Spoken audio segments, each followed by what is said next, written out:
Fucking hell. I'm late. Half hour late. Oh, I hope that's not a big problem. I rushed. I wanted to do it earlier today, but, nope. Nope. Ugh. Alright, so. Hi, everyone. We're going to be doing Pro Jared's route today, and I'm dead inside because I am sorry I'm a half hour late. I was unable to stream yesterday because of family things. But, here we go, let's get this shit started, I might as well. And I had to, like, take my plate, I'm full right now, so. Yes, Megan, get water all over you while you start the game. Were you waiting there, Basil? I'm all like panicked and stuff. Asagao Academy, normal boots club. Shut up, woman. You're today, Jared. My water is not cold, and that makes me sad. Whatever.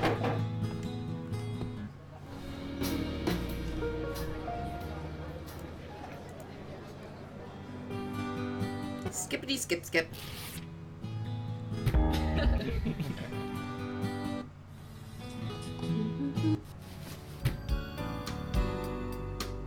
I leave it behind, it actually gives me more points, apparently.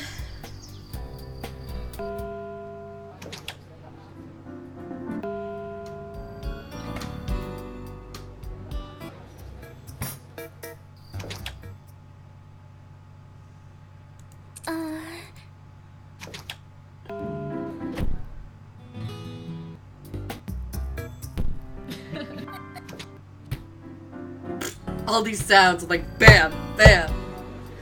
I will be taking Jared's route, the last of the normal boots club. She's going pro and getting Jared. Fuck, I'm changing that. I'm changing it to that. I'm going pro for Jared. Thank you, I couldn't think of a pun. Yeah.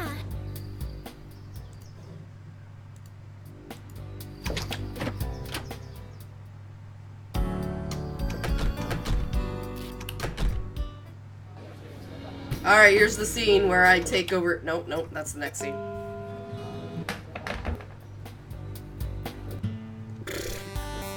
Get ready. I'm gonna have to talk soon. Fucking love this scene.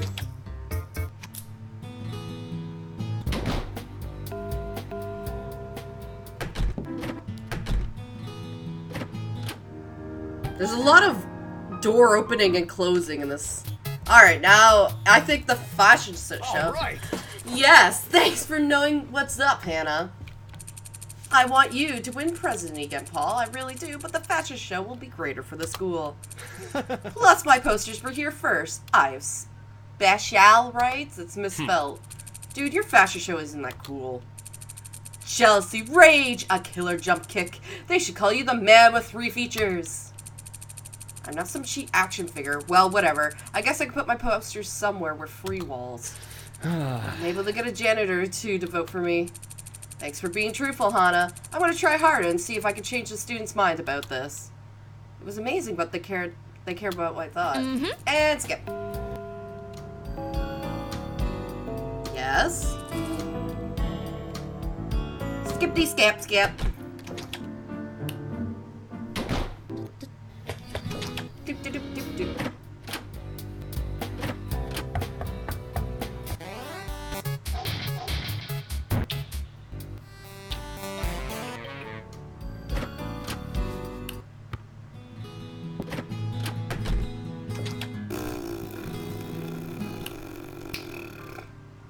They're your friends too.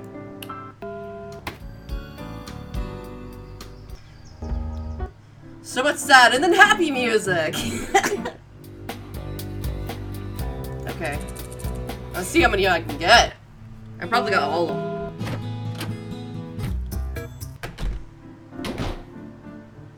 At least it's almost time. I'd like to try.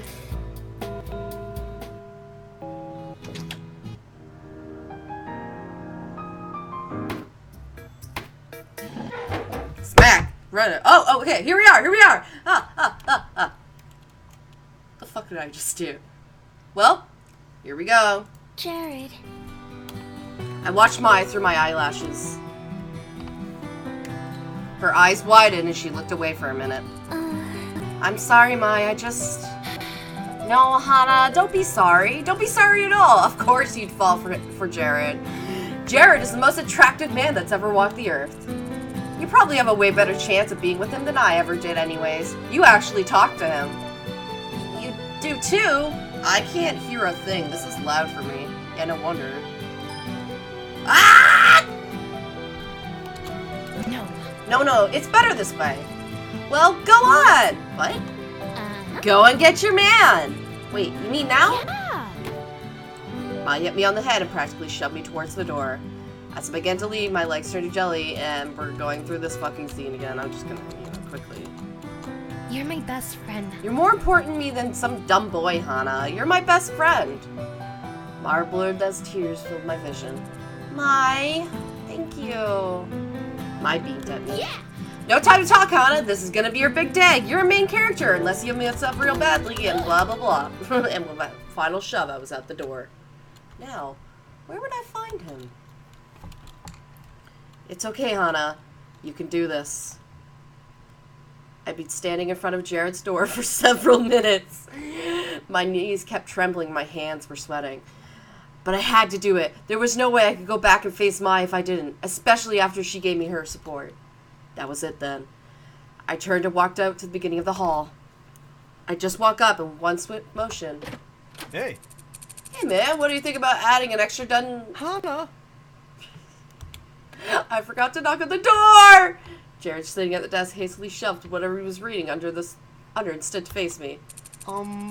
What exactly are you doing here? Will you go to the flower festival with me? My teeth were almost chattering how much I was stuttering. Jared stood for a moment and then head cocked to his thigh. Wait, you're... Oh!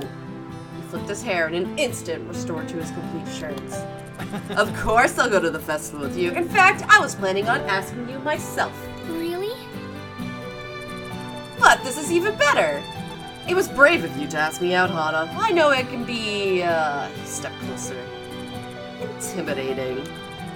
Not at all. Really? Really? Thank you, I'm impressed. I'm like flipping my hair, my non-existent hair because it's in a ponytail right now. My legs shook again, this time altogether for a different reason. How about we meet tomorrow at 2? I've got something I want to show you. Yeah. What the fuck am I doing with Jared? Sure, that sounds great. Bye. Then I must beg your leave, my lady. I have to return what I was working on before. See you later. You mean Dungeons and Dragons? We all know what you're doing, Jared. Of course, goodbye. I actually like Dungeons and Dragons. I plan on streaming an actual campaign soon. I dashed out of the room and leaned against the wall with a sigh. I can't believe he was gonna ask me. A dull thud came inside his room, probably his drawer. Come to think of it, what was he working on before I came in? Something about an extra dungeon? I shook my head. It was none of my business. I had a date to prepare for. I woke up late last night. Oh, this. Okay. Skippity skip, skip, skip.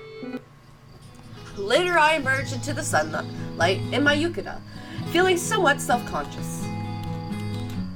Apparently, it wasn't normal to go to the festival in a yukata, but Mai insisted I wear one.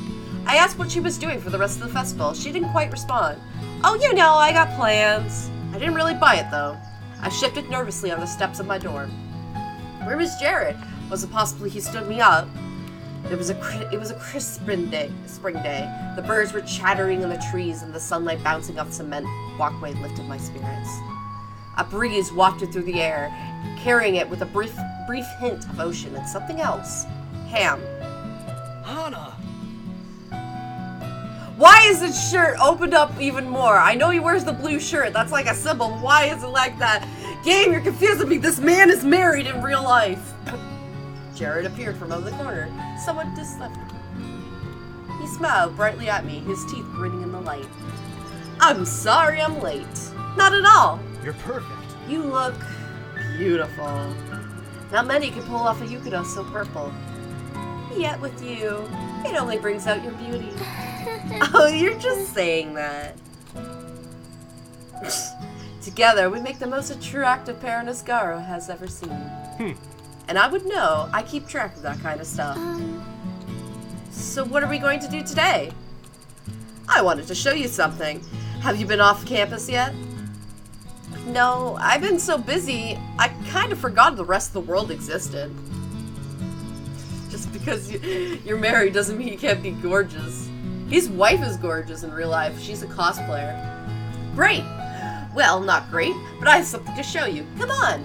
He held out his hand for me to take. Blushing, I grabbed it. He gently led me away from the dorm and into the campus. His hand was warm, long, and thin. I didn't expect it, but my hand was so tiny it practically engulfed mine. But there was something about them. They felt intricate and exacting, like an artist's hands. We met?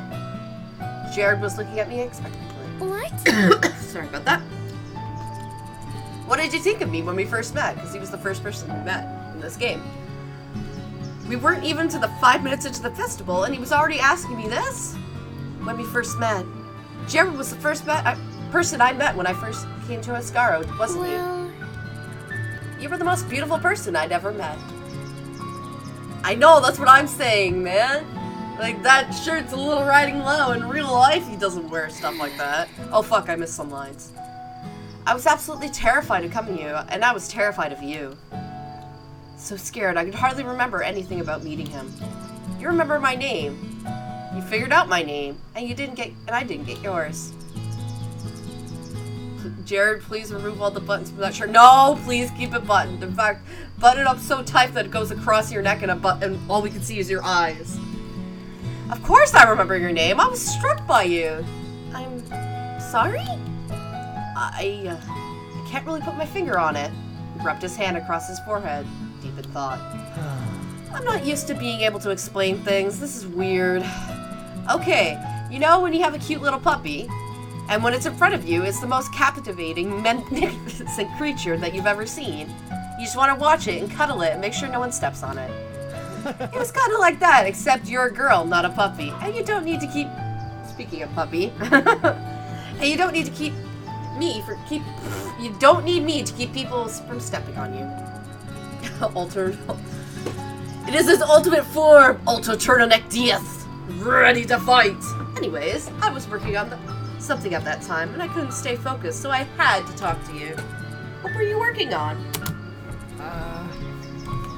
More Dungeons and Dragons! He avoided my eyes, instead turning to the point of the tree that we were passing. Do you see that? Yes, it's a tree. These trees are really smart. They only bloom after the last snow of the season has fallen. How does it know that?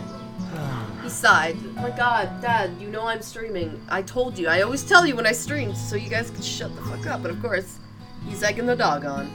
He sighed, staring wistfully at the trees. Some things are not meant for us to know. Jeez, got it. I would ask about what you were working on again.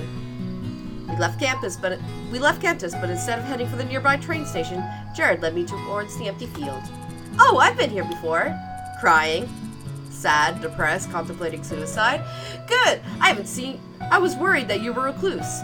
But I know there's something you haven't seen. He pulled me to the left, and on the very edge of the field there was a long tree line, and Jared led me straight towards it. This was weird. Rather, Jared was weird. He was still his flamboyant self, but he seemed to have toned down it a bit.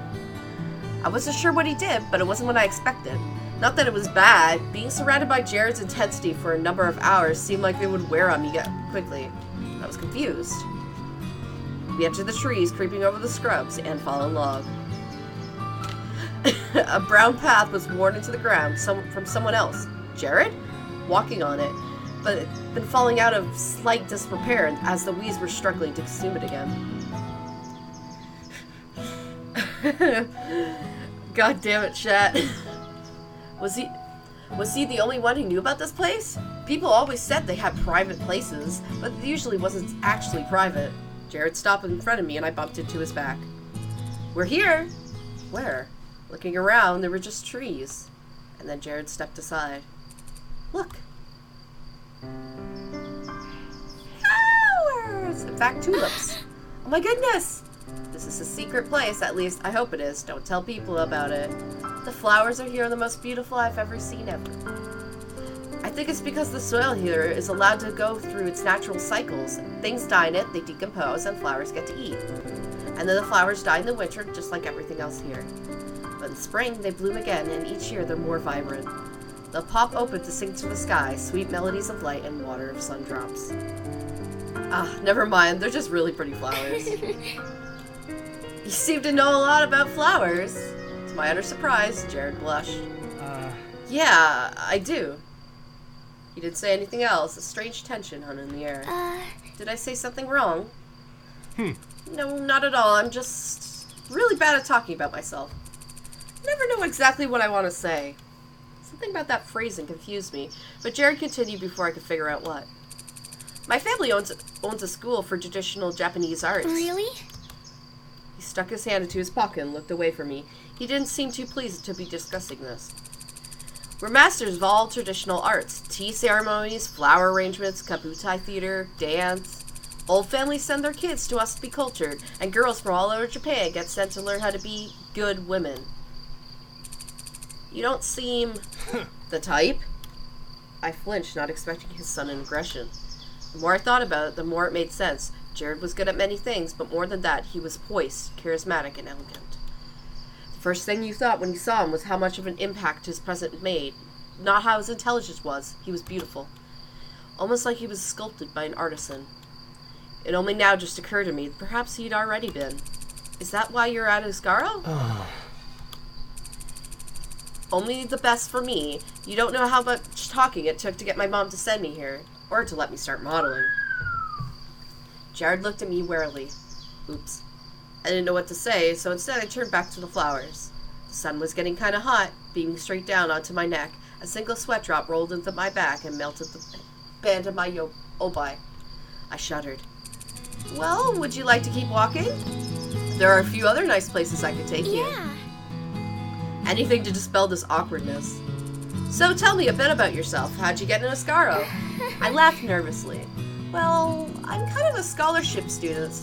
There was no way my father and I would be managed the cost by ourselves. He raised an eyebrow but said nothing. I'm not even sure how I passed the interview process. Most of the kids here are either rich like Mai or smart like Satch, or incredibly talented like you. It slipped out without me realizing, and Jared beamed at me. Why, thank you, my dearest lady. You're welcome? There, that was it. That weird, high-frequency speech he got. He hadn't been talking like that until now. Why? There was no one around us. We were just walking in the empty field. I didn't understand, but there was no way I was going to ask why. Not after the awkwardness we just went through. Well, what are your dreams? My dreams? Yeah! What do you do? What do you want to do? After you leave Asagao, I swear I'm gonna get hiccups because I fucking piled that food down my throat. I couldn't remember the last time I had a dream or an overarching goal. When I was little, I had some: a nurse, an actress, a writer, a vet, all the usual things a kid could want to be. But at some point, when I was growing up, I lost that part of me. Shut up, nerditude. Sex dungeons and bad dragons? That's what you should say instead of sex dragons. I stopped walking. Jared immediately stopped too, looking at me in concern. So, you don't know? What? No, I don't. I stopped thinking about it for the future afterwards. That's okay. Me neither. No, you? But you're you. Yeah, me. He scratched his neck and looked away. He didn't go on either. Are you not going to explain, Dog, please? Yeah. Do you actually want to hear this? He said with the most force than I expected. He turned to face me, eyes shining. Do you? Yes, that's why I asked. What was going on with him? Was he always like this? No, he wasn't. He was usually so much. And now he was being much. He was being very different kind of much. My mother wants me to inherit the Institute, of course, but no one but me to do it. I'm not so sure. I think I'd rather go into entertainment. Really? Really? That's so cool! He chuckled. Is it? It's not like it's a good likelihood I'll end up any more few than a few commercials and maybe a few small town plays or a restaurant in Okusa. With your looks? No. I'm being practical. You're being dumb. You're usually so confident. Usually you have absolute faith in yourself. Why not now with this? If it weren't about anyone else, you'd tell them to keep going until they made it happen, right? Well, same here. If you work hard enough and are good enough, don't give up, and you'll definitely make it. I believe that. He passed through a surprising mixture of emotions before my eyes. Eventually, he sighed again. You're right. I should just believe in myself. And maybe you'll figure out what exactly you want to do, too. Yeah. We remained in a thoughtful silence as he led me to the steps of the door. We paused in front of the door and I wanted to whack myself with my obi. I wasn't sure how it happened, but I really botched things up. It was probably one of the most awkward dates he's ever been on. Well, here we are. Yep, here we are. Suddenly, he jumped back away from me. What? Nothing, I'd love to be able to spend more time with you, but I have something I need practicing for. I stared at him and waved his hand that way he had. Don't worry, you'll find out about it soon enough. Hana? He clasped my hand in his. Thank you so much. He was staring into the depths of my soul, as if I did him a huge service. Or welcome? Was hanging out with Jared always going to be this weird? Really, I mean it. I love this. You don't know how much it means to me. I guess not. Bye. Anyways, I'll talk to you later. Bye. He let go of my hands and dashed off, a small cloud of dust trailing his feet.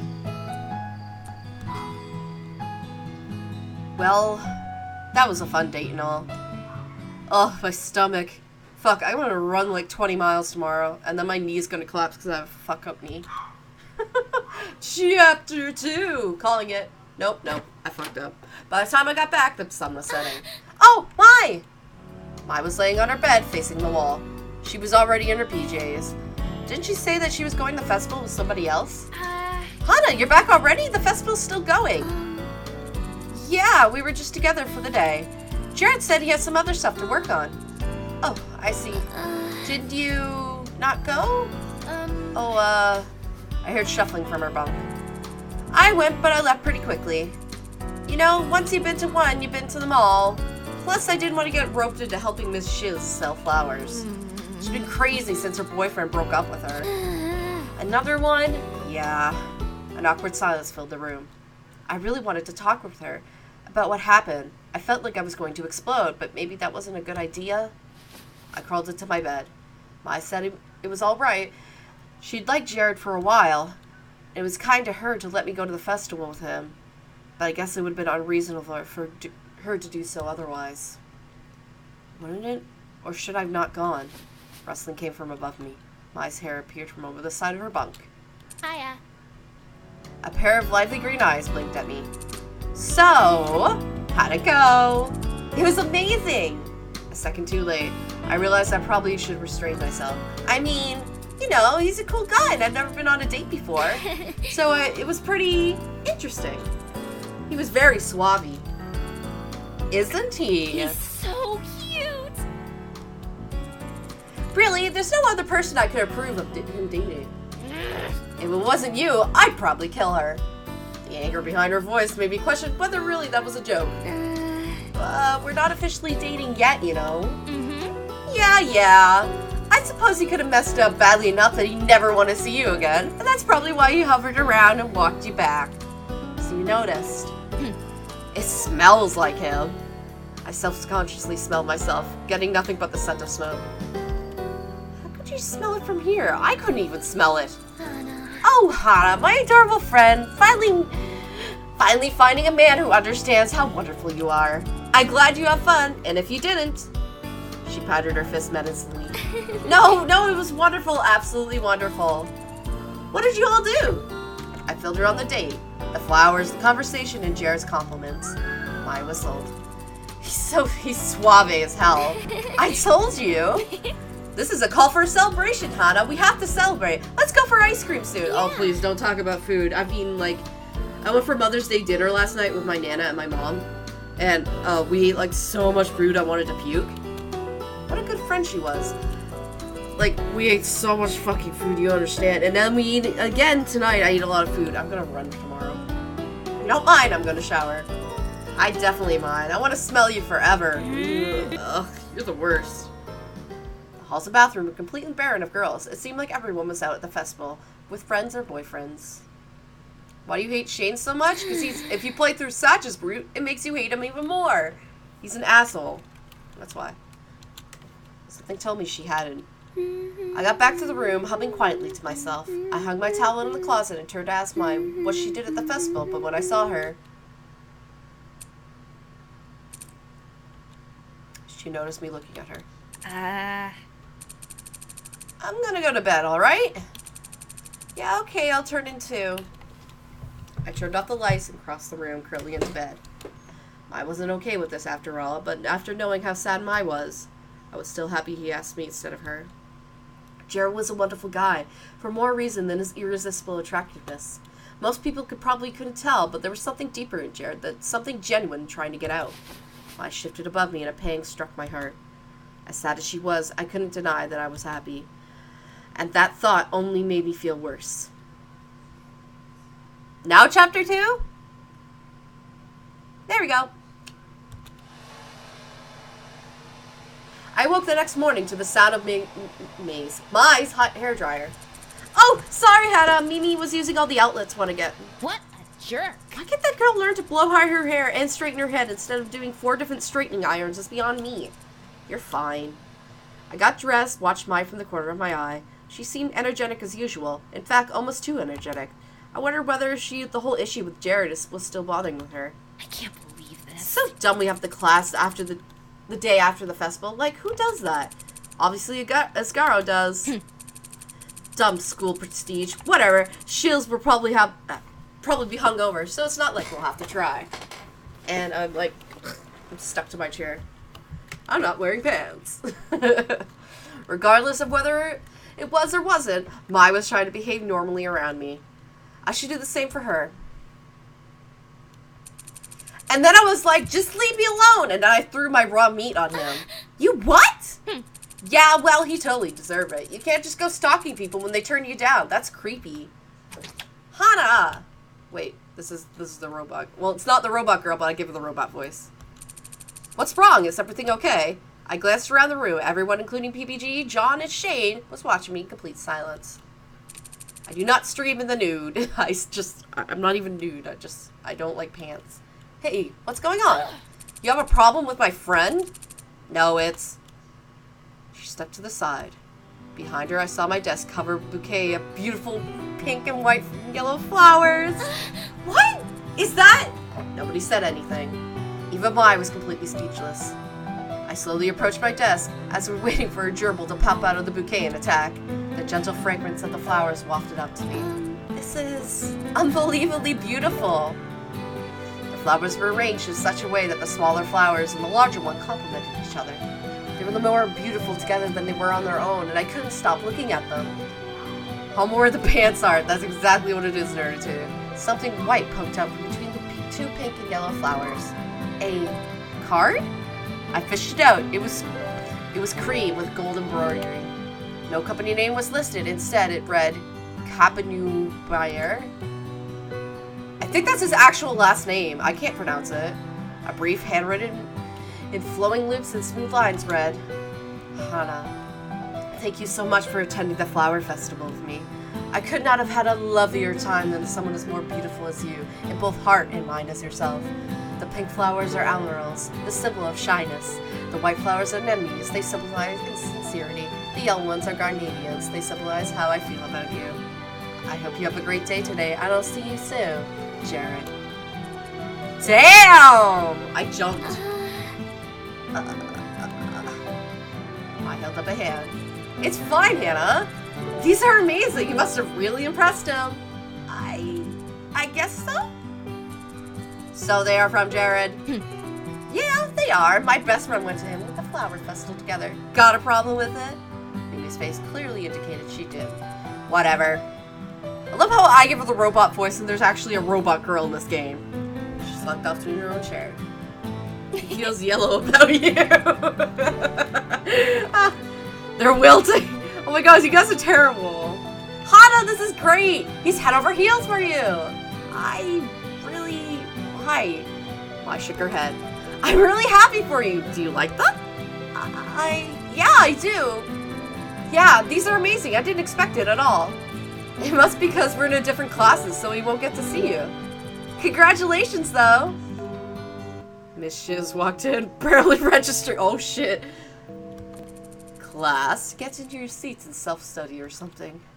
She sat down and put her head down in her hands. Told you she'd be hungover. At least the sound of my voice, Miss Shiz looked up. What's going on over there? I tried to hide the bouquet behind my back, but it was too tiny to cover them up. I see how it is. So someone sent you flowers, did they? She came towards me, an evil gleam in her eye. Seems like some boy loves you, does he? Incorrect! Men. All men are scum who will leave you at the first sign of an age line. I just remember what I said, Hana, you poor thing. Someday you'll feel heartbreak and you will understand. Didn't feel like that was the case, but I didn't think saying so would be partially helpful. Class, just do something else today. Shiz slumped into her desk, resting her head on the table and seemingly going to sleep. Whoa, that was bad. See, even Shiz is jealous. I shrugged. Might as well get to work. All throughout class, I was distracted by the sweet scent of Jared's flowers. Every time I looked at Mai, she was staring at the windows with a slight frown on her face. Shame crawled down my back of my neck. Whatever else could I really do? I glanced at the flowers again. At the very least, I should thank him for the flowers when the class is over. That way Mai could have had some time to herself too. Class was finally over. Miss Shiz slunk out of the room and the students began standing and stretching. Hey Mai, is it okay if you go back to the dorm without me? Yeah, of course. I'd get ready for practice anyways. See you later. Mai left the room with a smile quickly fading. I gathered up my flowers and about to leave the classroom when... Hey. Hana? Is Mai okay? Not really. What happened? I glanced down to the flowers in my hands. He looked at them with a puzzled expression, but upon seeing the card tucked inside of them, his eyes widened. Oh. Yeah. Oh. She said it was alright, and she's cheering me on, but she clearly is bummed about it. I feel terrible. That's really hard. I don't know what to do. I don't know. There's anything you can't do. I don't think she would want to stop for her shit. Well... He rubbed his chin thoughtfully. You know, maybe it'll help to save someone else. Somebody else she could talk to. Go and check with her. Would you really? PPG but mine never seemed particularly close to me. Sure, I can't just sit back and watch somebody be sad all the time. Thank you, PPG. See ya. No problem, I'll see you later, bye-bye. And at that, he dashed out of the room, no doubt heading for our dorm. Shut up, nerd dude, stop with the quotes. Not as hard as Jared. Fuck you! That was really kind of him, and the weight was off my shoulder. PPG was right. At this point, there was nothing I could really do to be helpful for her.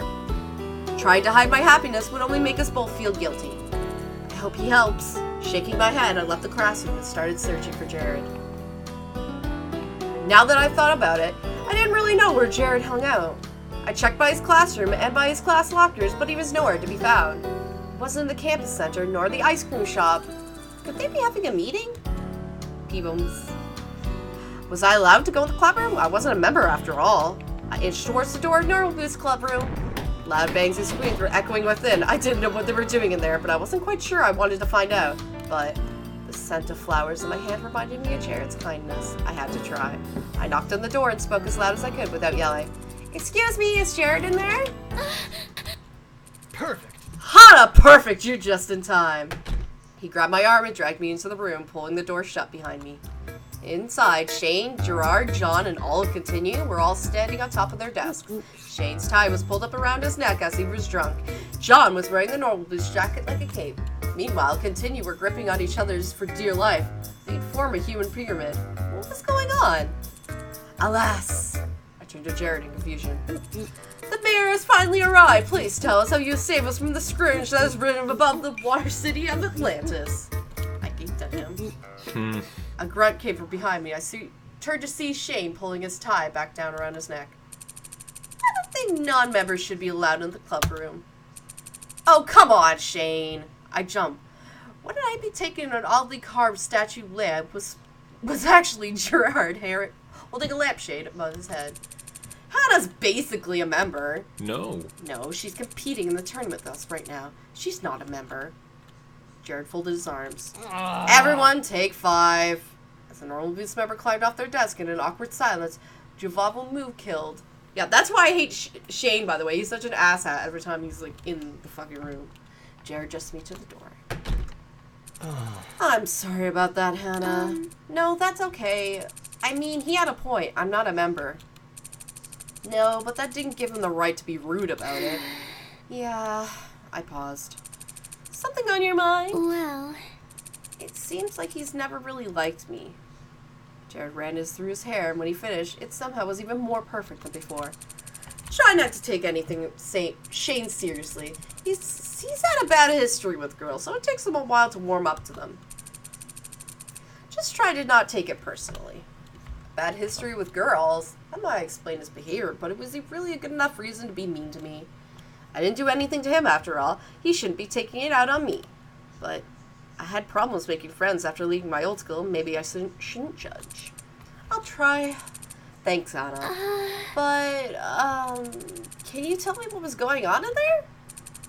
In there? Oh!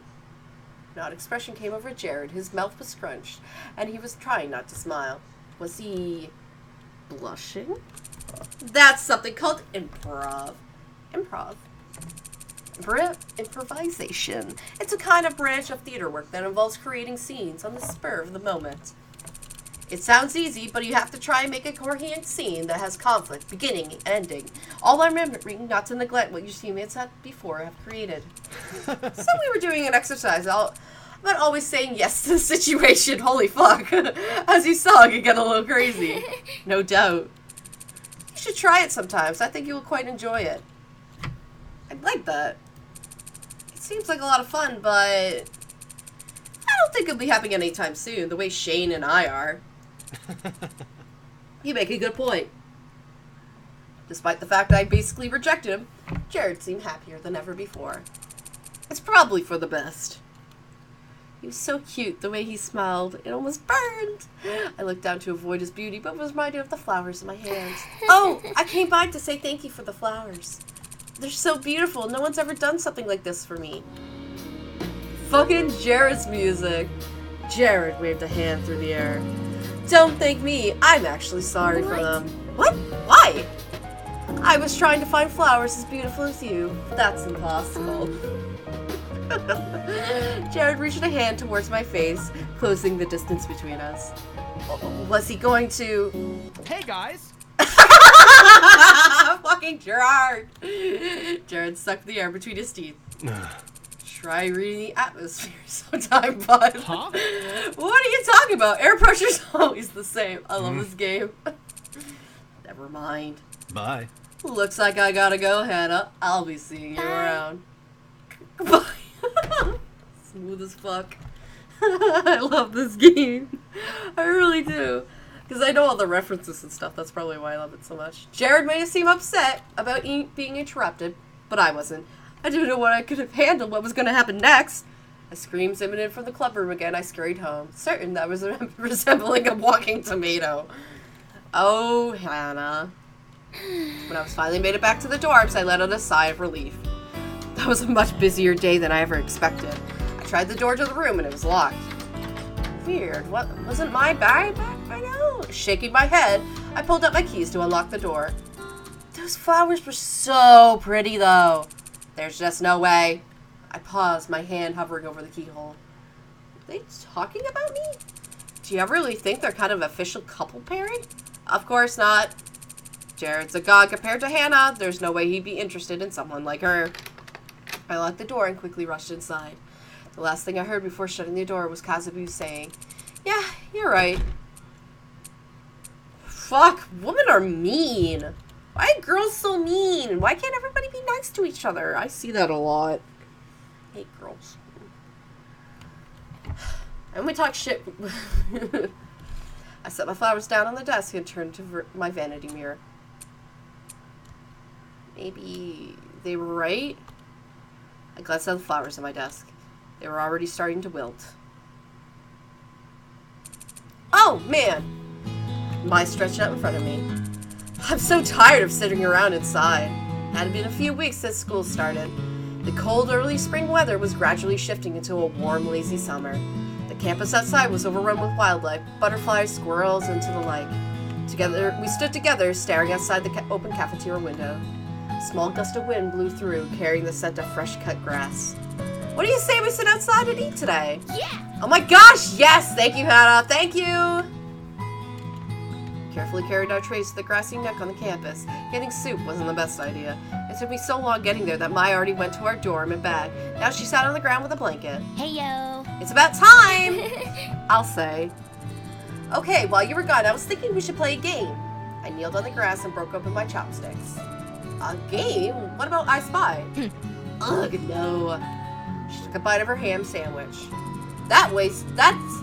That's way too boring. How about I abduct a crocodile and put it in Mimi's bathtub? I choked on my ramen. Are you kidding me?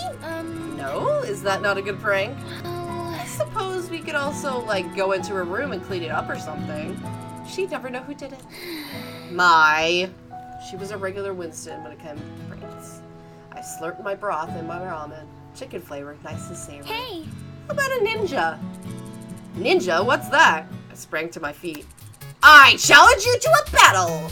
I jumped back from her sitting position, landing on her feet a few spaces away. Yeah! I don't know what that means, but okay! How could this be? I somehow managed to jump exactly a yard away, too far from physical attacks, but just far enough that she could reach me with a long-range weapon. I see you know Sakurai-style martial arts. Yes, I was raised in a warrior monk temple after my parents were killed out in mugging. Too bad for you, I know the only style I'm capable of destroying Sakurai style. Mustard Gun! No! Yes! I jumped over the picnic basket and landed next to her. To make this a fair fight, we must take turns. First I attack, you dodge, but you can make one movement. And the system repeats while you attacking. I'm not sure I swiped her shoulder with my hand. She dodged to the right. Of course you do. She swiped up my stomach and I stepped back. I see.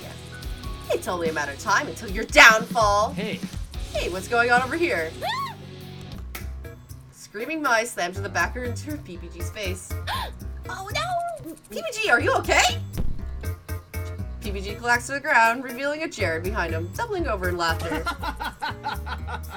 That was amazing! Mai, you should be proud. It's fine. You have really good reflexes, Mai. Sorry. I'm so sorry. Mai grabs PPG's face, inspecting it for bruises. From the look of the pain on his face, her only do that made it worse. Jared stepped around them, came to stand next to me. Hey. What were you guys doing? We were playing a game of ninja.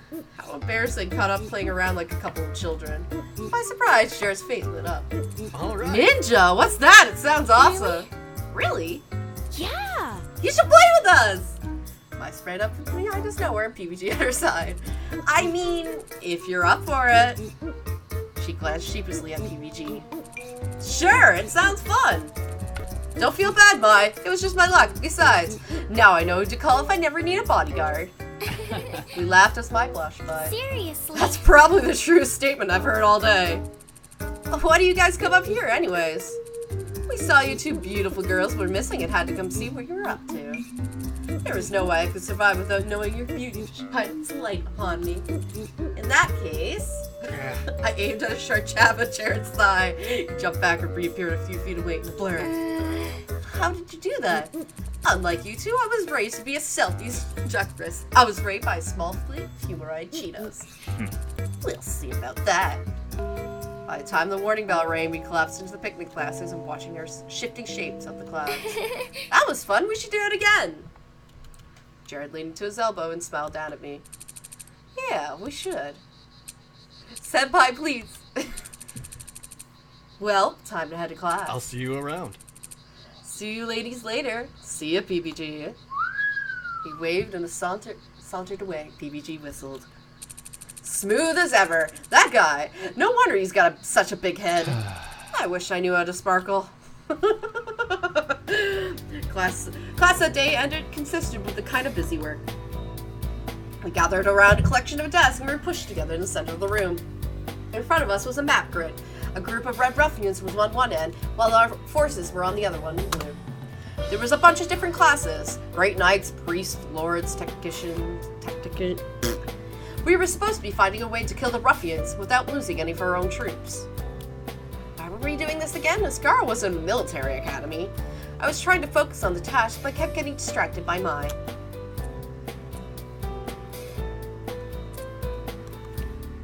It happened again.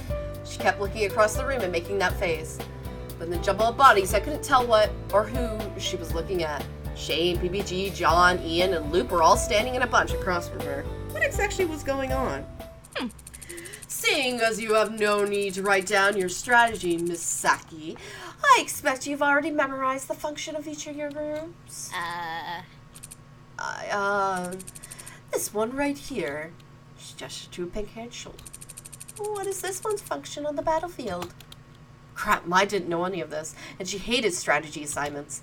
I inched closer to her and muttered the energy out of the corner of my mouth. She's a dancer. She raises the morale of other troops, and so they don't get to move an extra turn. They?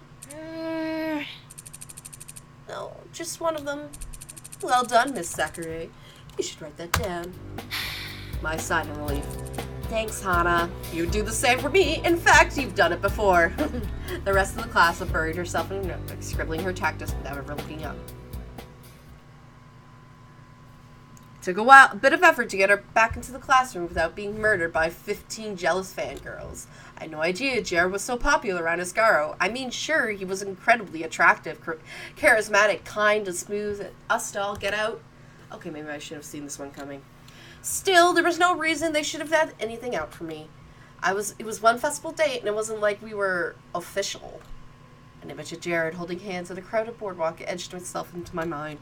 No, get a grip on yourself, Hannah! And then she gets killed! With some effort, I refocused on Mai, who was chatting away at me happily. Of course she was in the wrong. I mean, who goes to space without being convinced that an alien would break into a ship and murder them? Astronauts?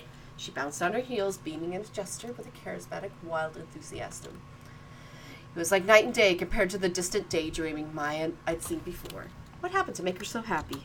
She was acting weird during class, but had I missed something? Hey, what's that? She pointed to her door, and a thick beige envelope was taped to the white wood. Mai snapped it off before I could get a look at it. What? Holy crap, it's engraved, and it's addressed to you! She ran over to the front and handed it to me. It was heavy, almost made of parchment paper. To Hannah. It was crossed the elegant golden scrawl. Mai and I retreated to our dorm room, away from any potential prying eyes. Well, open it! I tore open the envelope and pulled a single page of thick, fluffy paper. Whoa, this is soft. It was handwritten, using some sort of glistening ink. Whatever it was, it looked expensive. To Lady Hana Misunu. It is with our greatest and most humble pleasure that we entreat you to your presence. There's a public tea ceremony happening tomorrow. It says I'm invited. I can bring whoever I want. That my present is partially requested. And it wasn't signed by anyone. Yeah. Oh, that's so cool! Are you going too? I set my letter on my desk. Sure, it was neat and everything, but it also made me very uncomfortable. I also didn't like heading to situations where I didn't know what to expect. I didn't know who it was and wanted me to come to this thing. Well... Only if you'll come with me. Yeah! Aw, yeah! Mai danced around her room, punching the air. This is gonna be awesome! Yeah, but who the heck went through all this effort? And, well, money without saying who they are and why? I chuckled. I guess you'll have to find out. Why would I be singled out and get invited to a Japanese tea ceremony of all things? Not that tea ceremonies weren't interesting, but I was a new student.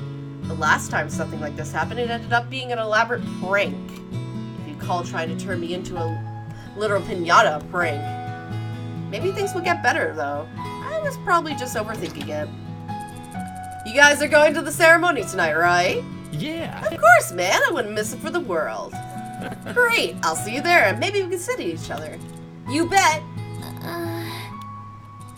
I'm going early so we can get a good seat.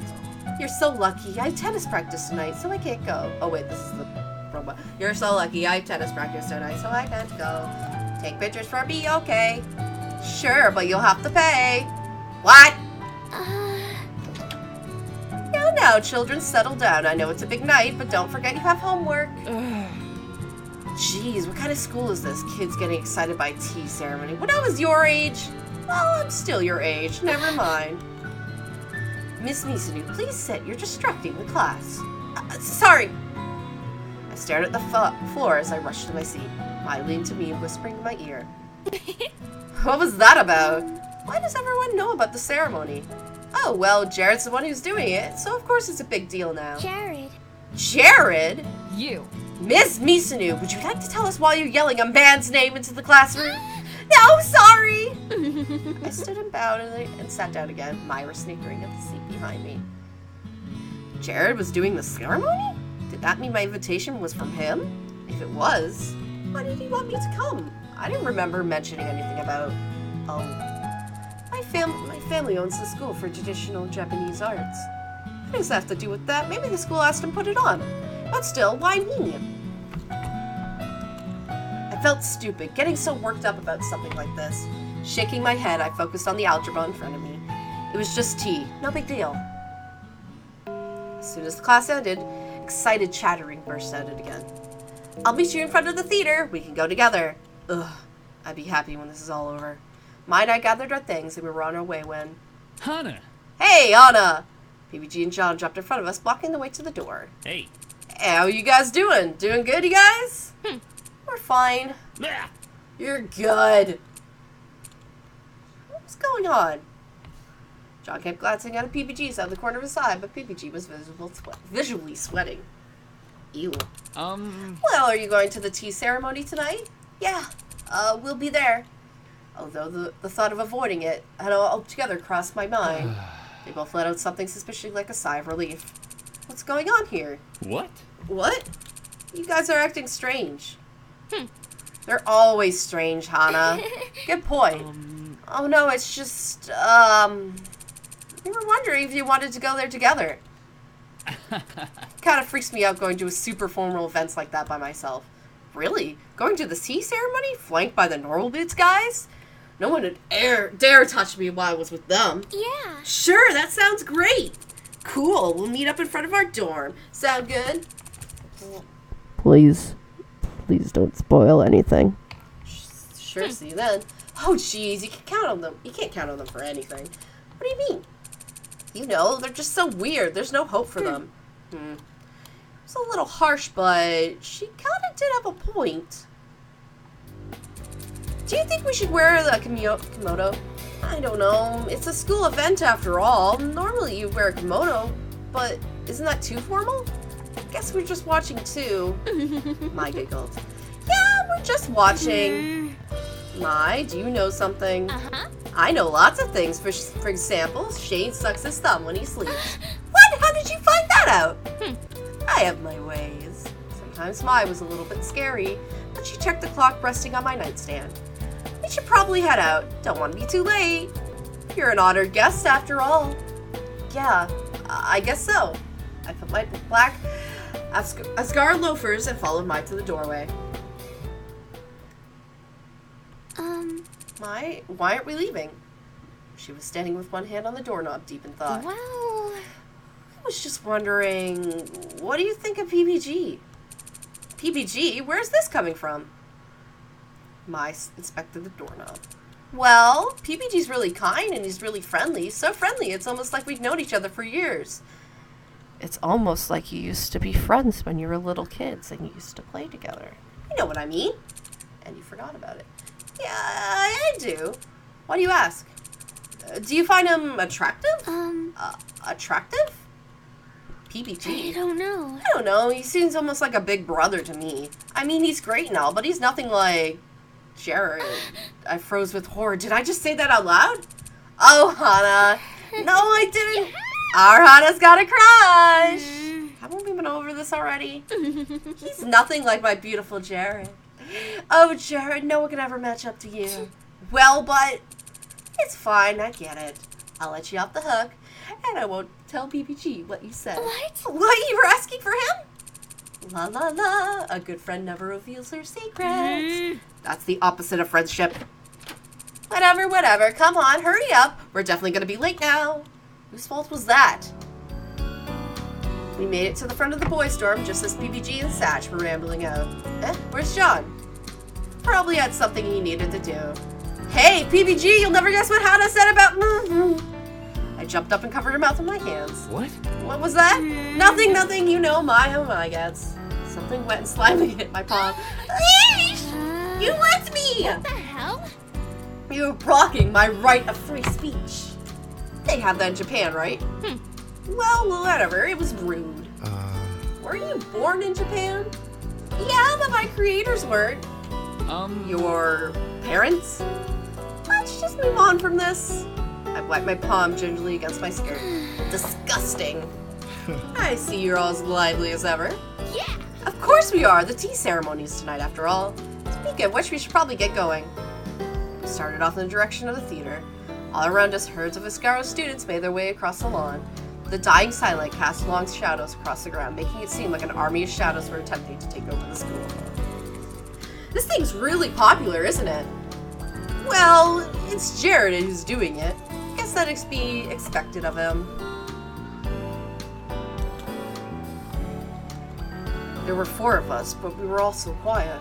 I was sandwiched in between Satch and PPG, with Maya on the opposite end. I could only see her leaning past PPG's stall body. I didn't really know what to say to start up a conversation. We talked plenty of times before, albeit in group settings, so why was so awkward now? I tried to think of something to talk about, but when I searched my mind, I came out completely blank. No bright ideas were forming. It was like shifting through mud. Flutters of panic in my throat. I needed to calm down. There was no need to be insecure. These people were my friends. They weren't going to think I was boring or anything just because I wasn't speaking. Would they? The sunset sure is beautiful. Yeah, it is! Very beautiful. The most beautiful I've seen in a while. Ugh, silence again. We were almost to the theater, so it didn't matter. Satch had just fit on the other fan, as he just had an idea. What's up? Yeah. I just got it!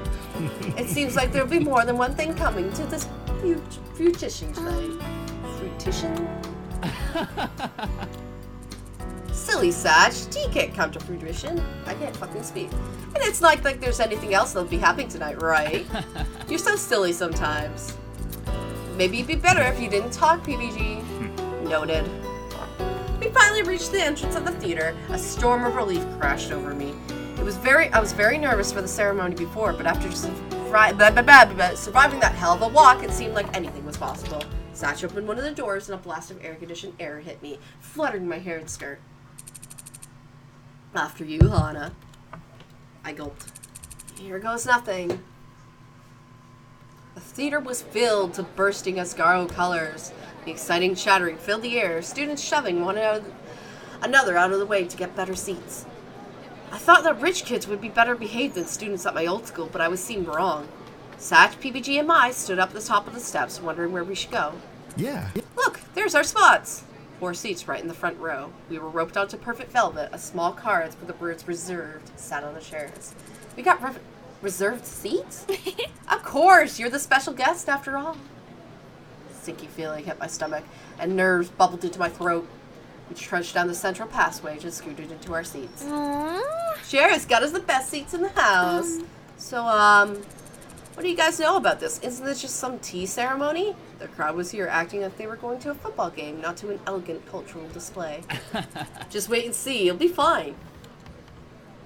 Somehow I doubted that. Whatever was happening, they were all on it. Definitely. My mind flew in the directions, grasping at any explanation for the current situation. The only plausible one is that I came up with was Jared really wanted to serve me some tea. Maybe he was going to give a special announcement at the end of the ceremony, like some kind of monologue about... No, he wouldn't do that. I'm too shy for that kind of thing. Also, why in the world would Jared want to do something like that for me? All the girls in my class were huffily pointed out, but I was nothing special. Painfully shy, lucid pink hair, and somehow possessing massive amounts of luck that it took to befriend such amazing people as Mai and the Normal Boots Club. To top it all off, I was poor as mud. I didn't even properly belong in this girl, much less as somebody as suave and graceful as Jared. But still, that was the only explanation that made sense. The lights dimmed in the theater. It's starting! Mai shoved into my shoulder and I looked onto the stage. My question would be answered soon enough. A spotlight appeared on stage. There, Jared standing in a komodo, glistening in the still theater air. The honors contractor to my expectation took in with an awed hush. Jared's very presence was enough to calm the teeming masses. Good evening, my friends. A small murmur ran through the crowd. I distinctly heard one girl say he called us friends. Jared waited for the stir to die down before continuing.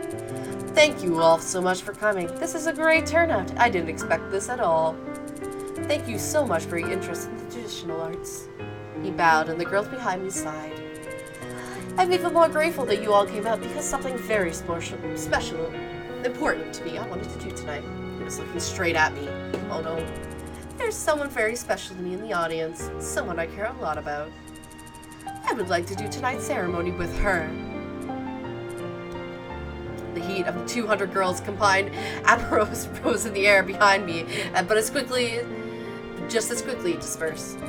Jared finally likes someone? Good for him, he deserves an established mating partner. Jared reached a hand out towards me. Hana? My beloved Blossom, will you come do this ceremony with me? So cute! She's squealing. Okay, Mai is me right now, starting to squeal beside me as I sat rooted to the spot, suddenly unable to move my body. Hana, go! Hands grabbed me.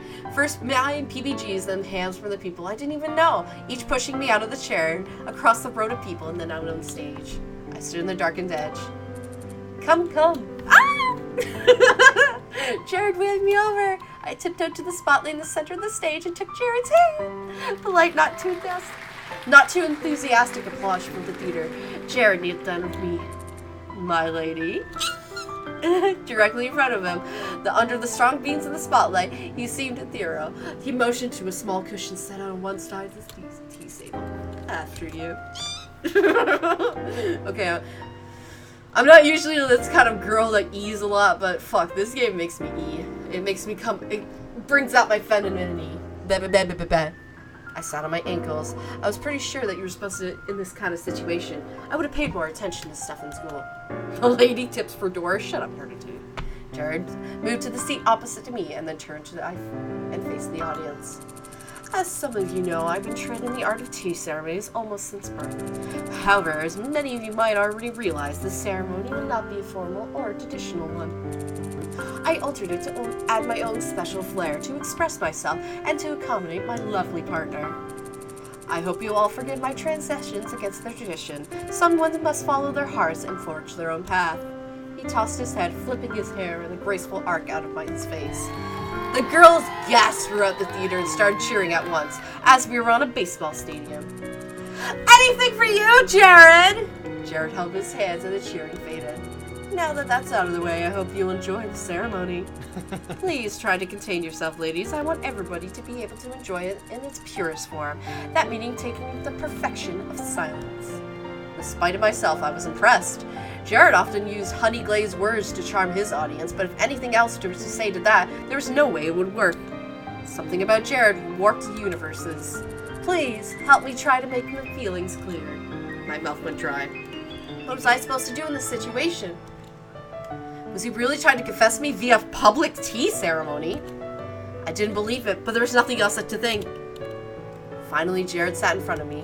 He pulled out some utensils, a bowl, a whisk, his usual instruments, and began to methodically clean them. His movements were sharp and crisp, efficient and elegant. As he was applying the right amount of force, nothing was wasted.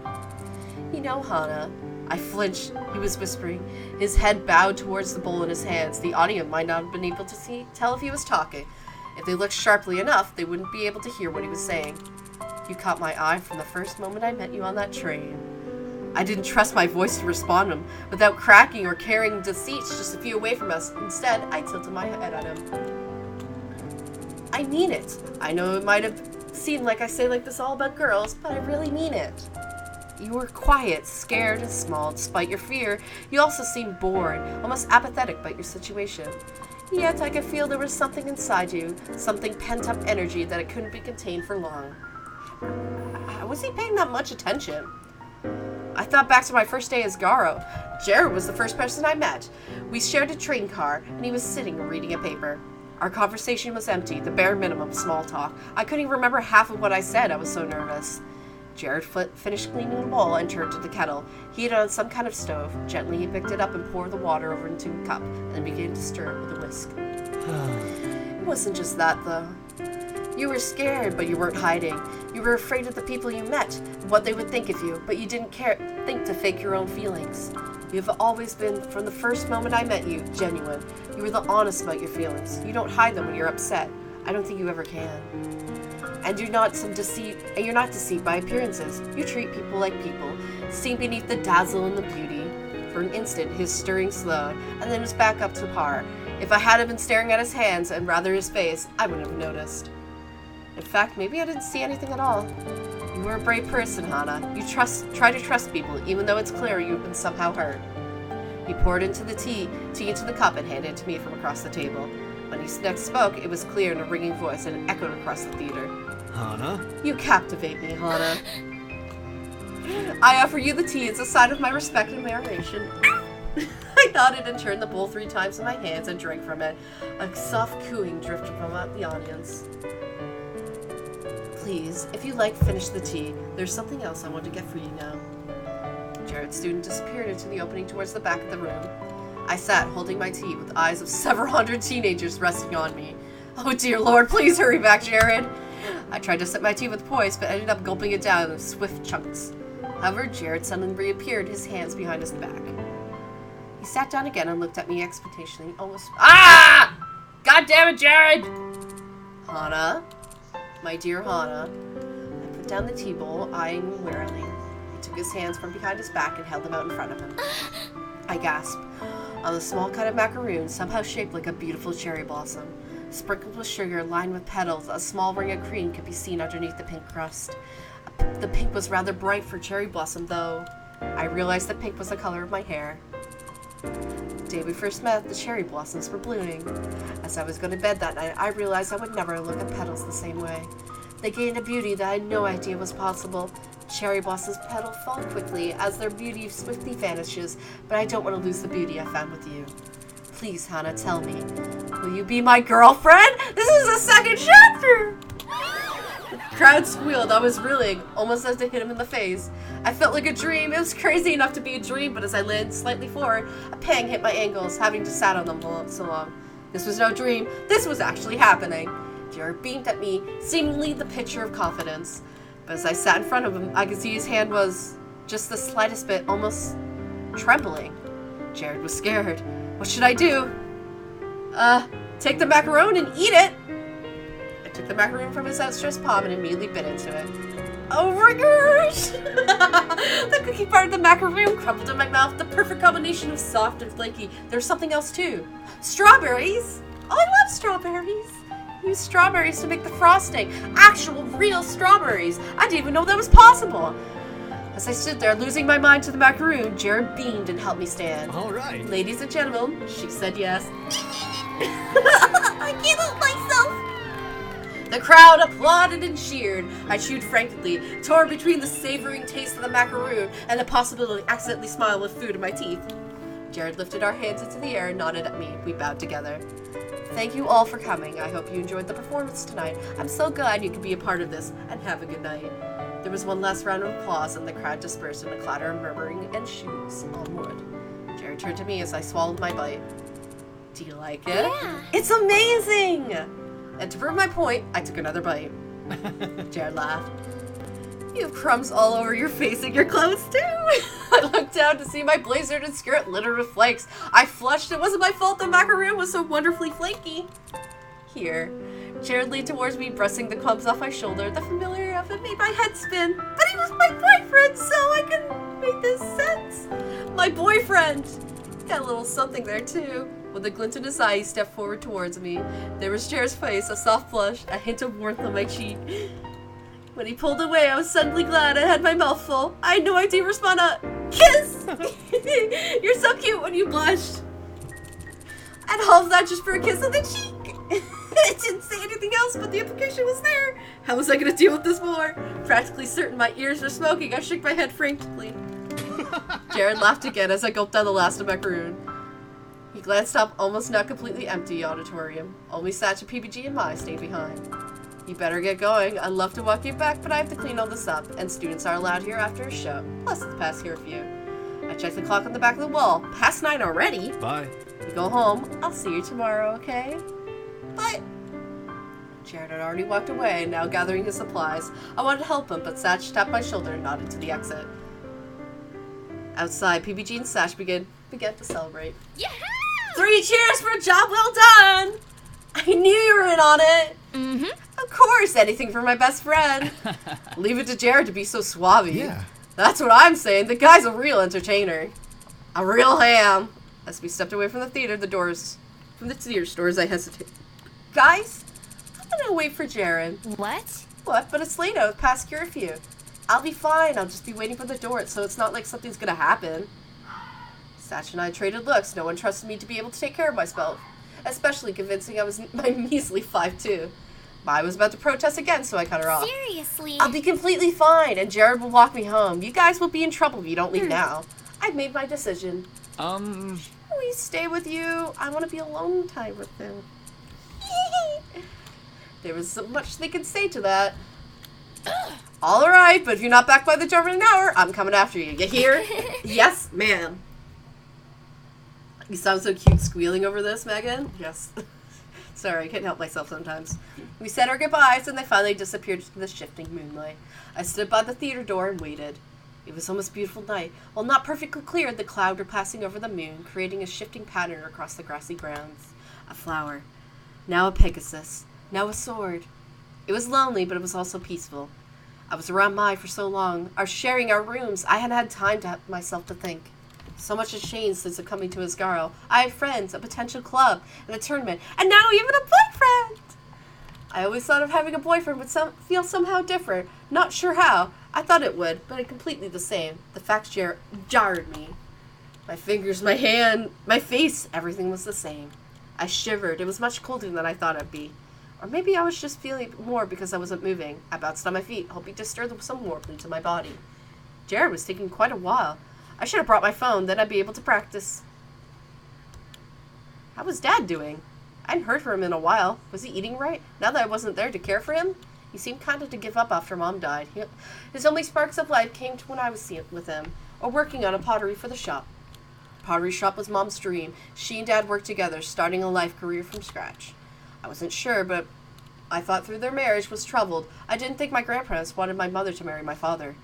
They disowned her, and that's why I never met my grandparents, and that's why our family struggled so much.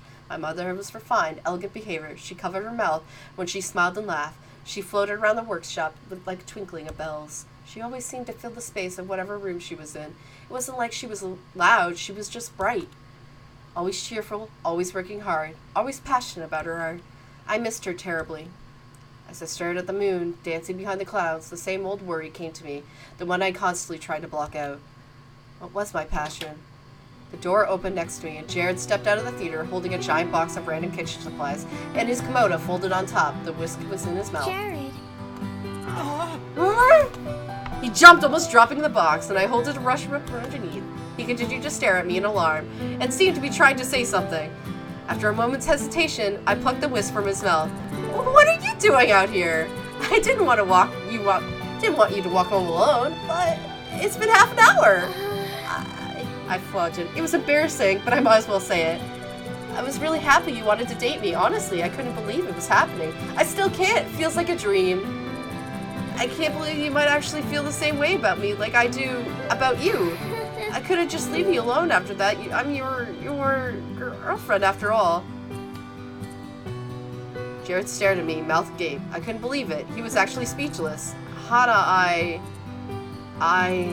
I mean, of course, we were meant to be together. There's no way such attractive people as ourselves could exist on this earth without belonging together. He snapped his head back to flip his bangs. Something about it didn't feel right, but I was too happy that it returned my feelings to care. We should head out before we get in trouble, though a fair man like you shouldn't be facing the threats of darkness alone. I'll help you carry something. Oh, my dearest Hana, what have I done to deserve such a magnificent flower as yourself? I chuckled and grabbed his kimono and practically peached his kettle off the pile of things. We dropped the things off on the first floor of the Bluebell house and then headed to Primrose, discussing the performance and all the preparation that went into it.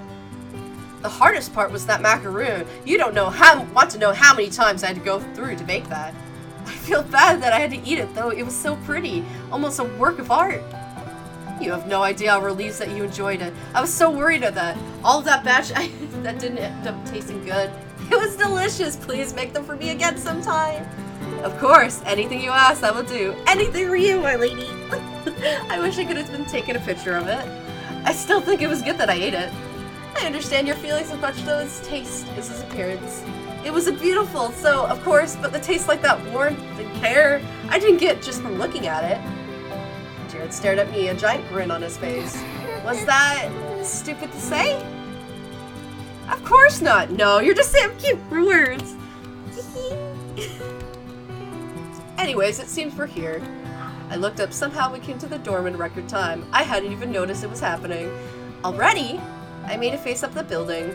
Don't worry, Hana. I'll talk to you tomorrow, but for now it's late. I've taken too much of your time already. Thank you for walking with me. It was unbelievably nice for you to wait for me. Oh, no. And thank you for being my girlfriend. No, I mean thank you, I started came back with a vengeance. Jared patted me on the head. Good night, Hana.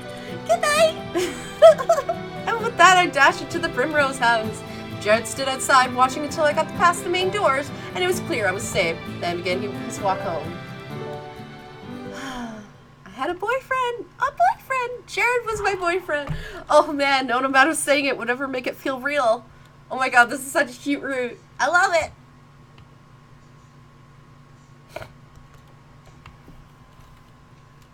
When I laid my head on the pillow that night, my heart was soaring.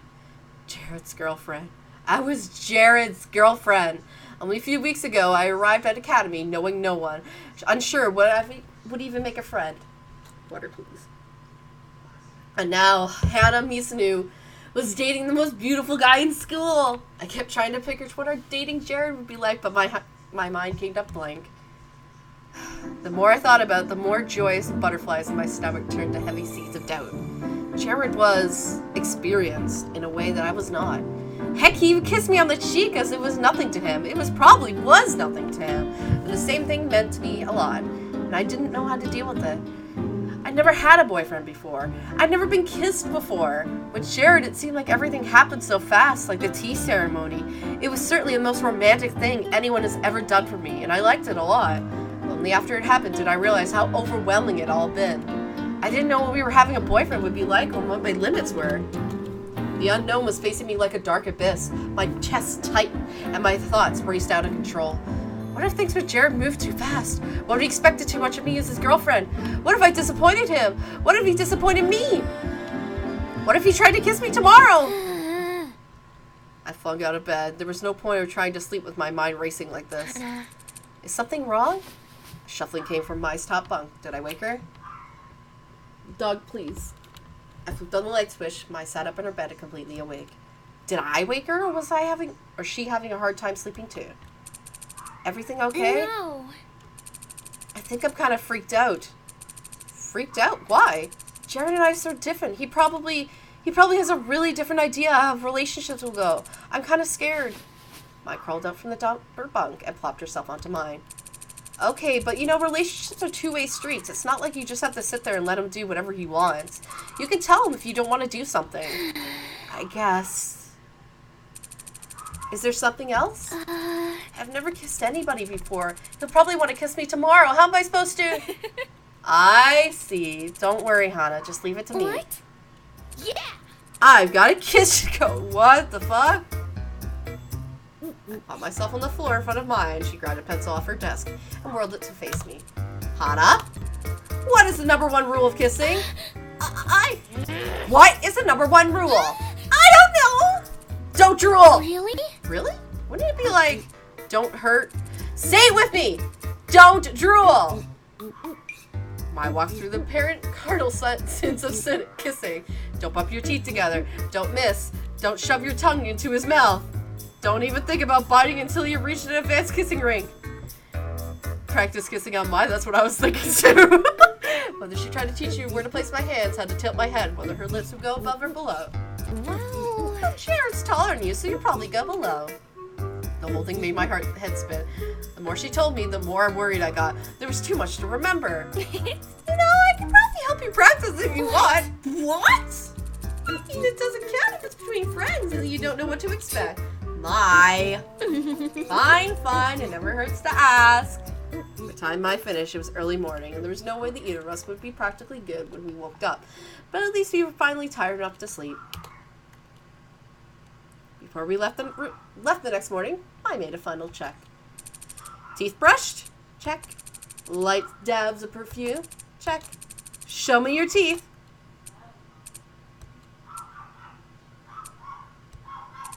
Check. Yeah! Everything's in place for your first kiss. Are you excited? Not really. Nervous? Don't worry. Just remember what I taught you. And Molly, shut the fuck up. What's the first rule? Don't drool. Perfection. You got it. At least my dad's doing something about it. Mai pushed me into the hall and locked the door behind us. It didn't occur to me until now, but I almost felt like Mai was overcompensating for this whole kissing thing. She was upset that I was dating Jared or something else. Or was it something else? Let's go! Even walking to Poppy Hall, I was surrounded by whispers and giggles. See? That's the girl from last night. Jared's girlfriend. Oh, she's so lucky. Wait, what? Why is the guy saying that? I didn't feel like being center of attention, but no one seemed to care. I felt like everyone was watching my every move. I tried to block them with my view, thoughts of an tactical amount of time. She felt like she was swimming into a... Okay, let's start this sentence over again. I tried to block them from my view and thoughts of aeronautical account of time. She fell into the swimming pool, and her top came off, but it wasn't helping at all. What the fuck? I walked through the Poppy, and my heart sped into overdrive. I was pumping even faster than usual, probably because I was so damn tired. All I wanted to do was lay my head down and wait for the day to be over. I scanned the hallway nervously, looking for the familiar sparkling light emitted from Jared. Oh no, there he was, down the hall! A mixture of joy and dread hit me, and I stopped at my Jared. I was so worried of what I should do when I kissed him.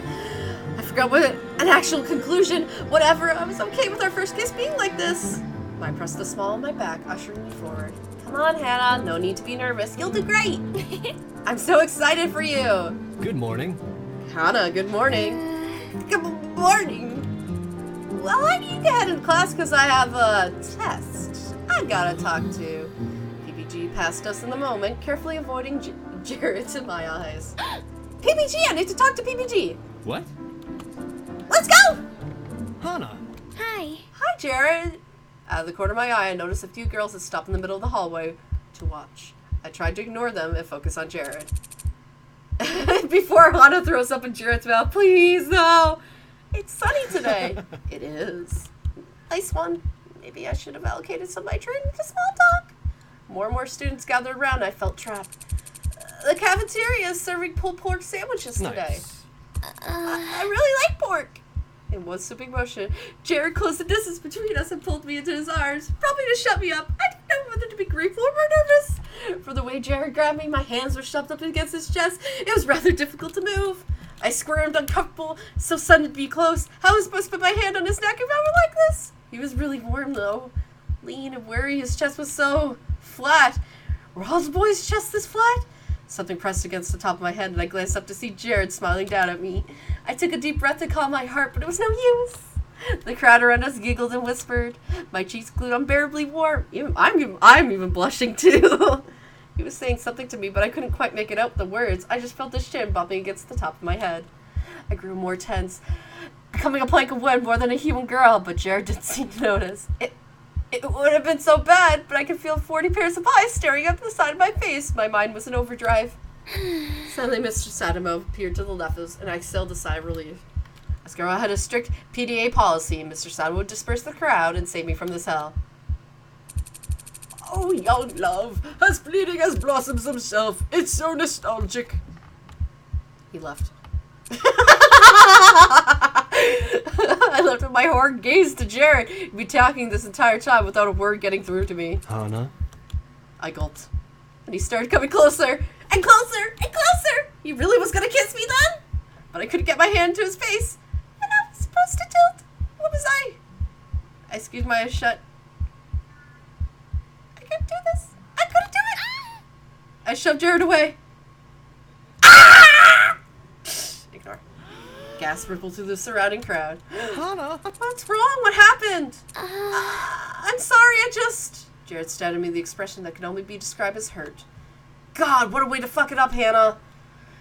He approached me again in concern, grabbing my hand, and I jerked my hand away. I didn't want to. I just somehow made it worse. But the look on his face told me it was the wrong move, too. Hannah, no! I forced my way to the circle of disappointed voyeurs, running to the classroom. Hannah, no! I sped to my seat, mind humming. That was how I wanted things go. Maya was staring at me, head in her hands. How'd it go? Oh, well... You didn't drool, did you? The #1 rule, Hana! I knew we should... I pushed him away. I don't think I'm really comfortable with PDA. It wasn't like I didn't know what was happening, but everything was staring at me. God, everyone knows about us. I don't want this to be everyone's moment. I want it to just be mine. I wasn't thinking about it at all. I was thinking about everyone else. I feel like I'm really messed up. Jared looks so disappointed. Maybe I jumped into this too soon. Hana, relationships aren't about pleasing other person. They're about learning more about yourself and someone else. If you want to take things slow, tell him. Jared's a good guy. I'm sure he doesn't want to make you uncomfortable. I'll support you. I'll be honest. You like him. He likes you. And if you focus on that and remember how you feel, you'll be fine. I nodded. It wasn't like Jared and I were exactly suited to each other, and maybe we didn't make sense as a match. So many girls helpfully pointed this out. He picked me, didn't he? I liked him. I wanted this to work. I want to be girlfriend. I'll try and talk to him. Being honest is probably good, I think. Maya nodded and turned her back to her book. I spent the rest of that morning's class drilling the conversation in my mind. I was sure Jared would understand, but it didn't make me wait any easier. The heart beating hard, I carried my food up to the normal goods table. It would be best to talk to him now before I let the issue step in too long. But I still wasn't sure what I was going to say. Oh, this was the worst. Hana! At some point, I sat down at the table when finally he had my attention. Gerard smiled. I was saying we were all going to have a look out for you now. This guy's a dog, isn't he? Still can't believe you picked him up, of all people. He laughed, and after a second of rest, the guy started laughing too. But the laughter was short and stilted as I realized something was off. Actually, I wanted to talk about that. It's not a big deal that we're dating now. You guys shouldn't treat me any different. You especially shouldn't treat Hana any different. Right. You know that. No, I'm serious. Hana is Hana. If I see you any of you treating her like Jared's girlfriend, I will attack you with a megaton hammer. Isn't that a challenge? It might be. So he's a little bit protective. That's cute. Two laughed, and Jared sat down again. That must have been weighing on their minds. I didn't even think about how our dating would affect the group. Was it naive to think nothing would change? He glanced at me and smiled, his eyes crinkling on the edge. I smiled hesitantly back at him. It was nice to know he was looking after me, but I hadn't considered this. There was so much I hadn't thought about. Swallowing, I tried to get Jared's attention from across the table. I had to talk to him. Hey, Jared? We were passing out cupcakes with Paul's face for them for hours. You figure cupcakes with something people wanted. It's free sugar. When you eat something with this guy's mug on it? I'm insulted. Good, because it was an insult. He couldn't hear me over the conversation. I picked up my food, barely able to eat any of it. My mouth was too dry. I hated conflict. How on earth would I disappoint Jared? Jared got up and dropped his tray, and I sprang to my feet after him. Lovebirds. Everyone laughed as blood rushing to my face. I fell step along Jared. Hana? Nice of you to join me. I need to talk to you. Stupid stammer. Immediately, Jared became concerned. Yeah, totally. What's wrong? Can we go somewhere private? He nodded. After I dumped my tray, we left the cafeteria and went out on campus. I could breathe a little easier here. The air was clear, the sun gave me life instead of draining it like fluorescence did. Okay, hit me. Why would I do that? He stared at me. Oh, right. I wanted to talk about there. I swallowed, tired again. Something bothering. Oh, no. Are you okay? Jared reached for my shoulder and I took a step back, pointed his outstretched hand. There! What? That makes me really uncomfortable. There was a short silence. Jared put his hands into his pocket as my brain caught up to what I just said. Wait, that came out very wrong. I glanced at him nervously, but his face was blank. I hope so. What were you trying to say? I don't like it when we're in public. It makes me uncomfortable. His eyebrows snapped together for a moment and his face went back to neutral. You're not ashamed of me, are you? What? No, of course not. Why would I? I like you. I'm really proud to be your girlfriend. I'm sorry, I'm not making any sense right now. I'm just making it worse. I scrunched my eyes together, rubbing them vigorously. I should have gotten more sleep. Jared ran a hand through his perfect hair. It's just that I'm not used to dating anyone and I'm kind of scared. I'm really excited too. I'm happy I'm dating you, and I'm super nervous. I know you've probably dated a lot of girls. I don't have that same kind of experience. I don't want to mess this up. I don't know what's normal. Even though I like it, I'm very uncomfortable with kisses and stuff in public. It feels like it should be a private thing for me right now. Is that okay? I was about to start again when I noticed Jared was smiling. All right. I understand. Ah. Oh, that actually... Fuck, I'm like Hannah's shoot right now. I'm actually got a sigh of relief when he said everything's okay. Of course. Besides, I wasn't thinking about you. I was just happy to be dating you, and I forgot not everyone has as much experience as I do. Not everyone is too touchy as I am, either. He raised an eyebrow and flushed.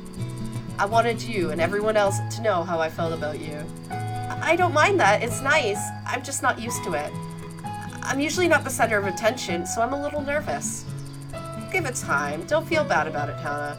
I'm just glad you told me to. No matter what, don't change for other people. Even now, I find it admirable. Admirable? Like a knight?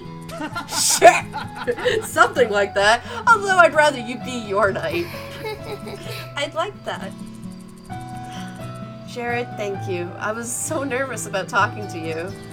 Hannah, you can come for me for anything. I want to be here for you. That's why I wanted to date you after all. Jared. Jared, you're the best. Do you really think? Of course I am. It's almost time for class again. I'll walk you? Yes, please. Oh my god, he's such a... This really is turning to my favorite route because he's just like this really nice guy and he's so understanding. Jared dropped me off at class and instead of hugging me, he waved goodbye. I felt a little bad, but Jared didn't seem to mind at all. As I headed into the classroom, the happiness that I felt at the tea ceremony came flooding back to me. It really was that easy. Jared was a good boyfriend. Whatever that meant. Yo, what's up? It was late at night, past curfew, and Maya and I were woken up on homework due the next day. Working on the homework. I forgot my math book and I don't really know what to finish this problem. Let me see. I crept to my desk and leaned over my shoulder. Yeah, good luck! You don't have your book with you? I do most of my homework while waiting for volleyball practice to start, so no. I'm gonna have to go get it. You don't think I'll get in trouble for being out past curfew, do you? Curfew was surprisingly a big deal against Scarra. The Academy worked 3-strike system. Get 3, get going. Most offenses weren't big enough to deal with you earning a strike, but for some reason curfew was. It was probably meant to curb rebellious teenagers and their flighty romances, but honestly, a curfew wasn't gonna fix anything. You're gonna get a book, so if you're caught, just tell them that. I've heard a few people do that and get away with it. Okay, I'll be back in 10 minutes or so. You better be, or I'm coming after you. I chuckled and headed out. To be honest, I really didn't like the darkness, especially when no one else was out. Could I really deal with it if I was expecting other people or other people around, just like after the tea ceremony? But I hated being out alone. I stepped out into the wet night air. It was significantly colder now. I forgot it was still spring. Summer was a while away. Deep shadows carved into the main campus ground, only illuminated by stray street lamps.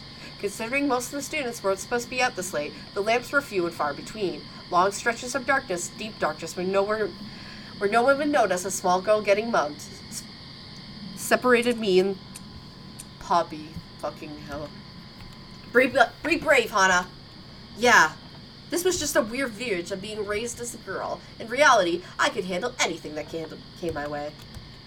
Provided it weighed less than me and was shorter than 5'2". Crap.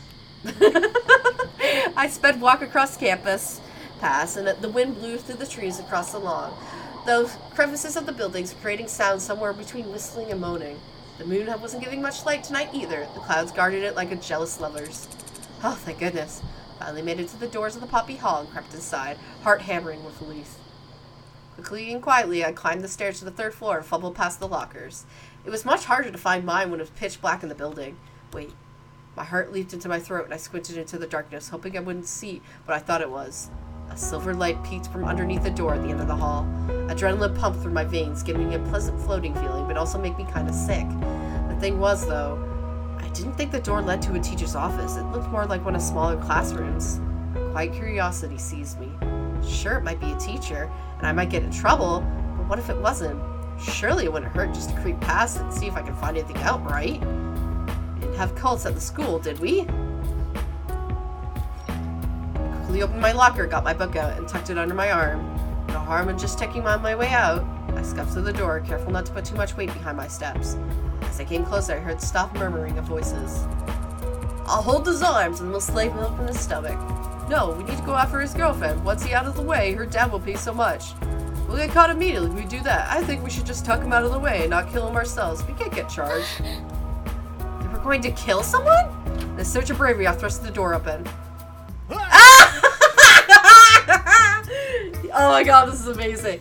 Jared, Caddy, Luke, and Ian and Jeff sat around an arrangement of desks in the center of the room. On the top of the makeshift table was a giant grid with all lines and tiny figurines starting on top. Jared was dressed in a wizard robe, hovering over a crystal ball that makes some kind of dice in the center. They all stared at me in shock. Oh my god, Jared looks funny. Hana! Oh my god, they actually look really cool. I fucking love fucking Ian. What are you doing here?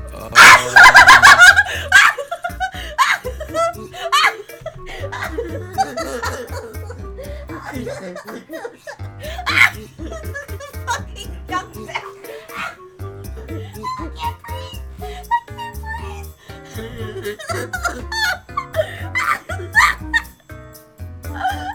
This is what it looks like.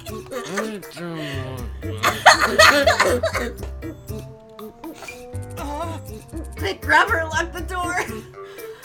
Breathe, Megan, breathe. Breathe. Oh my god.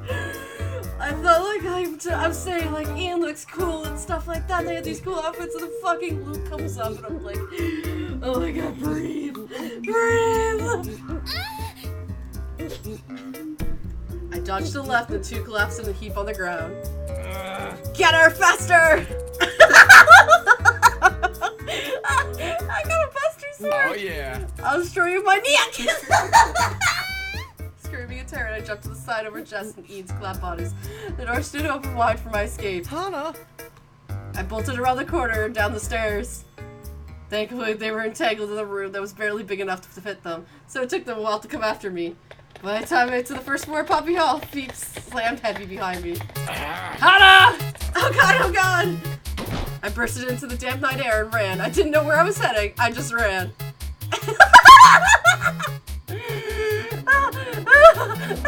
I heard yells of several boys shouting out, "Where is she?"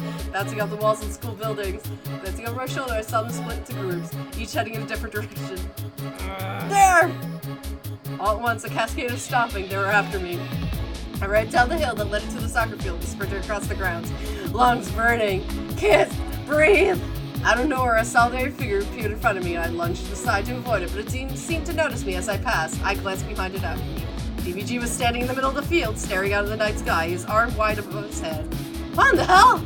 At that moment, my foot caught on something, and I plunged to the ground. Jared materials behind me, and I got to my feet again and started running, but it was no use. He grunted, and then something rammed to my back. Jared tackled me. I collapsed into the ground. We skidded a couple of inches on the dewy grass before coming to a complete stop. I ground and rolled over. My back and elbows were on fire. Hannah. Jared was gasping as hard as I was. He was perched on top of me. I was silently made a wish that no one would find us out like this. There was no way. Explain what was happening here. Please don't tell. Don't tell anyone what we were doing. I don't even really know what you were doing. You just ran at me like a bunch of maniacs. D&D.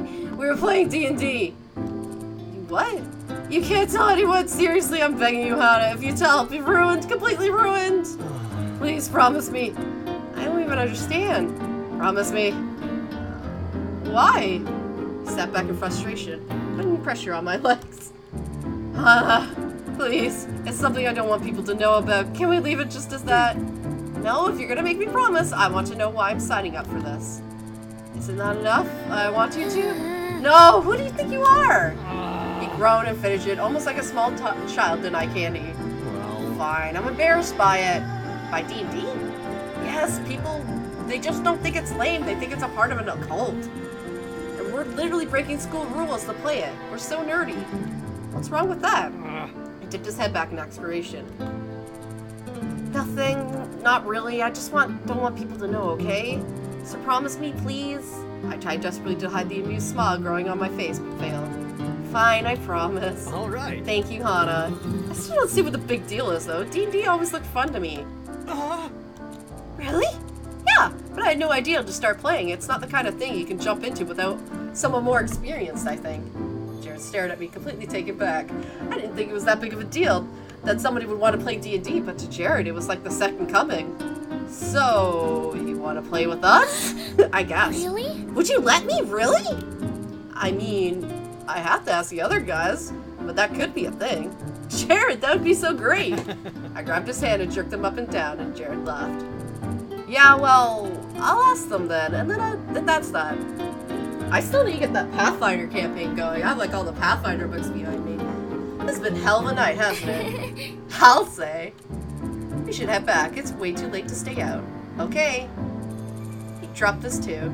He held up my math book, now wrinkled from sitting in the wet grass of the soccer field. That could have been a terrible accident, huh? He didn't want to think anyone would see us. At least you were not somebody else. I nodded. It sounded more like the Jared I knew. Anyways, we should head back in. Two teenagers in a relationship out in the field in the middle of the night would be hard to explain, even with the book. I chuckled and stood my knees protesting. I would definitely be sore tomorrow. Oh, I hope you're not hurt. It's alright, I'm fine. He ran through his hand through his hair. Smooth, eh? Man, the guy should see me now. Anyways, let's go. I'll walk you back. We walked back to Primrose in silence, each of us wrapped in our own thoughts. It was clear that Jared didn't want to talk about it anymore. The issue wasn't closed, but it was time to pull away and rethink what was happening. Instead, I headed into the dorm as Jared waved for me behind. Once safely in the stairwell, he turned away, but didn't start walking back. I should just leave him alone. I cleaned the stairs to the floor, desperately happy that I didn't run into anyone else on the way into my room. By the time I got home, it had been a full hour. I crept in the room, hoping to beyond hope that Maya had gone to sleep by now. Oh, no. But of course not. Thank goodness you're back! Maya swept me under to a swift hug. When she finally released me, I closed the door and smiled. Sorry about that. I had some trouble on the way there. I was a terrible liar, so I had to stick close to the truth as possible. Maya's eyes flashed. Trouble? Look at you, you're a complete mess! I looked down. Grass and dirt stained my skirt. I wouldn't be surprised if it was on my blazer and in my hair, too. Crap. What the hell? No, it was nothing like that. I just ran into somebody and, we stopped to talk for a bit. Did you literally run into them? Otherwise... There was no way I was going to be able to worm my way out of this one, but I couldn't tell Mai what I saw. My mind raced. I couldn't think of someone that I could have seen would have blown up in my face down the line. I couldn't say I'd been one of the normal boots guys because Mai would probably mention it to them, and I would reveal anyone in the D&D group. Jared. Jared? She turned away from me and climbed on the top of her bed and grabbed a stuffed bear. Tell me, were you guys on a date? Was he trying to seduce you? Don't tell me, you guys! No! Good heavens, no! I couldn't tell Mai. Could I? She seemed trustworthy after all, and I couldn't imagine she'd tell anyone, but that doesn't mean she wouldn't. Jared was playing D&D, and that didn't seem like a big deal to me, but he obviously thought it was. Chicks before dicks, huh? Crap. Where did my loyalty lie? I can't tell her the truth, and I can't lie to her, so I'll just tell her that I made a promise to Jared. I was my best friend. She deserved the truth, but Jared was my boyfriend, and I made a promise to him. Should I keep it? But as I looked at Mai in her bed, eyes shining, I couldn't leave her hanging. I can't tell you. Her face fell. I really wish I could, but I promised Jared I wouldn't. There's something else he doesn't want anyone else to find out. I wasn't even supposed to figure it out, but it was an accident, so I held up her hand. Really? Stop talking. You're the only one making me more curious. She gazed at the ceiling. I guess that'll be okay. You can't tell me. At least I know you're trustworthy, right? She gave me a half-hearted chuckle, but I could tell it was bothering her. This is why I hate promises. I don't see why things have to be secret, and sometimes it's important to tell other people. Hana, stop talking. I'm gonna go to bed and try to stop thinking about this. Promise me one thing, though. Not another promise. Promise me Jared's okay, and if he's ever not okay, that you tell me what's going on. Promise me. Of course, he's completely fine. It's not that big of a deal. It's rather... Her eyes narrowed and I swallowed. I promise. Thank you. Well, I'm going to sleep. Me too. Good night. Night. Feeling terrible, I changed my pajamas. Did I make the right decision? Mai was my friend. My best friend. She deserved the truth and honesty from me at all times. But I made a promise to someone I cared about. My boyfriend. Do boyfriends deserve more loyalty than friends? Mai was there before, and to be realistic, it was likely she'd be there after. And if there was an after. An uneasy feeling sat in my stomach, but as I drifted to sleep, I began to wonder whether there was even a right answer to be had. After that night, things seemed to improve with Jared. It was as if my discovery of his secret love for D&D cemented some kind of decision of our inner turmoil with his. He relaxed around me, and his odd, stilted speech almost disappeared. Don't worry, ladies. There's enough hope in every one of you to find your truest loves. They can't all be me. Oh, Jared. Mostly. He still spoke in the way around other people, especially around other girls, but at least around me he spoke like a normal person. Part of me wanted to ask him why, but after that night, I decided it was much better not to ask questions. I felt almost like even asking a question would be a majority of distressing to him. To be honest, he was kind of confusing. I didn't know who he really was, but he still treated me well. I like hanging around him. I progressed past the point of crush, and now I could talk to him as if he were a normal person. That was how I ended up here in the first place, having an admirable midday picnic with several girls from my class. Apparently, it was best to share him. Jared, what is your favorite... Kazuki stopped mid-sentence and emitted an odd beeping noise. TV series? Kazuki, I told you to have to stop making that noise. I formally apologize. My favorite TV show, That would have to be Full Aim of Bones, of course. Good choice, good choice. Indeed, what a classic piece of contemporary visual and literary mediums. Anna, what is your favorite TV series? What was my favorite TV series? When I thought about it, only one series came to mind, something a long time ago, when I was still young. I would go over to my best friend's house and we would watch an anime about an average high school girl who could transform and save the world. We would play around and pretend to be the characters from the show on the playground. I, the heroine, and he being the mysterious masked savior. Oh my god, PBG like Sailor Moon. The other kids would tease us because, well, we were watching an anime, and after I kept my favorite show to myself, I almost forgot about it. Surely now that they were much older, it wouldn't be a problem. I wasn't going to lie in any case. My favorite show is Sailor Sun. I blushed and laughed self-consciously. I know it's not really the coolest thing, but... I glanced at Mimi, who was looking at me doubtfully, and Katsukuni looked as if she was going through her databases, trying to find the history about the show. Oh, Wow, an anime? Really? I meant, wow. So you both like that kind of thing? She looked doubtfully at Jared, and I suspected she wanted some kind of confirmation from him. If he thought it was okay, then it was okay. I relaxed, pleased to be off the hook. No! What, me? Of course not! I stared at Jared in shock. He was very intentionally not looking at me. Yeah, man, I'm not about that weeby shit. People who like that kind of things are weird. What the hell, Jared? Jeez, Hana, don't get mad at Jared. He was just being honest about his opinion. Verified. Both looked at Kazu, unsure of whether she was contributing to the conversation, or whether she finally finished adding Sailor Sun to her database. I would never watch a show like that. Jared, I love Flame Up Bones. I watch it live, even. If you watch, we can watch it together sometime. Jared looked nervously from Mimi to me. That's okay. I think I'll pass. I'm very busy at school and everything. Oh, that's too bad. I grit my teeth. The conversation continued without me. Jared was getting more and more flowery as time passed. All the while, I tried to console myself. This was just a small thing. It was a few sentences. It was just conversation. But at the same time, it wasn't. I was, in my own way, asking for support, and Jared didn't give it to me. No, he left me completely hanging. If someone asked him about D&D, he would have lied too? Or would he have stood up for himself? I would have stood up for him. So, did he lie like this all the time? And would he always throw me under the bus when it came down to it? Finally, after what seemed an agonizing amount of time, Mimi and Kazumi left. Jared stood waving to them, even minutes after the boy had he done mess up. I waited patiently until he sat back down on the blanket. Class would be starting soon, but I was so upset I didn't even care. Jared clenched his fish in his lap. Hana. Why did you do that? Do what? I glared at him. Lie to them. Well, it's not the way I lied to them. I loved watching Phoenix Ball X as a kid. As a kid, I don't watch anime anymore. Because it's weeb shit? That's not what I meant to say. Really? Then what did you mean to say, and why didn't you say it? You're being awfully demanding right now. What? You should calm down. I said something wrong. It's not like I did anything wrong. It's not about what you said, it's what you meant that you said. You said it was about what I said. I didn't mean to say it, so... You still said it, though! Hana, calm down. You're being completely unreasonable.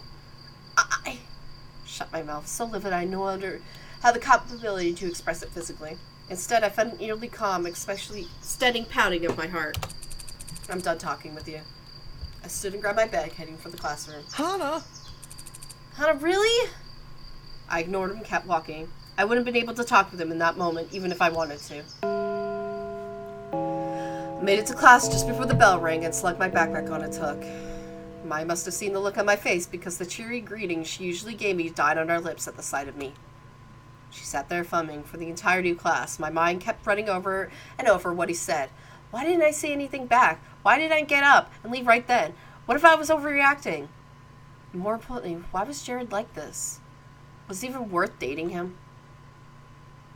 Next morning rolled slowly by. I went back to my normal morning routine. Shower, brushing teeth, changing clothes, doing my hair as Maya looked on. Are you feeling okay? Yes, I'm fine. The sixth time that she asked since the incident, but I didn't really want to talk about it. My seething anger had since died. Now that I could look at the situation relatively in the cold light of the new day, I didn't even know how I felt about what happened. I knew Jared didn't want people seeing that, the other side of him, but I never thought he was the kind of person who would throw somebody else on the bus, especially someone he claimed to care about.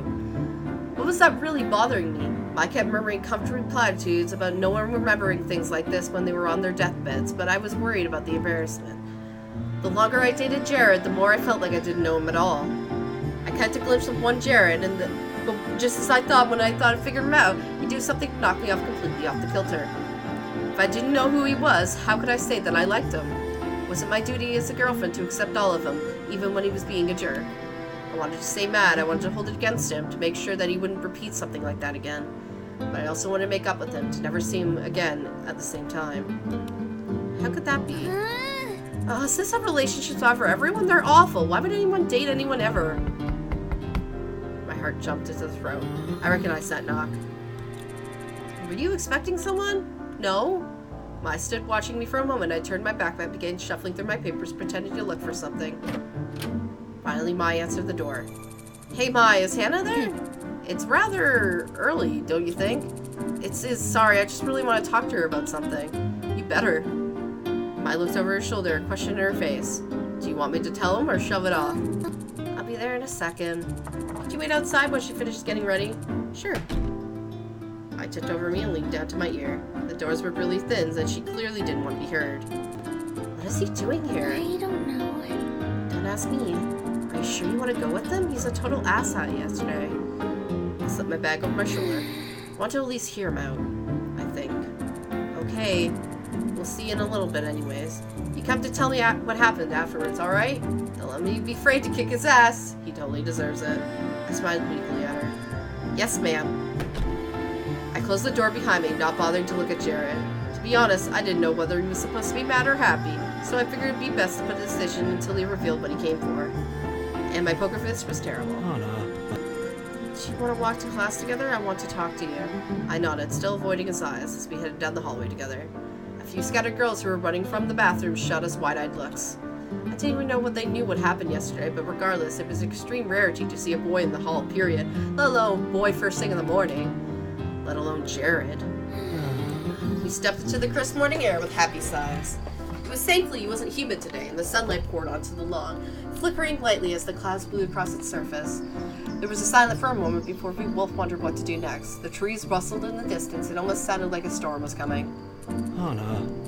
I'm so sorry. Startled, I finally looked at him. His face was pained, almost like he wanted to cry. I'm the worst type of person there is. I can't tell you how much I regretted what I said right after I said it. I wish I did something different. And then when you left, I was too ashamed to go see you and apologize. But you deserve an apology. Not that makes up for what I did, but I'm just... He heaved a sigh before the confident, assured Jared crumpled up like a bag of potato chips. I'm really bad at making friends and dating, I guess. I don't want people to get too close. I want to be perfect for you, for everyone, but I'm not perfect, and I know that. I know it's unreasonable, but it doesn't stop me from wanting it. And I'm terrified if that's the fun side that I'm not perfect, they'll just give up on me. It sounds really stupid. It sounds something like I should just be able to get over, but it doesn't even make logical sense. I've got people who care about me. I've got people who know that I'm not everything I appear to be, and they still want to be with me. But still, when it comes right down to it, even with somebody I care about, like you, He stopped, stared down at his shoes. I'm sorry. He ran his head through his hair and laughed. That didn't even make sense, did it? No, it did. I didn't know what to say. It was kind of a hard thing to process. This Jared was being stupid, but it was just pointing out that his thinking was incorrect wasn't going to help him. And he did so completely out of line with me. Was I supposed to give him, or was I supposed to continue being angry to stand up for myself? It was the right decision. I wanted to forgive him, but I didn't want to be a doormat. But still... I understand. But still... I was really hurt. There was no excuse for your actions. I know. Jared hung his head, a picture of regret. He looked like a sad puppy. I felt bad about it, but I had to stand up for myself, right? Well, I guess as long as it doesn't happen again, there won't be a problem. I like you, Jared, as you are. You don't need to hide from me. Jared offered me a weak smile. Thank you, Hana. I promise I won't let it happen again. I nodded. The tension in the air hadn't eased any, but at least the problem was solved. Right? Anyways, we should start heading to class. He dropped me off in the classroom, waved goodbye. Once inside, my nearly ran me over. What happened? Are you okay? Yeah, everything should be fine now. He apologized to me and seemed to really regret it. I nodded, but still looked somewhat put off. Is something wrong? No, I mean, he apologized after all. But the odd look remained on her face as we headed into our seats. Tell me, what's up, Mai? Don't lie. Okay, don't get mad at me, alright? I tend to look at people's actions and see what kind of people they are. That Jared really did to you right off the bat, right after you started dating. It worries me. I don't think he's a bad guy, but still, he did throw you under the bus, I'm just saying. But if he really doesn't do it again, then there's nothing to worry about. People can make mistakes. What's important that he follows through on his words. Yeah. After our conversation, I trusted Jared. I thought he would follow through, even if Mai didn't. Mai was really a stickler when it came to guys and relationship, wasn't she? As the rest of the class filtered in, I watched Mai gazing out the window, one question pounding through my head. Why? I was studying at my desk one afternoon when Mai and PBG came bursting through the door. Hana, I have a surprise! PBG shut the door behind them and Mai lowered her voice. Hana, we snuck some beer into the school. Do you want to drink with us? I looked up from my work and finally noticed that she and PBG had tiny brown cans in their hands. It looked like something came from a vending machine. In Japan, it was fairly easy to come alcohol if you really wanted it, and most people looked the other way at underage drinking, so long as you didn't cause a fuss. That being said, I'd never had anything to drink before. And Asagao would be so lax about it. And I didn't think Asagao would be so lax about it. There was still a stipulation in my scholarship that said, were I to be caught consuming alcohol, my scholarship would be given up. If that happened, there was absolutely no way I could keep going here, even with my father spending all his money on me. It would be reckless and selfish for me to do that, even if I wanted to. No, that's okay. Okay, but if you don't mind, we're gonna do it, right? My old friends like to drink, so you can go ahead. I'm used to it. As probably could have been expected, my tolerance was really quite high, and being so ex-perceived, neither drank enough to have too much of an effect. Instead, they played board games that just slightly louder than usual. Ugh. You took my monster out of Tokyo! Yeah, I did. Because he's dead now. Oh, they're playing, what is it? Something Tokyo. It's a cool board game. I've played it before. As Jared Fashion's show grew closer, he became increasingly more angsty. We were already rocky as it is, although he had apologized and I still felt hurt. I was trying to convince myself that he didn't mean it, or he learned from it, but my suspicions were ingrained in my head. Maybe he was the most important person to himself after all. He did say attractive people were the most self-centered. But as I felt bad for these thoughts, after all, he was my boyfriend. I should support him. Yeah, King of Tokyo, that's what it is. Thanks, Nerditude. I played that game before. It's fun. No. Wait. I should support them because I cared about him, right? Hey, what's up? You okay, Hana? You look kind of bummed. Oh, no, I'm fine. Sorry. I stared at me, obviously not believing me. Instead, I turned my attention to the conversation in front of us. Only a few weeks left to make sure that we utilize the time wisely. That's plenty of time. I think you're taking this a little too seriously. If we don't practice, Hidden Block will end up winning. Do you want that? The group cast a glance over the cafeteria. The Hidden Block Club were competing to see who could officially balance their tray on their chopstick, except for Ian, who was watching with a tiny smile on his face. Well... An extra practice period couldn't hurt. They agreed to have an extra practice at some point in the near future. I've finished my spaghetti. Absolutely positive at some point we will never come.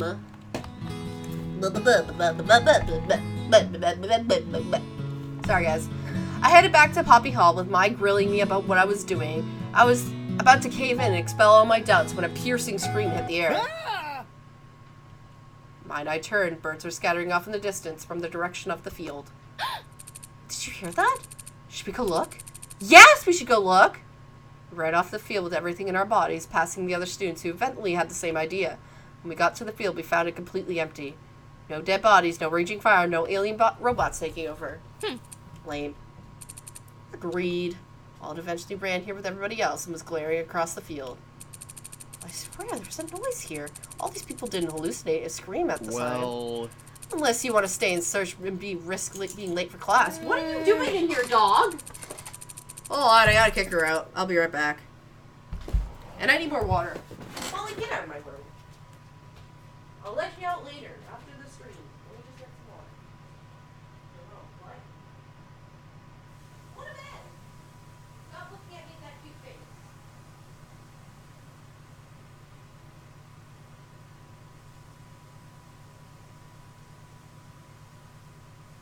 Oh, good. Stop staring at me. I'll let you out after the street. You know this puppy. Mom and Dad know this. Oh, it's 9:30. That's why she's really angsty about it. Sorry about that, guys. What? You should get going then. Mai checked the time and gasped. Shit, Hannah, I'm already ahead of you. She sprinted down the way, minor clouds of dust in her wake. Walla turned to me. I'm heading off too. Coming this way? I won't fraternize with the enemy! Oh, there it is. I see how it is. Clever. Very clever. Not as clever as my plan, but still clever. Bye. I'll see you later then. Waved at me and disappeared down the path. I waited a few moments and began to follow him until... Who? Hand tugged at me in the back of the collar and pulled into the bushes. What? A hand wrapped around my mouth and someone whispered to me, Please be quiet. I can't let anyone see me like this. The voice sounded familiar. I ceased my struggle when Walla was out of sight and I released. I turned and found... Well... Hana, it's awful. My face, my beautiful face. I should have never bothered to come here in the first place. What happened? Are you allergic to something? Bees happened, Hana. Bees. Oh, bees! This is Jared we're talking about. I have to be more. Those demon bugs sought me at their valiant nemesis, and I, the peace-loving Jared, only wanted to put some pretty flowers to brighten my sorrowful maiden's day. Oh, he was trying to get me flowers. He held up a small pink bundle of flowers and I gently took them. But now my face, it's swollen and, oh, I can't bear to look at it. The fashion show is tomorrow. How am I supposed to go like this? I've been preparing for it all year. Jared. I'm so sorry. I felt guilt even though it technically wasn't my fault, but if he hadn't been here gathering flowers for me, he would have gotten stung. It was still partially my fault, wasn't it? What are you gonna do now? I can't go out like this. I can't, Hana. That's it. I'm ruined. He threw his hand up in the air and collapsed on the heap of the ground. Jared? He sat there silently, head in his hands. I wish there was something I could do to help. Wait! He shot up again and figure raised triumphantly into the air. All right. There is something you can do. Take my place in the show. What? You're perfect. Take my place in the show, Hana. Yeah, I know you can do it. You're so beautiful. You'd be perfect. I can't believe I didn't think of this sooner. Jared, I'm not a model. I know, but you could be. There was no way that was true. Absolutely no way. Do you not think you're beautiful? Not really. What? What? But how could you look in the mirror and not see it? He put a finger on his lumpy chin, stroking it thoughtfully. Is this what being a woman is like? I wanted to say, no, I'd rather think this is what being normal is like. Oh. But you'll help me, won't you, Hana? I paused, conflicted, shredding in my stomach. Modeling in a fashion show sounded absolutely antithesis of anything I ever wanted to do. Putting myself in the spotlight for people to critique my body, my face, my hair? Even if Jared sincerely thought I was beautiful, I doubt anyone else would. But as I look at Jared's distraught, sincere, bloated face, he was truly upset, and I could help him like this. Even if I didn't want to do it, at least I could do it for Jared. Well... I guess I could try it. Hana! He grabbed my hands and held them up to his face, kissing them repeatedly. Oh, Hana, my savior, my flower! How did I ever become worthy of such an angel? There it was again, that weird groundhouse talk. Yeah, great. Go to the theater an hour early tomorrow and everything will be fine. I'll be right in the front row supporting you, so don't worry.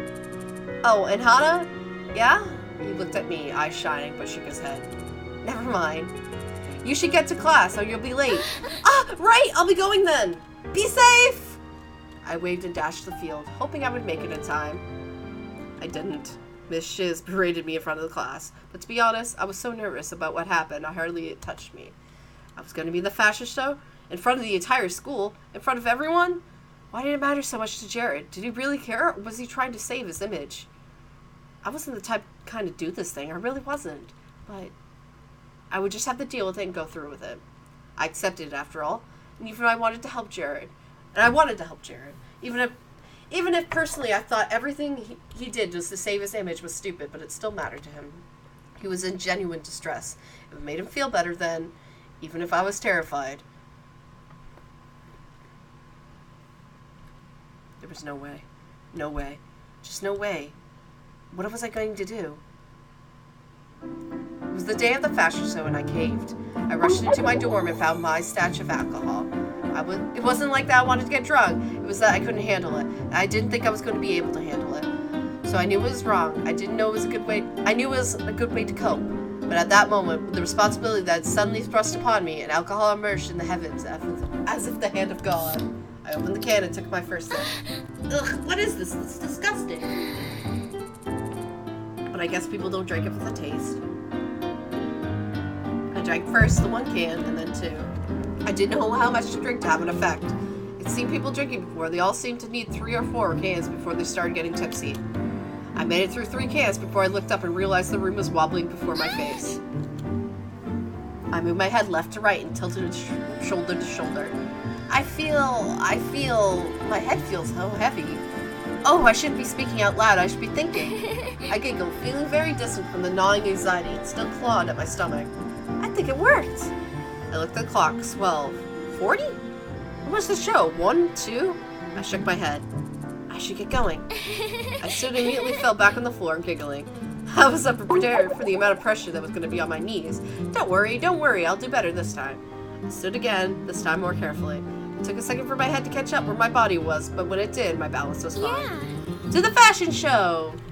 Somehow, in some way, I made it to the theater. The back room was very dark, buzzing with people, mostly tall, beautiful Asagao students and rainbow-high fashion assembles. Loud music was thumping in the main room of the theater, reverberating in my already dazed head. I looked around nervously for Jared, hoping that a few encouraging words from my boyfriend before going out on stage. Unfortunately, he was nowhere to be found. I could only assume that he was too ashamed of his face to be in backstage. Hannah, over here! I turned to see Mimi and Cassidy. Cassidy was holding a makeup brush and smiling cheerfully, while Mimi clutched the clipboard, trying to look important. You're late! I'm sorry, Before I could finish, Cassidy grabbed my hand and dragged me over a brightly lit vanity mirror that was swimming with makeup. She applied thick, sticky gloss to my lip, and I instantly wanted to wipe it off. I watched the other students behind me in the mirror. Some were practicing in their walks in perfect voice. Others were cooing slightly over each other's outfits. Everyone looked so happy and prepared. I gulped. All finished! I looked back at myself in the mirror, and Cassidy applied a tasteful, natural amount of looking makeup into my slightly flushed face. Wow, Cassidy, it looks really good! I took care to my face, moved away as I spoke. I'm starting again, pretending to inspect the light brush on the side of my cheek.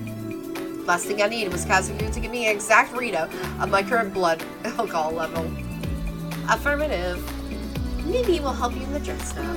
Alright. I stood up carefully, steadying myself on the vanity. Mimi was across the room, helping a tall brunette into a flowery green dress. I took a deep breath and walked over to Mimi. Mimi's face crinkled at the sight of me. Alright, let's see. She looked down at her clipboard, searching for my name. Hannah. Oh, here you are. She turned to a large metal clothing rack behind her. Her hand hovered over the dress as we were picking out a bright, glittering magenta. I can't forget. That's my dress? Mimi smirked, looking quite pleased with my reaction. Jared picked it out for you, especially for you. He said it went with your hair. I gulped. I questioned a lot of things about Jared and our relationship, but his taste in clothing was never one of them. Alright. Now hurry up and get dressed. You're walking in 5 minutes. Want me to change? Here? I glanced around nervously. The room was full of people. There was no time for shame, which Mimi made sure to empathize with the pending tapping of her foot. Now, I positioned myself away from as many people as possible before undressing down to my underwear. I covered myself as much as I could with one arm as I steadily stepped onto my dress. My knees threatened to give out under me. Mimi zipped up the back and whirled me around to face a full-length mirror, and sudden motion made my stomach turn. I stared at myself, mouth agape. Neckline purged all the way down to my chest. The dress is fitted, and fabric drenched at my feet. It was itchy and way too long. I sucked in a deep breath. Oh yeah, Hannah? No glasses on the runway. Mimi snatched my glasses right off my face before I could react. But I can't see well without my glasses. It's just a straight line. You can walk in a straight line, can't you? In my current state, that was questionable. Mimi turned to the back of large shoes. Since the dress is too long, you'll have to wear heels. She considered her options before selecting a silver pair 4 inches long. Oh. I know, I love it too. I love it too that I give Mimi a robotic voice than the actual robot. I took them and looked them over. But I've never had to walk in heels. I don't know if I even can. Tears struck my eye and I desperately held them back, not wanting to ruin my makeup or grow on stage with red puffy eyes. Mimi's face softened for a moment and then she frowned. It's not my fault, you're too damn short for your dress. She huffed and left. I sat down on the floor, careful not to ruin the dress. I pulled on the shoes and wobbled to my feet, feeling like a baby giraffe standing for the very first time. Oh God. I drew a deep breath and steadied myself with the wall. You could do this, Hannah. You could do this. You just have to focus. Who are you talking to, Hannah? No one. I mean, myself. It's time for you to get in line. May I assist you? I took Asagao's arm and she led me to this edge of the stage where a line of girls and guys were waiting for them to turn. Here you are, Hannah. I sighed as she left. My head was beating wildly in my chest. I clenched my unclenched fist and tried to steady the nervous tremors that crept into my fingers. I just had to walk, but walk and turn and then walk again. That didn't sound so hard. I took a deep breath to concentrate on my mind on Jared. If you thought I could do it, then surely I could, right? The line got shorter and shorter until finally I was next. I watched the boy in front of me step confidently out onto the stage. He was dressed in a blue sequin tuxedo that lit up as soon as the bright lights up the stage hit it. I peeked out from behind the curtain, squinting against the brightness. I scanned the audience carefully. Where are you, Jared? Without my glasses, it was hard to see. Luckily, I didn't need perfect vision to spot a paper bag that could assume that Jared was in the front row. He was sitting between two blurry blobs that looked like Satch and PBG. I realized a bit, but it was short-lived. Walk! Someone hissed at me from the shadows. I stumbled forward, my heart skipped a beat. I was suddenly bathed in a blinding light. Cheers erupted from the audience, who I assumed to be my normal boots club. I put on one foot in front of the other, trying desperately not to make a fool of myself. As I wobbled down the runway, I glanced to where Jared was seated. He waved at me, gave me a thumbs up. The gesture he gave me was a tiny surge of confidence. It must have helped because I made it to the end of the runway without incident. A smile crept across my face, and I paused and struck what I was hoping not too completely stupid pose. Cheers ran out again. I turned around and started back. I made it about halfway. Oh God. Hiccups. I continued to walk, but it happened again. Something somewhere went wrong. Distracted by hiccups, I stepped incorrectly and maybe my foot slipped, got caught in the dress. At some point, however, I went down. It happened in slow motion. There one way too closer to my face. My hands flew out to catch myself. I squinted out my eyes shut. I fell, smashing my face against the floor. Gas flew around me like ghosts. The color drained from my face. I tried to stand up and I fell again, this time on my knee. Again, I just tried to stand and fell. Oh, Hannah. No matter how I tried, I could not stand again. I stared at my hands on the stage, eyes watering. My hands. My hands! I moved them around, pulled myself across the catwalk. Like a slinky or a snail. Oh, it was almost fun. It wasn't for the everything else that made it not. I made it backstage. This next girl strode up from behind the curtain. I was greeted with silence by the staff. Mimi stood by the clothes rack in the back of the room, staring at me with a sly expression. I didn't say anything. Someone lent their arm, and as I stood quivering legs, I realized how much little strength they had. I must have been very afraid for them to go limp on me like this. Someone led me to a chair and sat me down. I stayed there for a while, looking at my hands until... Oh. Are you okay? I nodded silently. Why are you wearing Asagao's dress? I couldn't understand. What was he talking about? My head was absolutely swimming from the potential mix of alcohol and embarrassment. Akako's dress? Yes, that's Akako's yashine. I can't say Japanese. All at once it hit me. I glanced over where Mimi had been standing, but she was gone. You're telling me this isn't my dress? No. Akiko is way taller than you. Besides, I wouldn't have chose that color for you. She took my trembling hands in his, kneeling down to look me in the eyes. I turned my head away in shame, but Jared gently turned it back with a finger on my chin. Your dress was blue. I picked it because it perfectly matched your eyes. It was going to be the climax of the show, the most important piece of the whole collection. I thought if you wore it, maybe you could see how beautiful you are. I thought you could see yourself the way I see you.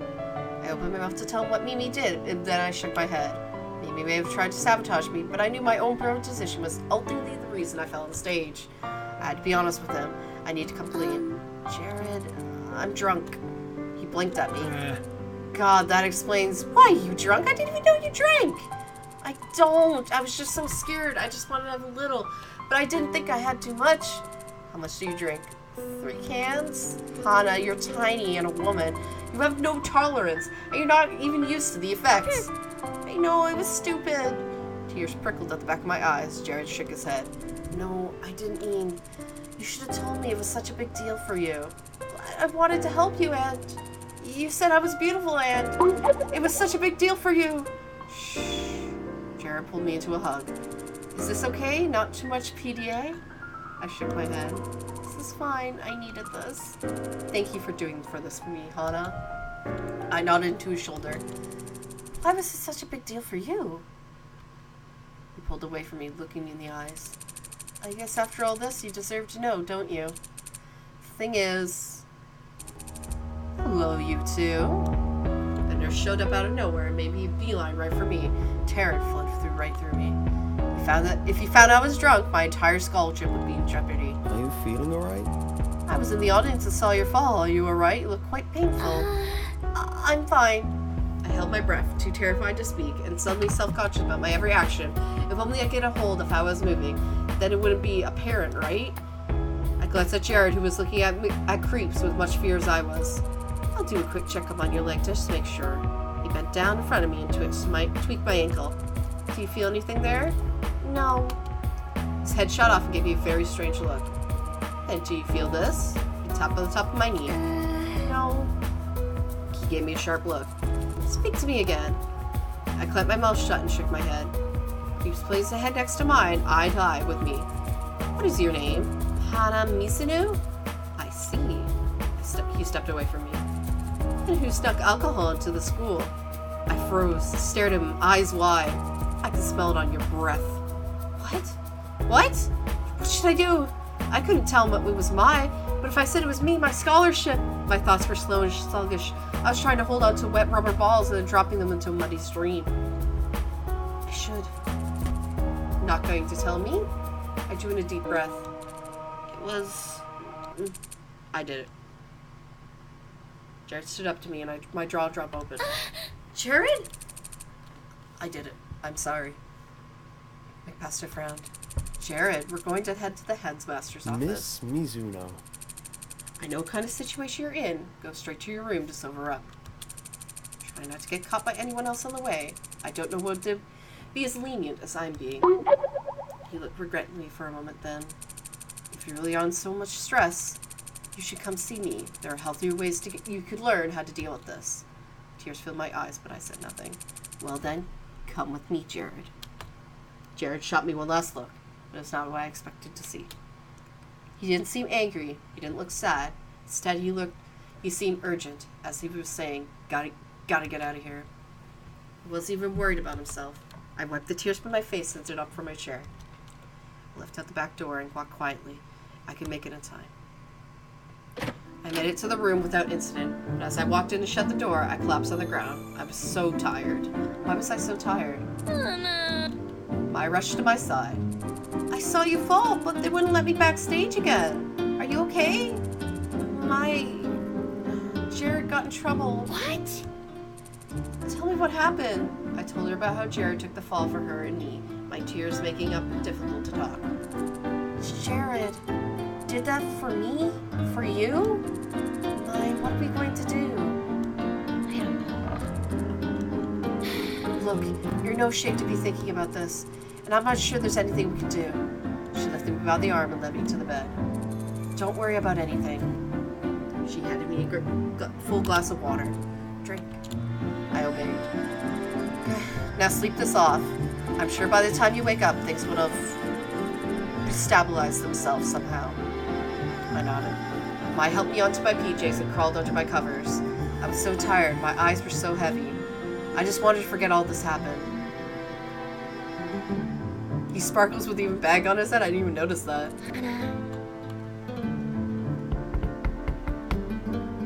Hannah? Hmm? Someone's at the door. I think you should answer it. I sat up groggily and sudden sharp pain struck my head. Oh my god.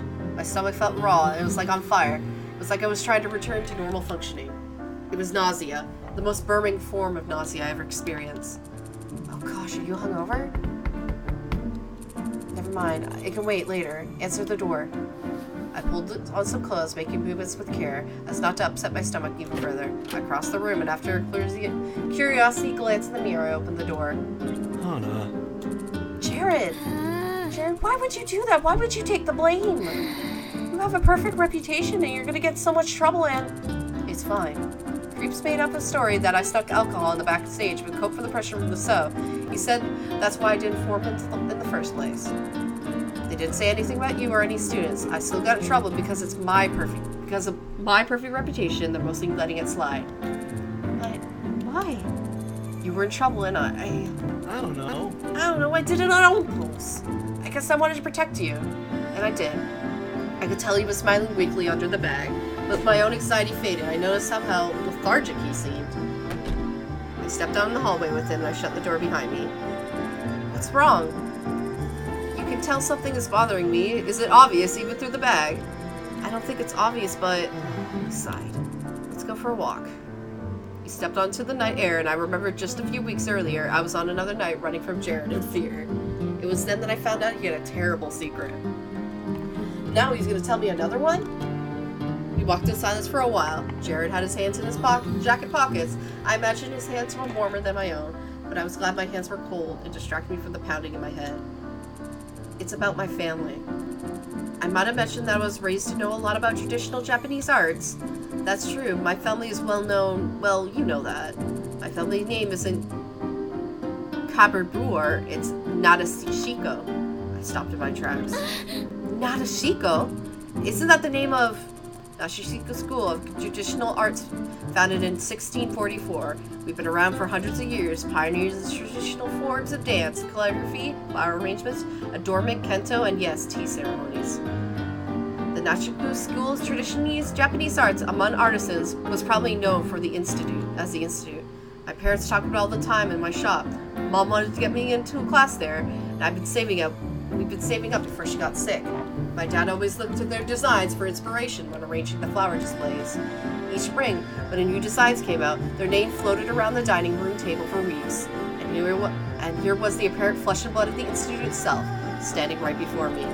But you are too rebellious and free-spirited to ever be tamed by ancient traditions and a distinguished family name? I know. I was gonna say white. As you expect, being raised with such a history, I was expected to carry on the family name as not to blemish our reputation. My birth kinda already ruined that, though. Is that why your last name is Kabner? He nodded. My father took a mistress, my mother. I took her name because I was never allowed to have this. But my father died, and my mom, through a series of events, was incorporated as the head as one of the branches. She thinks if I could just be well-behaved enough, I would eventually be accepted and allowed to run a branch of the school, if not the whole thing. I'll be rich, and we'll be settled for life. We'll have fame and prestige we deserved, and she'll finally be acknowledged by her lover's family. And I think to her, it's what she needs to feel like she can see him again after she dies. Right? So it's a lot of pressure. I've been expected to be perfect my whole life. When you're as naturally flawless as me, it's not too hard, but it can be demanding. Failure isn't tolerated. Loss of the image isn't tolerated. I don't think I've ever had a true friend until coming here and meeting the Snorkel Blues Club. It took years to convince my mother to let me come here. Only the prestige of the Academy saved me. I was able to have fun here. All the ceremonies and shows I did, all the tournaments and announcements, and even my girlfriends. He glanced at me sheepishly. Sorry. The first time maintaining an image was half the work and half the fun. But for now, I guess all the work meant nothing. He stared wistfully at the night sky. The headmaster's gonna call my mother, and she's going to find out. Maybe she'll be able to keep it on the wraps. I don't know. My mom can be very scared, ruthless even. But she'll definitely get around the school, and from there, well, my image is ruined. He sighed. It's weird. I've worked my entire life for some 17 years to keep this up. I couldn't tell if I hate it or love it. But now that it's ruined, I feel sad. I miss it. Jared, you threw away so much because of me. No. Hey, stop. I'm not telling you to make this feel bad, but... Well, now you know. He rubbed his arms, and I could tell he's smiling under his bag. It's cold. What do you say we go inside? We returned to the girls' dorm, making our way slowly to my room. I didn't even know what to say, but the truth of Jared's upbringing the entirety of what he sacrificed by accepting the blame. It was too much for me to process. It definitely wasn't making my headache any better. We reached my room and Jared shuffled awkwardly. Well... I guess... I put a hand to my mouth. It felt really weird. My headache was getting worse. My stomach was burning even more. And are you okay? Pulled a hand on my forehead, looking at me with concern. I don't feel... Oh no. He pulled me by the arm, sprinting down the hall. Hold it, please, hold it! We flew into the bathroom, and Jared practically threw me onto the stall just in time. Jared gathered my hair with his hands, and I vomited like I'd never vomited before. Isn't this nice? No! Jared chuckled quietly. We've got ourselves one hell of a mess, haven't we? He tenderly rubbed my back. I was embarrassed, horribly embarrassed, but it was beyond the point of feeling that embarrassing. I just wanted to end. I guess everyone will hate me now. What? Well, I'm not going to pretend to be, because people liked me because I was perfect. Now that I'm not... Does she puke pink? I wonder. That's not true. It'll be interesting to see how it turns out, won't it? He chuckled again. I don't like to admit it, but I'm scared. When I was done, I kicked him out of the bathroom and cleaned myself up. It was horrifying that he saw me like that, but at the same time, I was more preoccupied with what was going through to worry about something so comparatively small. After giving up so much for me, after seeing me throw up a big deal, I washed my mouth out, borrowed someone's toothpaste before returning to the hall. Jared was waiting me in front of the door. All right. So I guess it's goodbye now. He is sparkling through the bag. What the hell? I nodded sheepishly. Jared. Thank you. No. I should be thanking you. Things have been challenging for me ever since I met you. Without you, He stopped himself. Anyways, thank you. He turned and left. I watched him go. Guilt mingled through my griefulness and my empty stomach. I returned to my room, once again feeling exhausted. Mai turned to her in bed and looked at me, but instead of talking to me, she smiled. Smiled back at her, and she turned over again. She probably knew I didn't want to talk about it. I changed back in my pajamas and climbed into my bed, trying to think about ways to help Jared. His relationship with his mother seemed so difficult. If my father was like that with me, there would be no way I'd be able to do anything. The only reason I was even here was because my father supported and cared for me about me so much. Even if his mother had those expectations, didn't she know they were unreasonable? Maybe it's naive of me, but I thought maybe he could talk to her honestly and tell her how she felt. But then, would that even do anything?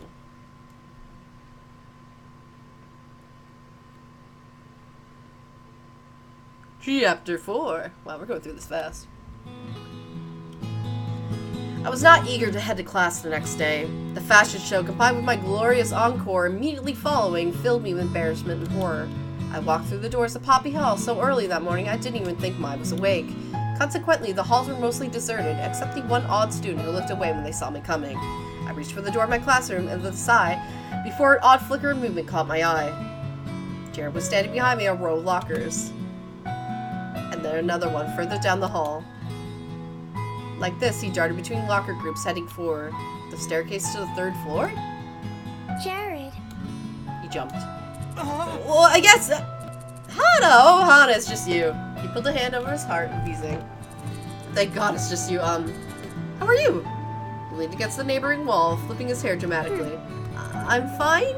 Nice. That's great, that's great! There was a creak down the hall as the stairwell door opened. Students were now trying to trickle in the hallways. Jared followed them with his eyes. Yeah, I was thinking about along the lines. I agree. Yeah, right, yeah? Jared, I'm not saying anything. Perfect. How wonderful. Irritated, I grabbed his chin with my hands and turned to face me. Hey! Jared, come back down to earth, please. No one's gonna be thinking about you. A few students passed by, whispering and giggling. Jared sighed.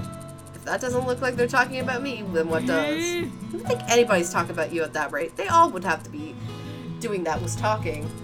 You can't tell me no one is seriously going to be talking about how Jared, the model student, is secretly an alcoholic. I wrinkled my nose. He had a point. Was the thing that was surrounded so arrogant? It doesn't revolve around you. I know that. What kind of idiot do you take me for? I'm not saying you're an idiot. Jared glanced at the door again. He paled. I looked over to my shoulder. Good morning. Oh, hey, Sash. What's up? Hey, girl. Sup? What's up? Good to see you two survived. Grinned broadly and I chuckled, but Jared shoved his hand into his pockets. Anyways, Jared, I understand I won't talk to... Don't forget about the meeting after school tonight. We want everyone to be there. You too, Hana. Yeah. Got it! I salute. Satch waved and went on his way. But, see, I told you so. I'll see you around. Hana, I gotta talk to him. I'll see you later. Jared followed Satch up to the classroom, no doubt about to probe him about his opinion about what occurred the night before. Wondered whether he'd tell the truth to them about the alcohol, or whether he'd stick with his original story. Would he tell me about me throwing up? Oh, jeez. I went to the class, hiding my face from the people around me, but the conversation I heard, I wouldn't have expected of him. I know, right? Who maybe he is some kind of alcoholic. I think so. Maybe that would make him so hot. He'd be dangerous and everything. A secret bad boy, a dark side. Kafsku's eyes flickered. I don't understand this processing of human mating patterns. Whatever, more for me. Seemed like no one even remembered my fall. Compared to Jared, I was small news. The same thing happened at lunch, too. Don't trust him as far as I could throw him. I'm not so sure. Yeah, I don't think the thing as shady as to listen on our strategy discussions. He stole my favorite Wiimote, though. They were all the same color. There was no way he would have known that he was taking it. The group cast a suspicious glare at the Hidden Blocks table, where Jimmy had donned a chef's hat and was teaching the rest how to frost cookies.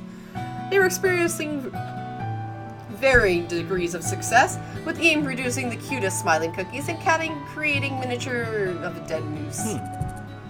I don't know. Jared was listening quietly, hardly even eating his food. I couldn't tell whether he was relieved or whether their failure to address the rumors that made him distrust them even more, otherwise he would have... About the fashion show. Yeah. You look great! I glanced at Mai, blinking. Yeah. You really did. Josh agreed, didn't you? Josh blushed and turned away. I don't know what you're talking about, but what about my fall? It's exactly what I expected from the likes of you. I stared at Shay, unsure whether that was a joke or an insult. His expression didn't change. Nobody cares, Hana, so don't worry. She dug an elbow into my side, a bit painfully. I had the feeling that she was shutting me out of less concern of my feelings, and more of concern for the truth of the situation getting out. I glanced at PPG, who was making faces and staring at the ceiling. Did he know too? Was he going to tell them? Okay, thanks then. See what I mean? We should leave the strategy for tonight. Lunch is supposed to be relaxing. We shouldn't drag work into it.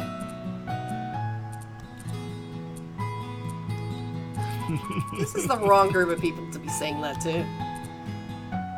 Yeah. As we finished eating and dispersed into campus, I dwelled behind the others to catch up to Jared. He was walking like a zombie, holding his head, unsure if this reality existed. Hey. Feeling better yet? I just don't get it. Why doesn't anyone hate me? Nobody cares whether you snuck alcohol in. At least nobody in the normal Boots Club cares. They're your friends. It's not like you killed a person. They probably don't even want to talk about it unless you bring it up. Friends? Yeah. I patted him on the shoulders. Don't worry, you'll figure out friendship works eventually. As I rubbed his shoulders, I heard someone approach from behind. We turned around. Paul. What's up? Hey guys, I don't really know how to go about saying this. He scratched the back of his head, staring at Jared's left knee. Well... So, you know that I'm running for council president, right? An image is very important to do that, right? Oh no. So I don't personally care what you do in your free time. I don't care whether you drink or not. Like, personally, I don't give a damn. But some of the students in faculty might care, and it'd be bad if I got a reputation for doing things like that. Your reputation might survive, Jared, but I don't think you've godlike good looks.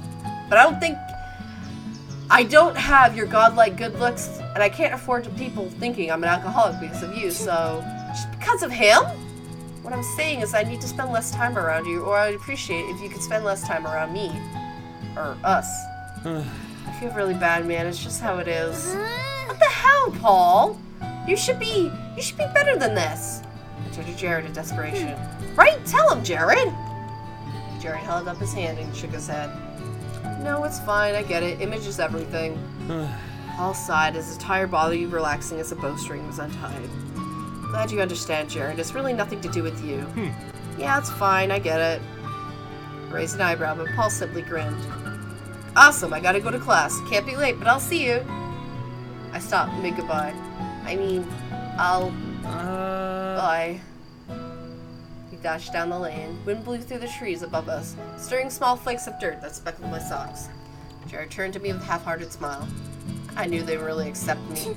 Is that really what you're taking from this? You saw it happen. You're cherry-picking the worst possible things to reflect your inaccurate outlook. It just happened. You can't tell I'm making it up. It has nothing to do with your friendship. He said it was image only. Yeah, my image is the only things he seems to care about. What? You think Paul is using you? I don't know. I don't know. I didn't say that. But you're not taking it back either. Yeah, well... I stared at him. You're kidding. Jared shrugged. Class is starting soon, isn't it?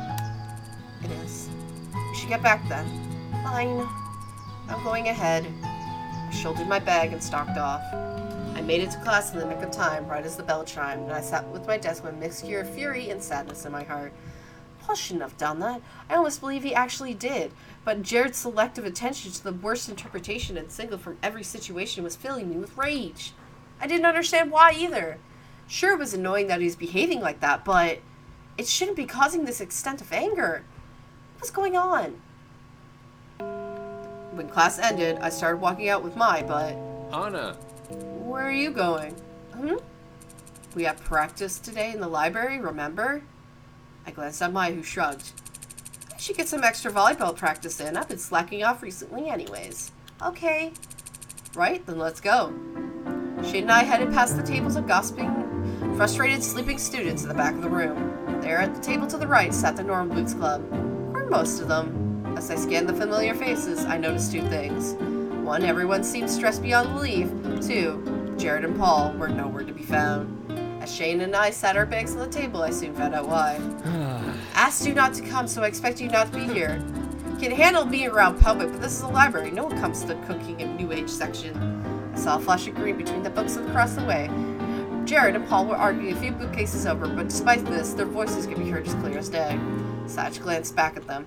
If they don't keep it down, the librarians come and kick us all out, trust me. That's okay, we could just meet in the club room, right? The teacher is using for class prep today, so we won't be able to. Oh, can't you do something? You work here. That situation between them, I won't take sides.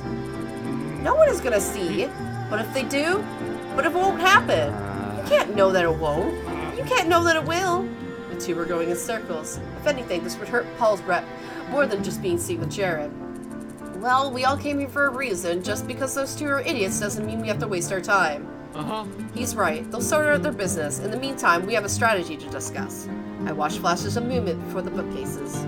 But I'm not the one for conflict, but we can't leave them like that, can we? They're going to hurt us as a group. Well... I think when we get involved, it will only get worse. I agree with Shane. You can at least tell them to take it private. They're almost done. It'll be fine. I slapped my hands on my face, rubbing my temples. First Paul and Jared, and now this? As the argument back and forth got more heated, both sides separating themselves into thick categories as time wore on. I glanced at Josh, the only one who was staying quiet, and he shrugged at me. Finally, I stood. Guys! The other stopped mid-sentence, glancing at me. Just for today, can we please get on with things? I'll go tell them either they join us or whatever happened. They both can miss the meeting. But no, I don't want to hear it.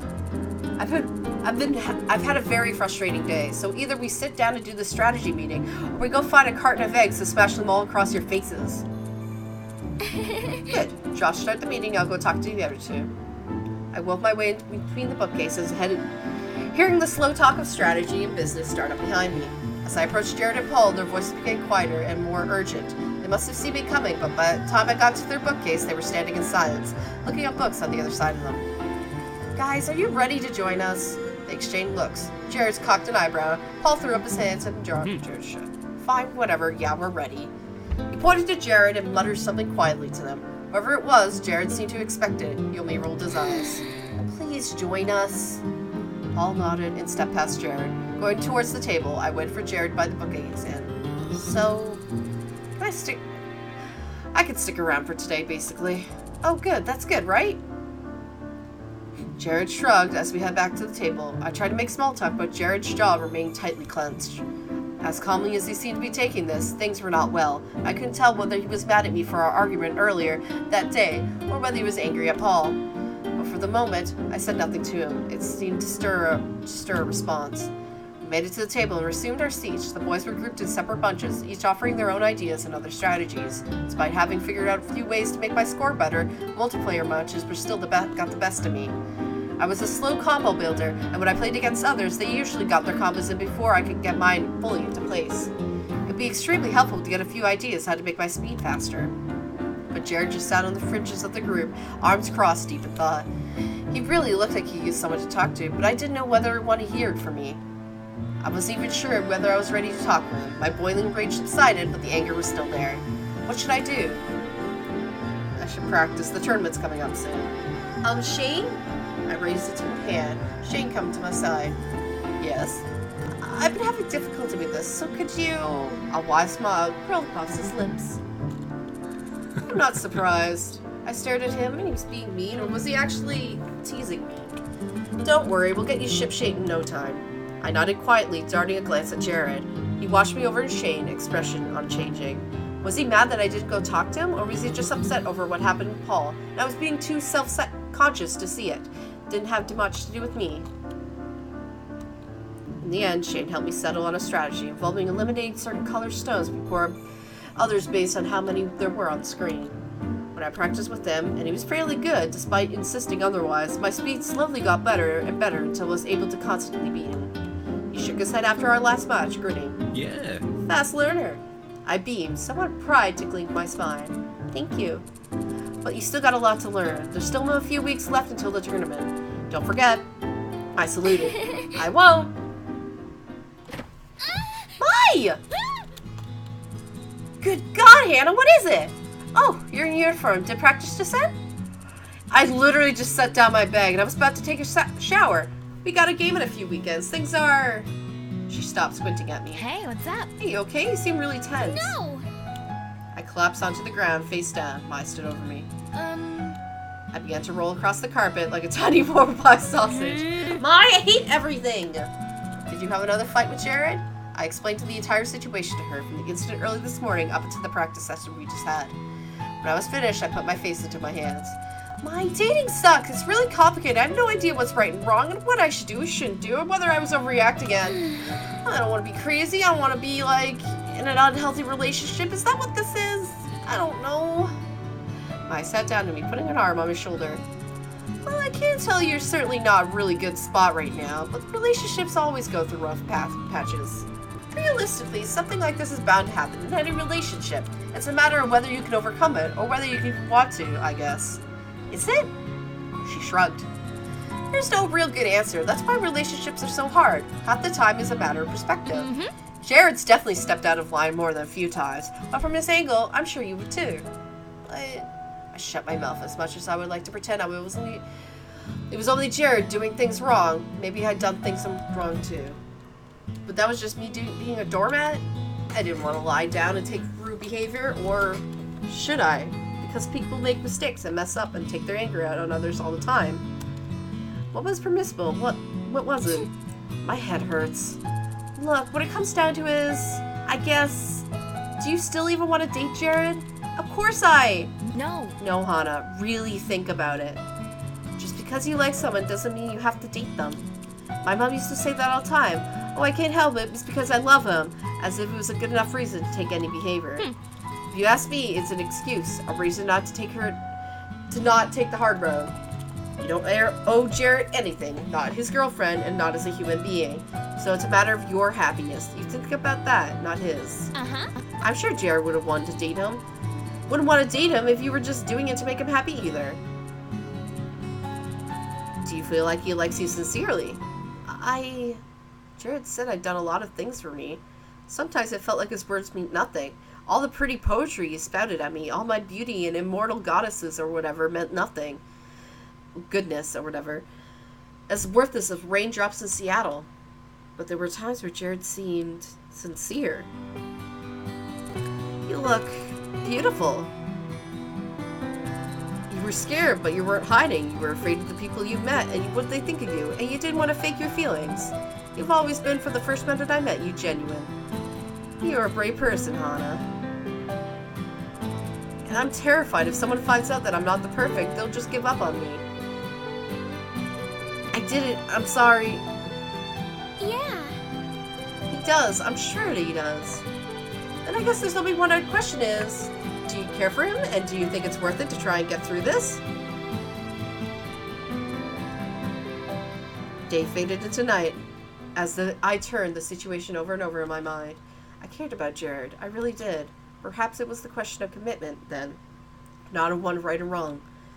Even if Jared was being a butt, he needed someone's help. This was basically the worst fear coming true. Was it any wonder that he completely irrational when dealing with it? His irrationality and insistence on seeing things in the worst light possible was angered me the most than anything he said to me. It was cruel that he said to me, including throwing me under the bus, wasn't truly how he felt about me. It wasn't good, wasn't excusable, but it wasn't the truth of the situation. More important than whether he... Oh, I gotta slow down. Hold on, let me restart my fucking, mind like Kazaku. More important whether he did it Megan, please stop. And I couldn't treat him like you've already messed up, or else that would make him self-fulfilling prophecy. But I wanted to stick around. I had to learn how to deal with this excruciating drama like a caged chick. My knife is not really that bright. So why did it bother me that so much anyways? I started up the top rungs of my bed, running feet across the bars, holding my bed up. It was just... I hated that line of thinking. I hated it so much. I hated it because... My eyes widened, reminding myself. Hana, why don't you go and try to school today? I'm sure things will get better if you try. No. Hana. I shot a glare at my father from across my messy bedroom. Don't you have work to do? He shut the door, disappointed, etched across his face. I listened to footsteps descending the stairs, hard and heavy. I hated myself like this. I hated the world like this. Today marked the start of the 7th week I skipped school. I turned over my bed, still in my PJs, rubbed the sketch bag in front of me. It wasn't like there was any point in trying. If I came back, they would laugh. They would cheer, maybe drag me off again and start all over. Nobody who claimed to be my friend back then really was. None of them could be trusted, so what was the point? I pulled my blanket firmly over my shoulders. No point. Just thinking back to that year filled me with self-loathing. Anger, guilt, frustration. I wanted to go back and strangle myself. What are you doing? Can't you see how hard your father is working? Can't you see? But what was the use? That Hannah was gone, wasn't she? I guess I was afraid of her coming back. And Jared was the reminder of that version of myself that was never far away. But back then, what I wanted more than anything was a friend. Not someone to tell me I was wrong. Deep down, I knew how wrong I was. How stupid I was being.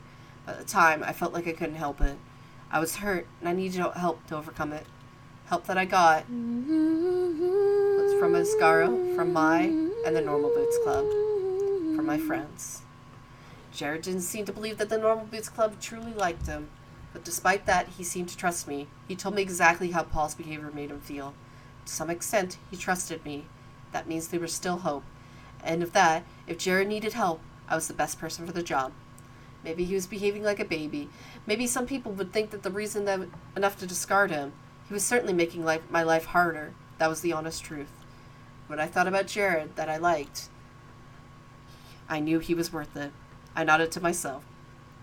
Perhaps I overreacted. Yes, he was being frustratingly pessimistic, but I got angry at him for my own reasons. I felt bad.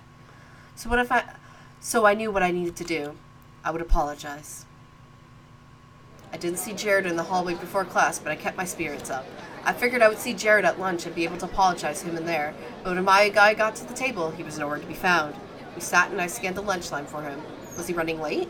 Hana. Paul cast a guilty look in my direction. Oh, I glanced downward at my food. It's only for a little while. I looked at the Paul again. I wasn't sure whether he was saying that to comfort me or to comfort himself. I stood. Hana. Sorry, but I have somewhere else I should be. Leaving my food behind, I dashed to the cafeteria. Where could he be? I checked the classroom, the club room, the library to no avail.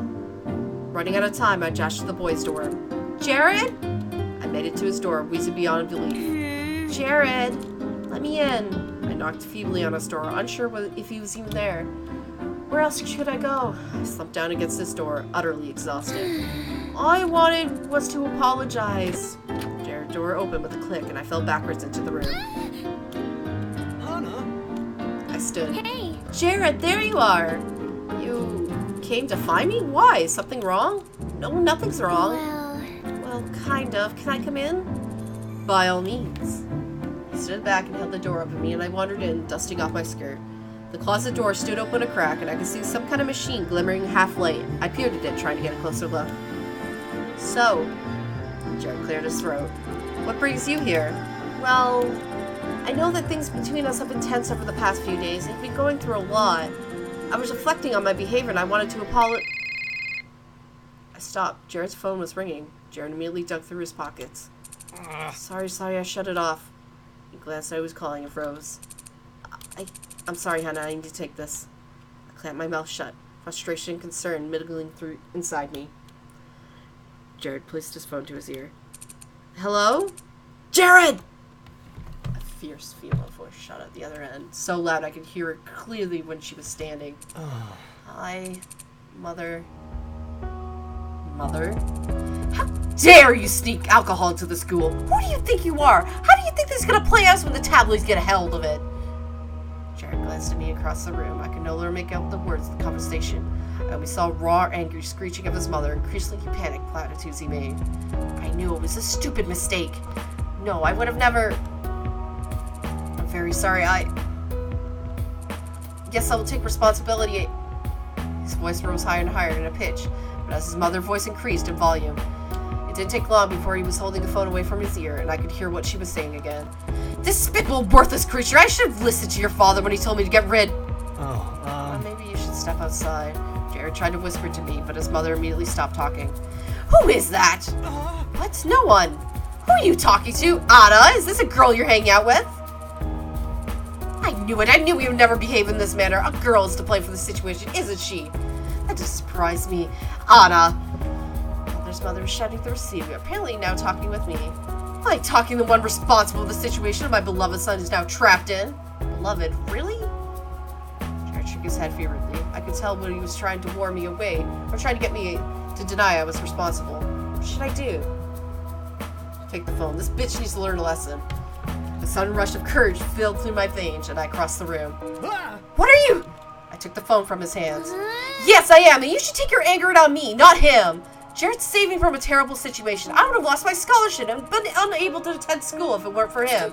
If you ask me, your son's a hero, not a despicable creature you're making him out to be. Jared watched his eyes as I awaited my punishment. You wretch! So I'm assuming you're after my boy for his money and connections? Look, little girl, you might have been sly enough to manipulate him, but you'll never make it past me. I will never forgive you for this. I will never approve of you. And if anything, I would like, if this happens again, I assure you your scholarship is the last thing you should be worrying about. I swallowed, attempted to keep tears from my eyes and shaking from my voice. Go ahead. If I really deserve it, then go ahead. And you feel better than me, Jared. I had no connection to this demon incarnate of a woman, but Jared knew her mother as his mother. Let me speak to Jared again, now! I handed the phone over to Jared, unable to keep my hand from trembling. He took it from me, staring in awe, and then he pulled me into a hug. Hannah, thank you. My trembling fading as he held me. Right. This is why I did it, for Jared. Jared gave me strength. Jared! Please go for now, you don't have to worry about anything. Jared, come on here! No. Jared shooed me away and held his phone to his ear. Yes? At least I can commend you for choosing a woman who faces consequences. But what I said to her remains true, regardless. One last look on my shoulder at Jared, I left the room. I told Mai what happened with a trembling voice, and she nodded grimly. It was just before class started. I need more water. It was before class started, so there wasn't much either of us could do. As the day slipped into night, I worried.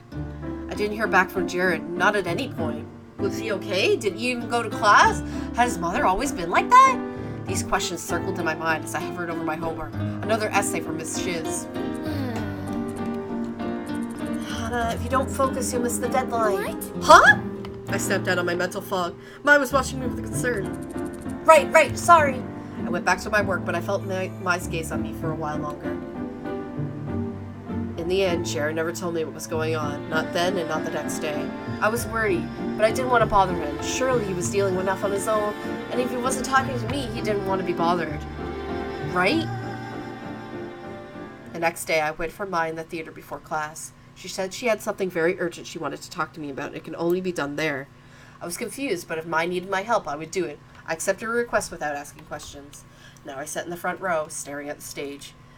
It was only about a month ago that Jared first asked me to be his girlfriend. Finally, the door opened at the top of the hall and a beam of light shining through the rest of the room. I turned, finding 3 people silhouetted in the doorway. Uh. I let out a boisterous laugh.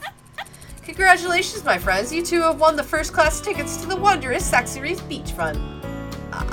What? Mai tossed her hand dramatically, pushing Jared further into the room.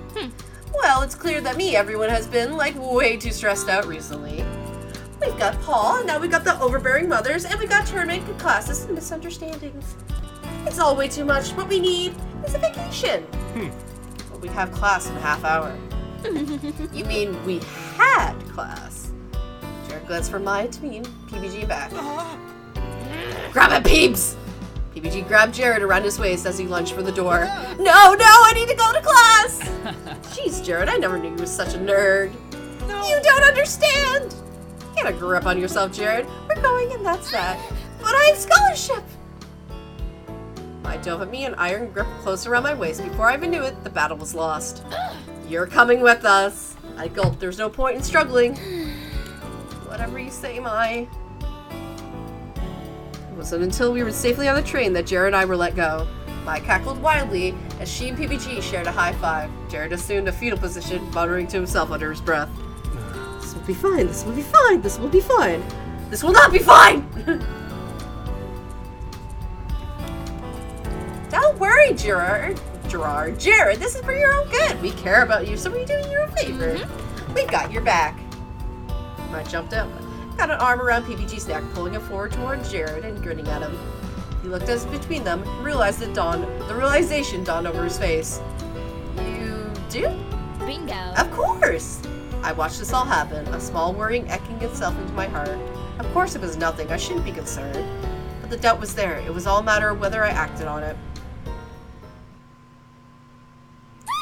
Oh my gosh, we're here! I stretched her arm out and ran across the beach, kicking storms of sand in her wake. I looked out across the sand, feeling heat creep into my scarred uniform. We were out there, not even a minute, I was already sweating up a storm. I became smaller and smaller, and further away she got, I turned to glance at PBG and my boyfriend. Jared didn't even seem to register that we were here. He was holding a face in his hand, staring at the ground in horror. PBG was propping him up with one arm, trying to calm him down. PBG glanced at me and shook his head, tight-lipped. I think Jared and I should, we should change it to our swimsuits. You and I should do the same. It's hot out here.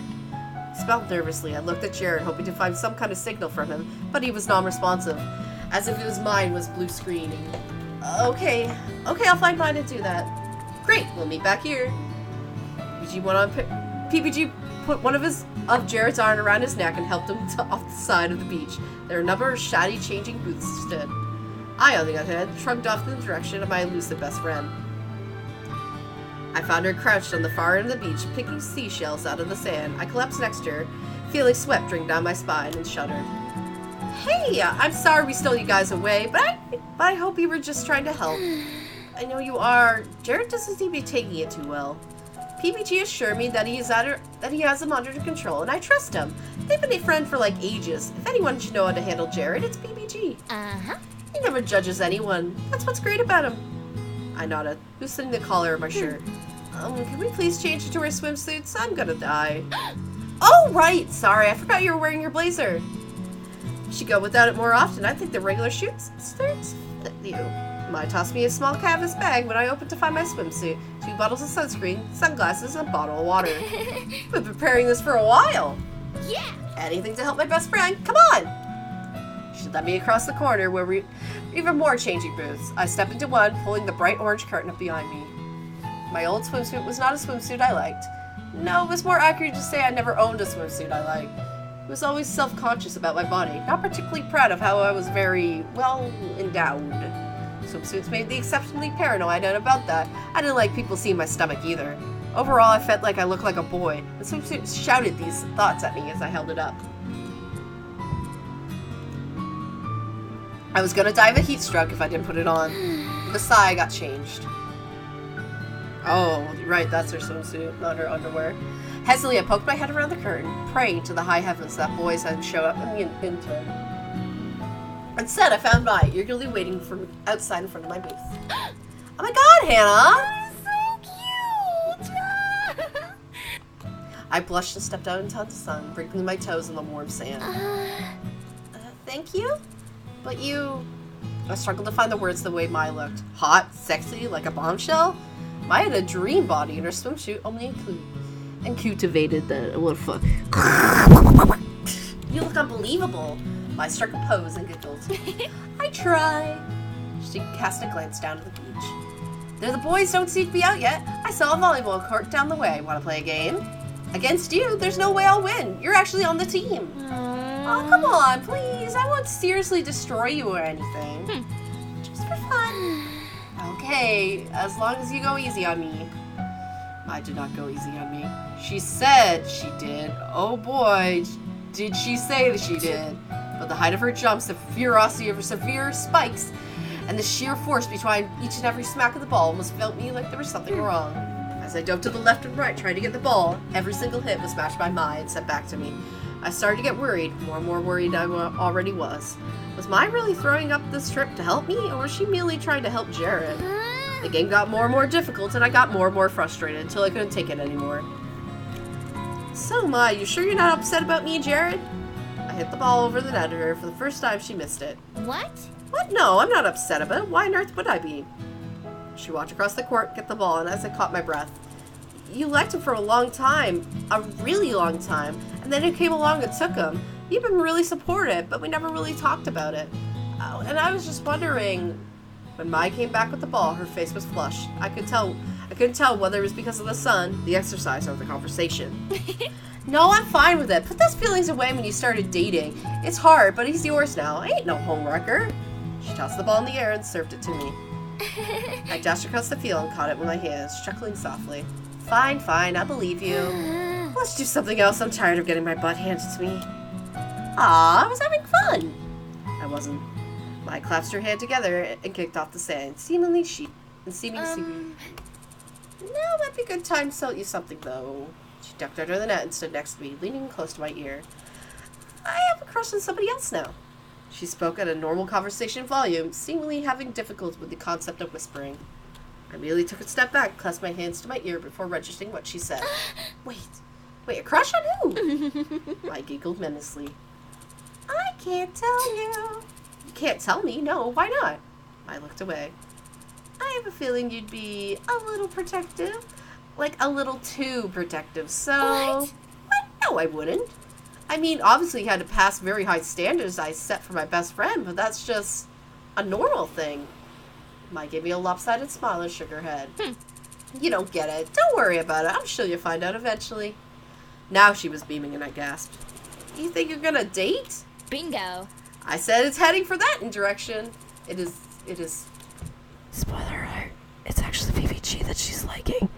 Because it's kind of like a no shit, because she's been talking about PBG ever since she gave up on Jared. So fucking hell! They actually date. Switches around. Oh my god, Mai, I can't believe you're not telling me. You'll find out soon enough. Hey yo. Hey guys!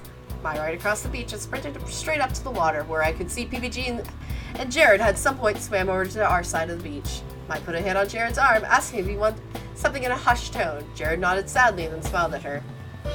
She patted his arm and started wadding out to PBG. Oh, damn, son! Look at that fucking bulge! Hold on. We gotta take a second. Fucking hell, man. No, we have to fucking do this. Oh my god! That is a bulge if I've ever seen it. Oh god, I'm messing up the screen. Oh, that's a bulge if I ever seen one.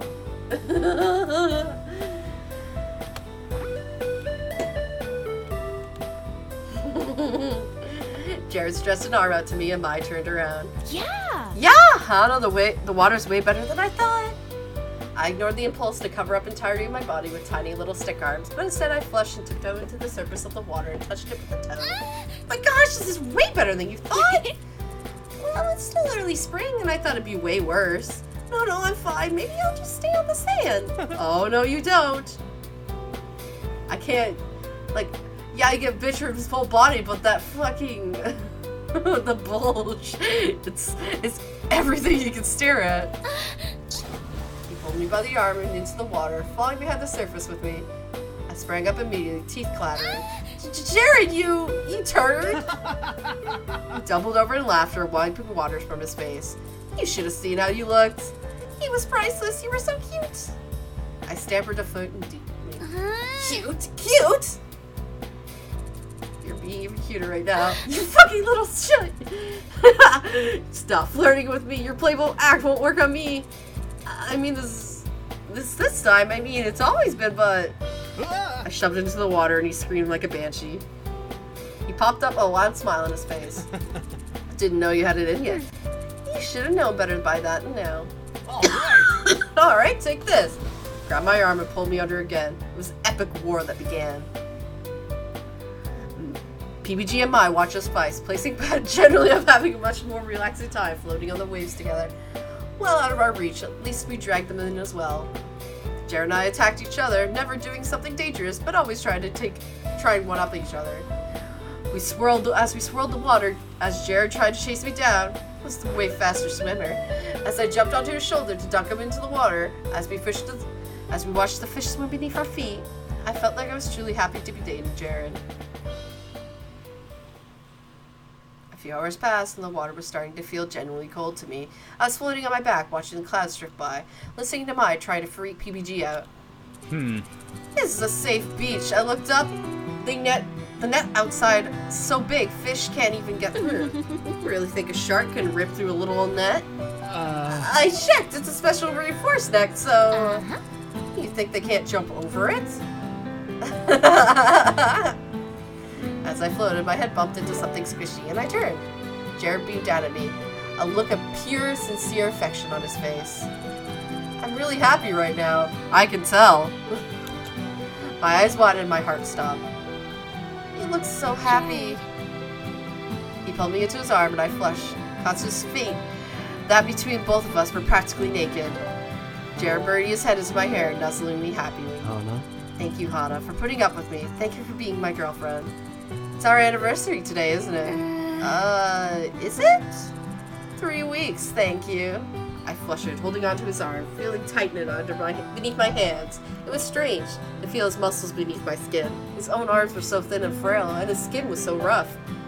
I shook my head rapidly. I'm sorry I've been kind of a jerk lately. No, I'm sorry. I didn't get where you were coming from. It's really hard to fucking pay attention to the fucking words when Jared's big fucking bulge is there. I'm sorry. It makes me way more sense now. That doesn't make it any more easier to deal with, though. Thanks for that. You're welcome. My heart thumped hard in my chest. I finally vocalized the question that's been on the back of my mind for weeks. Jared, you trust me, don't you?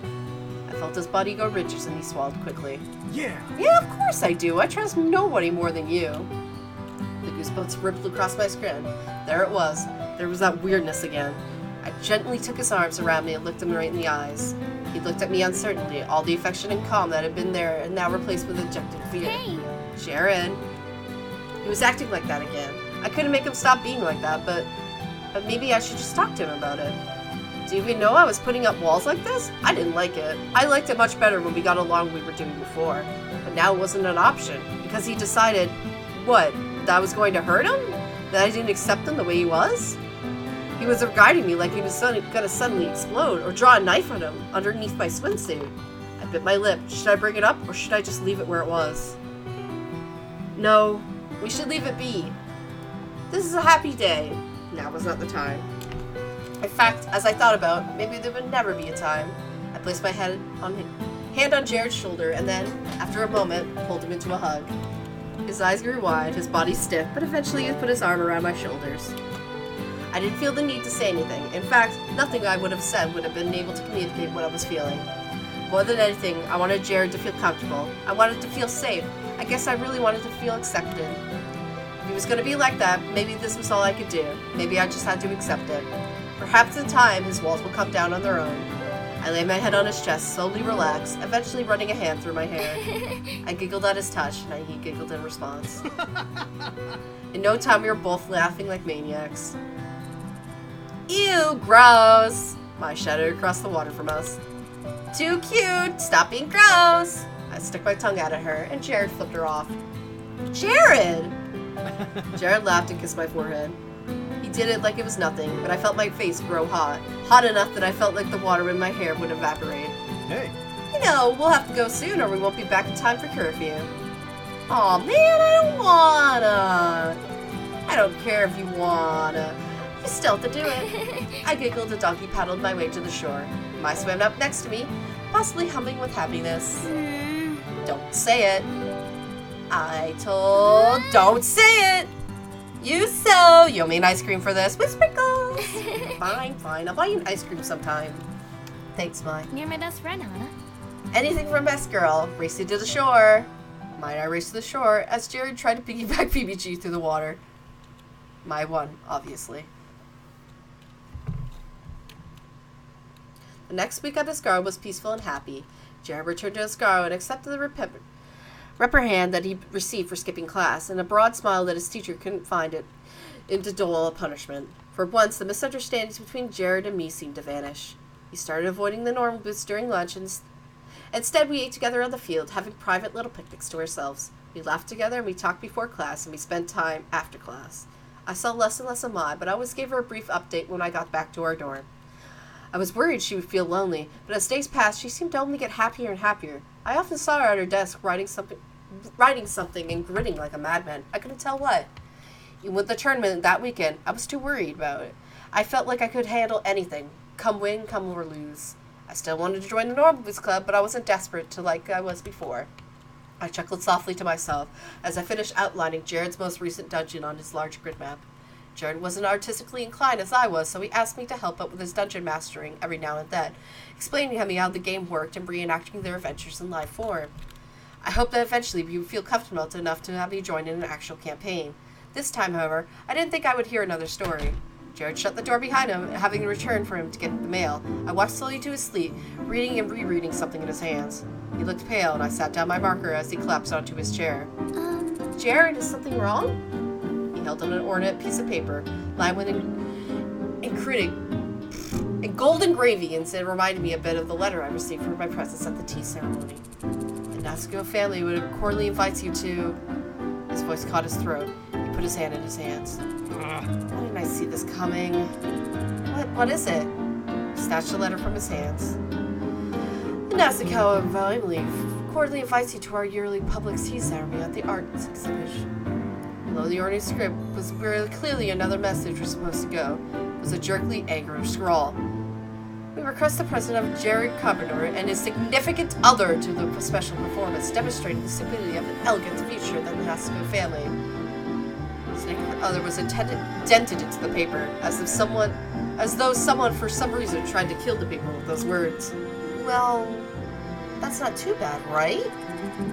You don't understand. She wants to humiliate you. She wants to show exactly how out of your league you are. Seriously? That's okay. I don't mind if I make a fool of myself.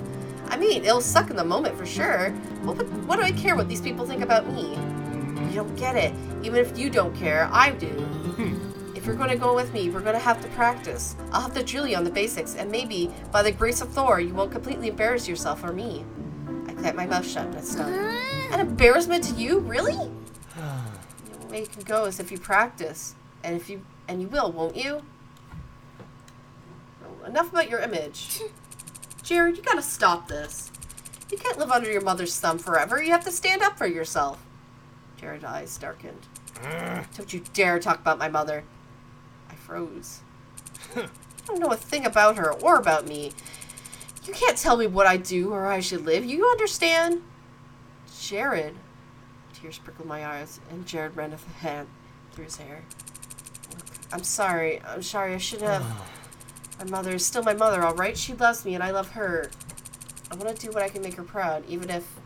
No, especially if I can't give anything she wants. Put his head in his hands again. I shouldn't have snapped at you. I thought you knew much better than me better than that, but maybe I was unreasonable. You're only human. I took a deep breath, trying hard to push past me. Holding on to it wouldn't do anything. It wouldn't help us or the situation. Instead, I put my hand on his shoulders. I'm very sorry. I wasn't thinking about it that way. Oh. Jared sighed again, but reached up and held my hand. Thank you. This is just... I know it could take you with me, but I don't want to know. I'm proud of you, and I'm happy to be dating you, but I don't want to pretend that I'm not, even if it means safer route in the long run. Jared. I leaned down to hug him, but suddenly filled with warmth. Yeah. I'll do it. If you really want me to do it, I'll do my very best. Will you? He pulled away from me and looked full in his face, and I stared back at him, and he nodded. Jared smiled at me, but the smile was brief. Okay, if we're going to do this, we have to start now. The ceremony is the day after the tournament, so... What? What? That's so soon! He nodded. Clearly, she planned it in this way. He ran a hand through his hair. All right. So, to work, all right? You have to control your movements.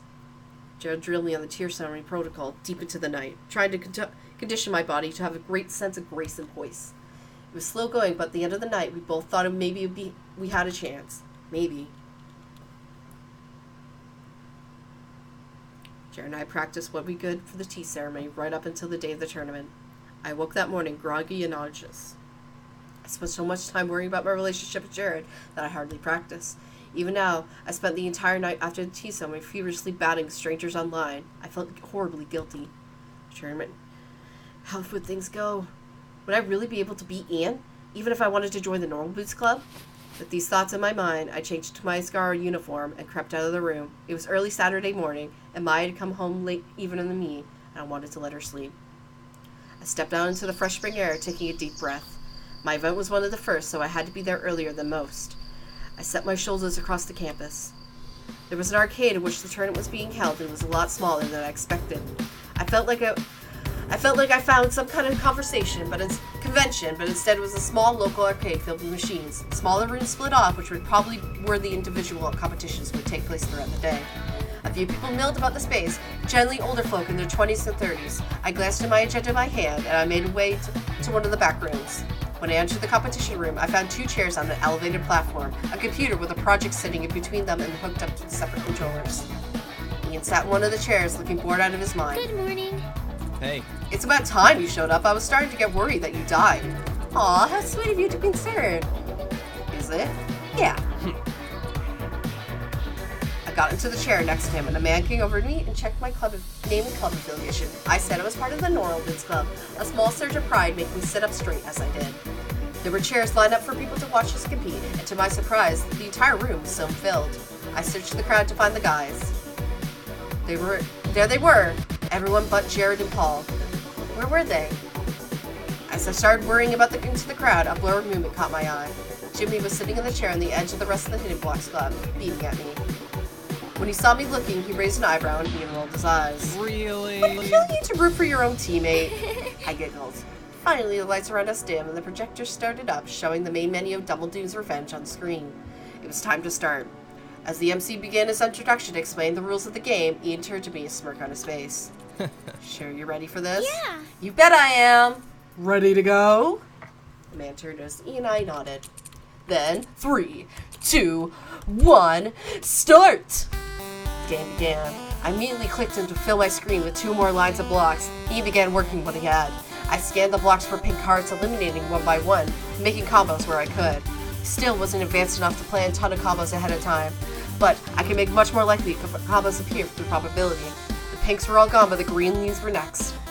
Double Doom started flipping at the top of the screen. Ian must be comboing, which means I had a few seconds before this blocks would fall. I set a combo on top of the screen, started eliminating the orange blocks below it, and then it happened. Sis combo jumped out at me on screen. My eyes crossed as I stared at it in shock. I just had to move to the top block over one space, and then as quickly as I saw it, it vanished. The blocks looked normal again. You're dead! Seeing blocks fell to upon my humble kingdom, I slid the combo into place.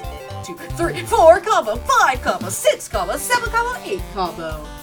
Ian's attack converted into blocks and hovered over mine. I set up several more combos and waited for them to fall. 10 combo legendary!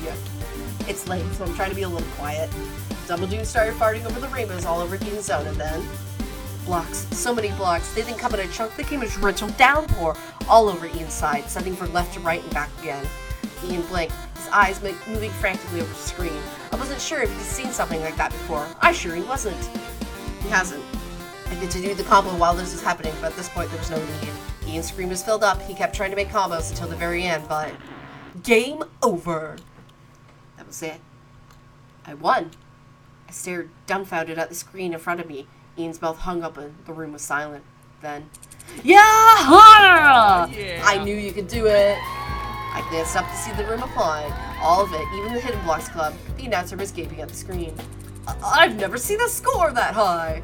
Certain I was red as tomato, I stood to climb down off the platform. Not so fast. Ian stepped in front of me, grim as always. I braced myself for his infamous sarcasm. But to my surprise, he laughed. Hana. That was a hell of a game, Hana. That's exactly what I wanted from you. He held a hand in the air and I looked at him in confusion. Don't leave me hanging. Yeah. Oh! I high-fived him. He clasped his hand in his. Thanks, Hana. That was fun. Then he disappeared into the pressing crowd. I wiggled my way through all the people, eager to find Jared, and I looked above his head, above the rest of the crowd, but I couldn't see him anywhere. Hey! Hana, there you are. Ready to get your groove on? He wiggled in front of me, his stomach wriggling like a worm. Have you seen Jared? Actually, I saw him talking with Paul out front. He seemed upset. Is everything okay? I left Wald where he stood, sprinting for the front door. I just outside the arcade, searching frantically along the strip in front of it. A flash of green caught my eye, and I sprinted towards it. I jammed myself between Jared and Paul, arms outstretched. You have no reason to be mean to him. He's here for the tournament. He's one of us. Now, by now, you should have... Hand settled on my shoulder, and I turned. Hannah, you don't need to worry. Paul was just apologizing. I looked at Jared in confusion and whirled back to face Paul. He was smiling sheepishly at me. You were? Kind of. Jared cleared his throat. Yeah. I mean, yeah, definitely. I was definitely apologizing. Sorry, man. I looked from Paul to Jared and back. Apologies don't generally take over 20 minutes. Neither of you were there to see my event. Jared's eyes grew wide and he smacked himself in the forehead. What? Oh man, your event was first. I thought so. I'm sorry, Hannah. I should have been there. We should have been there. Jared grimaced at Paul, who made a face back. Either of you going to explain what's going on here? Paul shook his head with a sigh. Politics, Hannah. How did your event go? Yay! Oh yeah, I won! I started bouncing up and down and pulling on Jared's hand. Can you believe that? I won! I never thought I'd win. Nice. Hell yeah, that's what I'm talking about, Hannah. Yeah. Congratulations, I'm truly glad to hear that. I beamed at both of them. Jared patted the top of my bow, and I grabbed his hand to hold it instead. Paul cleared his throat. Jared, your competition's up soon, isn't it? Yeah, I'll be starting in a few minutes. All right. I wish you luck then. Paul headed back into the arcade, presumably to give us some privacy. Jared smiled down at me. Ready to see some mad skills? I'm more than ready. We headed inside and Jared pulled me through the crowd into a small room at the back. Wald stood in front of a large projector screen and a console being scanned by some object. His figurine appeared on the projector in front of us, mirroring his movements with only a slight lag. I moved to the edge of the room as Jared joined, wallowed out on the dance floor. Hey. Ready to get your butt kicked, Jared? By the meme master? Get real. You've never seen moves like I got. We'll see about that. As the tournament staff finished setting up, the room filled with more and more people.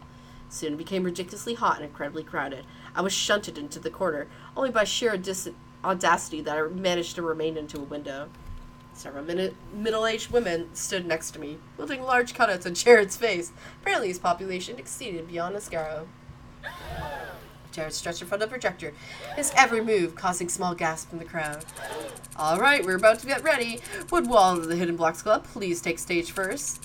Of course I will. Jared stepped on the stage and Wald took his turn for one of the lights. That song selection has been decided pre-match by the tournament stats. It's the karaoke of Pacific Drive.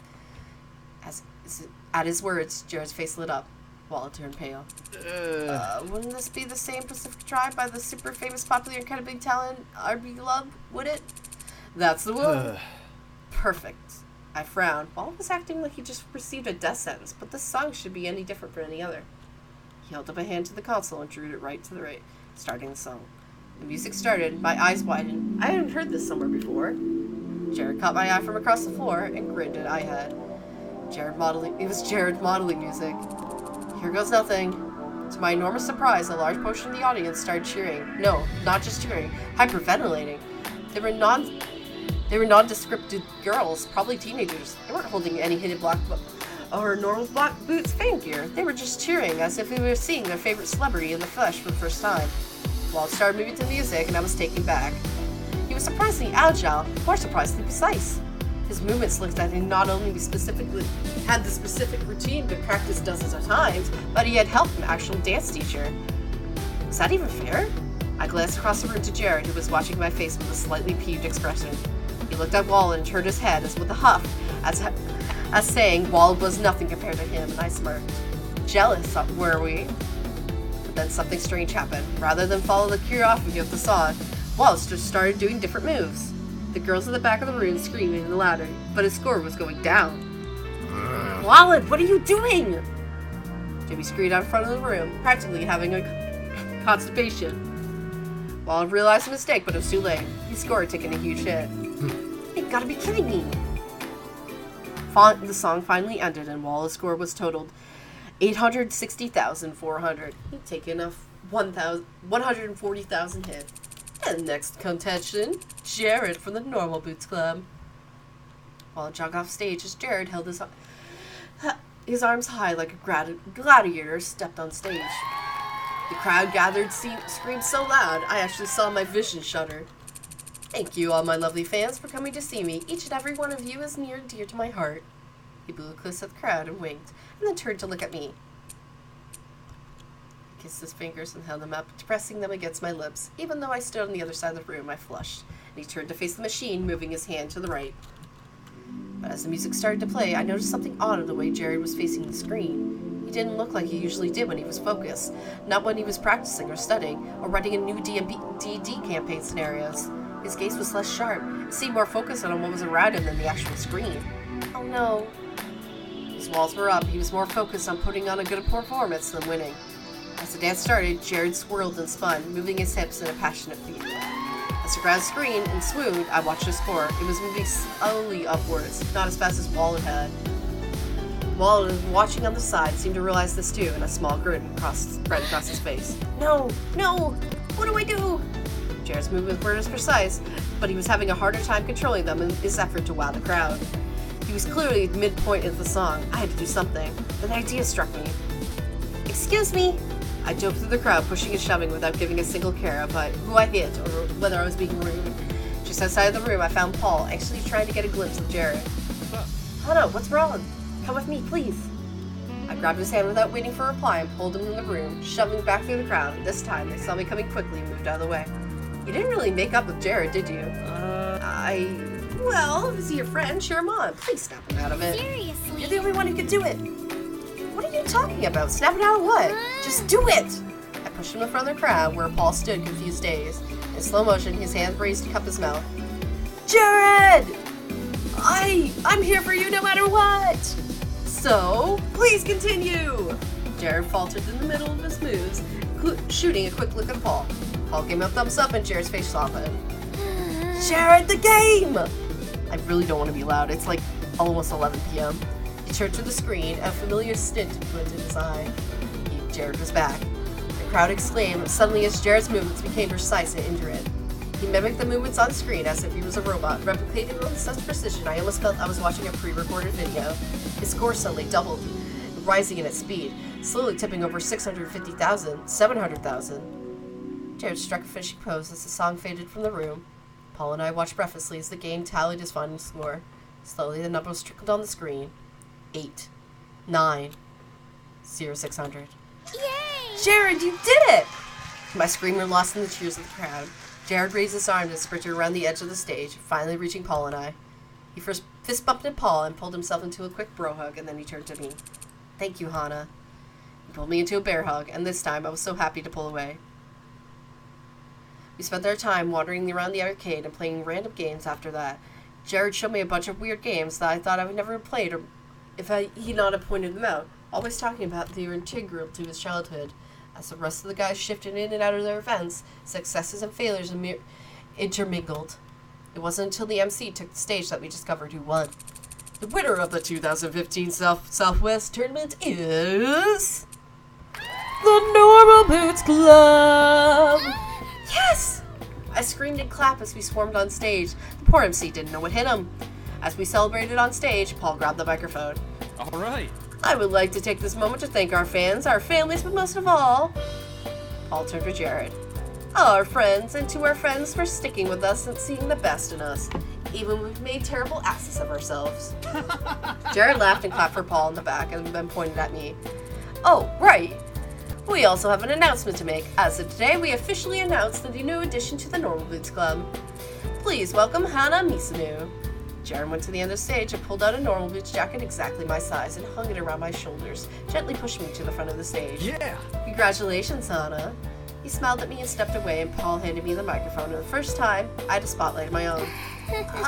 Thank you all much. I'll do my very best, I promise.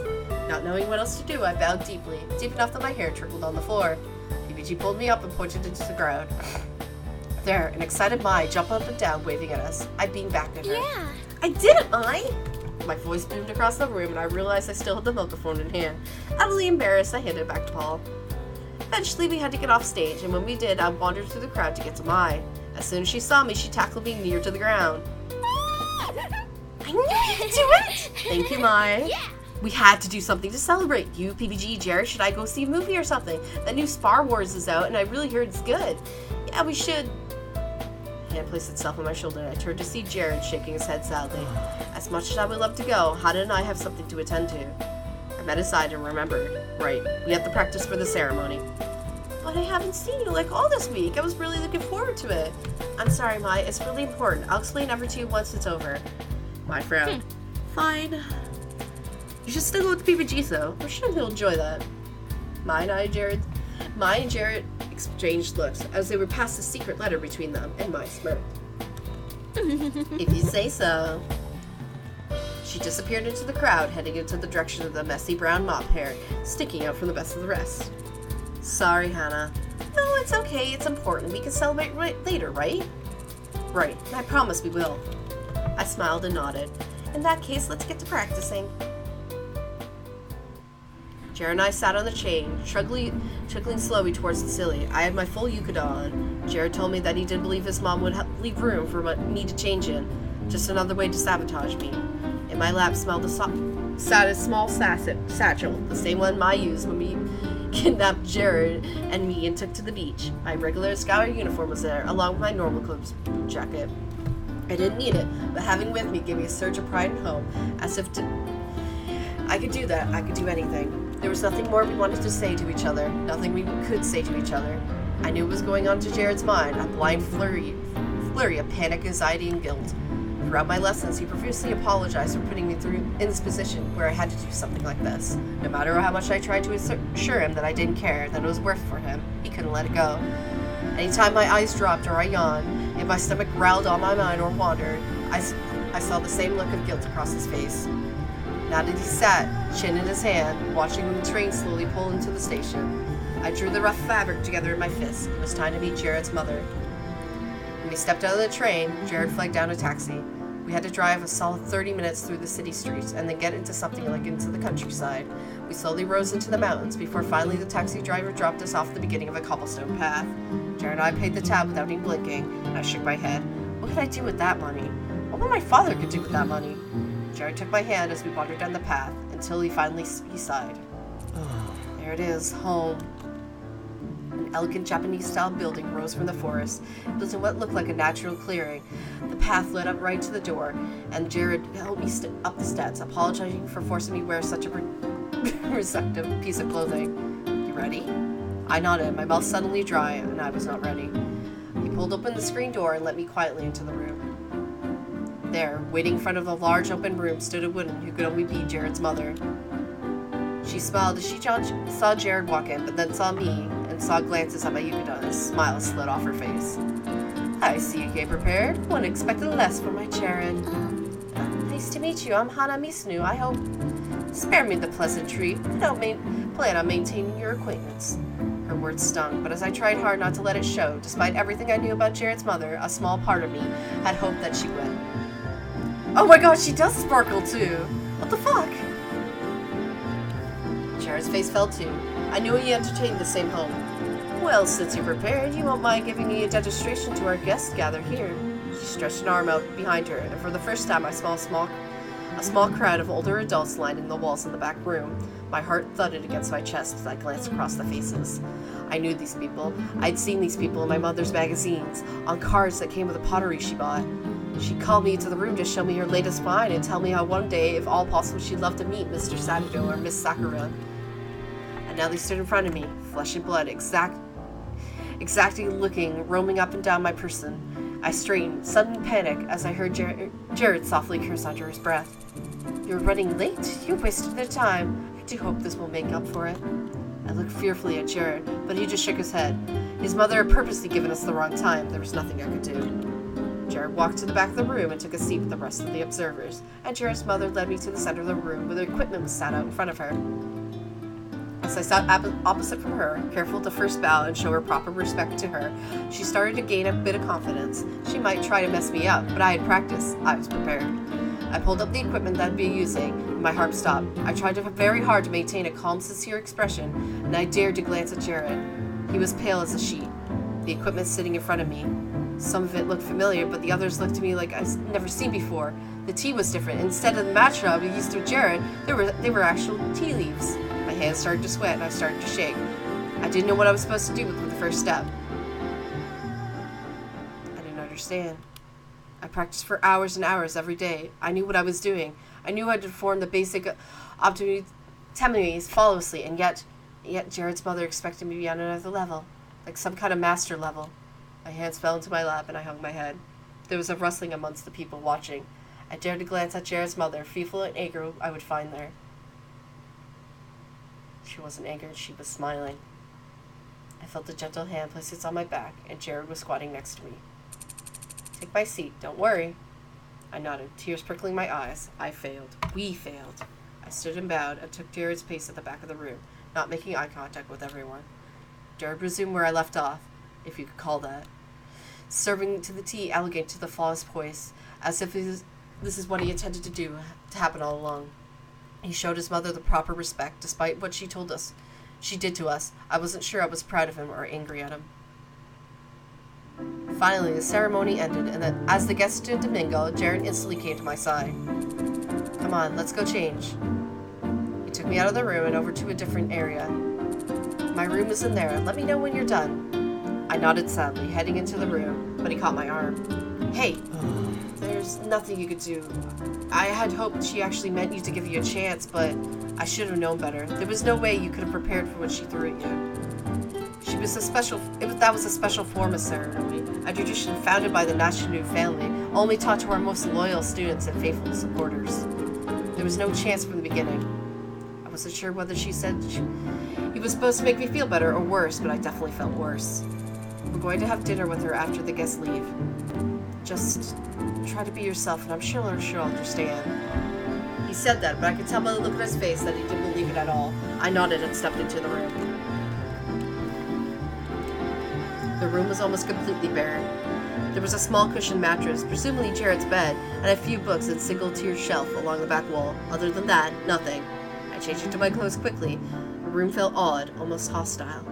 I didn't feel comfortable there, not one bit. I emerged from the room, my yukata and jacket in hand. Jared, was that really your room? Full of childhood memories, isn't it? I was too busy studying to have much fun. At least that's what my mom told me when I complained. Jared. I stroked his face, how much he'd suffer under his mother. He never seemed to want to talk or give me the details, but if there's anything to go off of...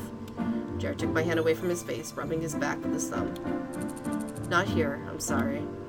I didn't like this one bit. I wanted to stop him apologizing. I wanted him to stop looking at me with that sorry expression. I wanted to get this dinner over with.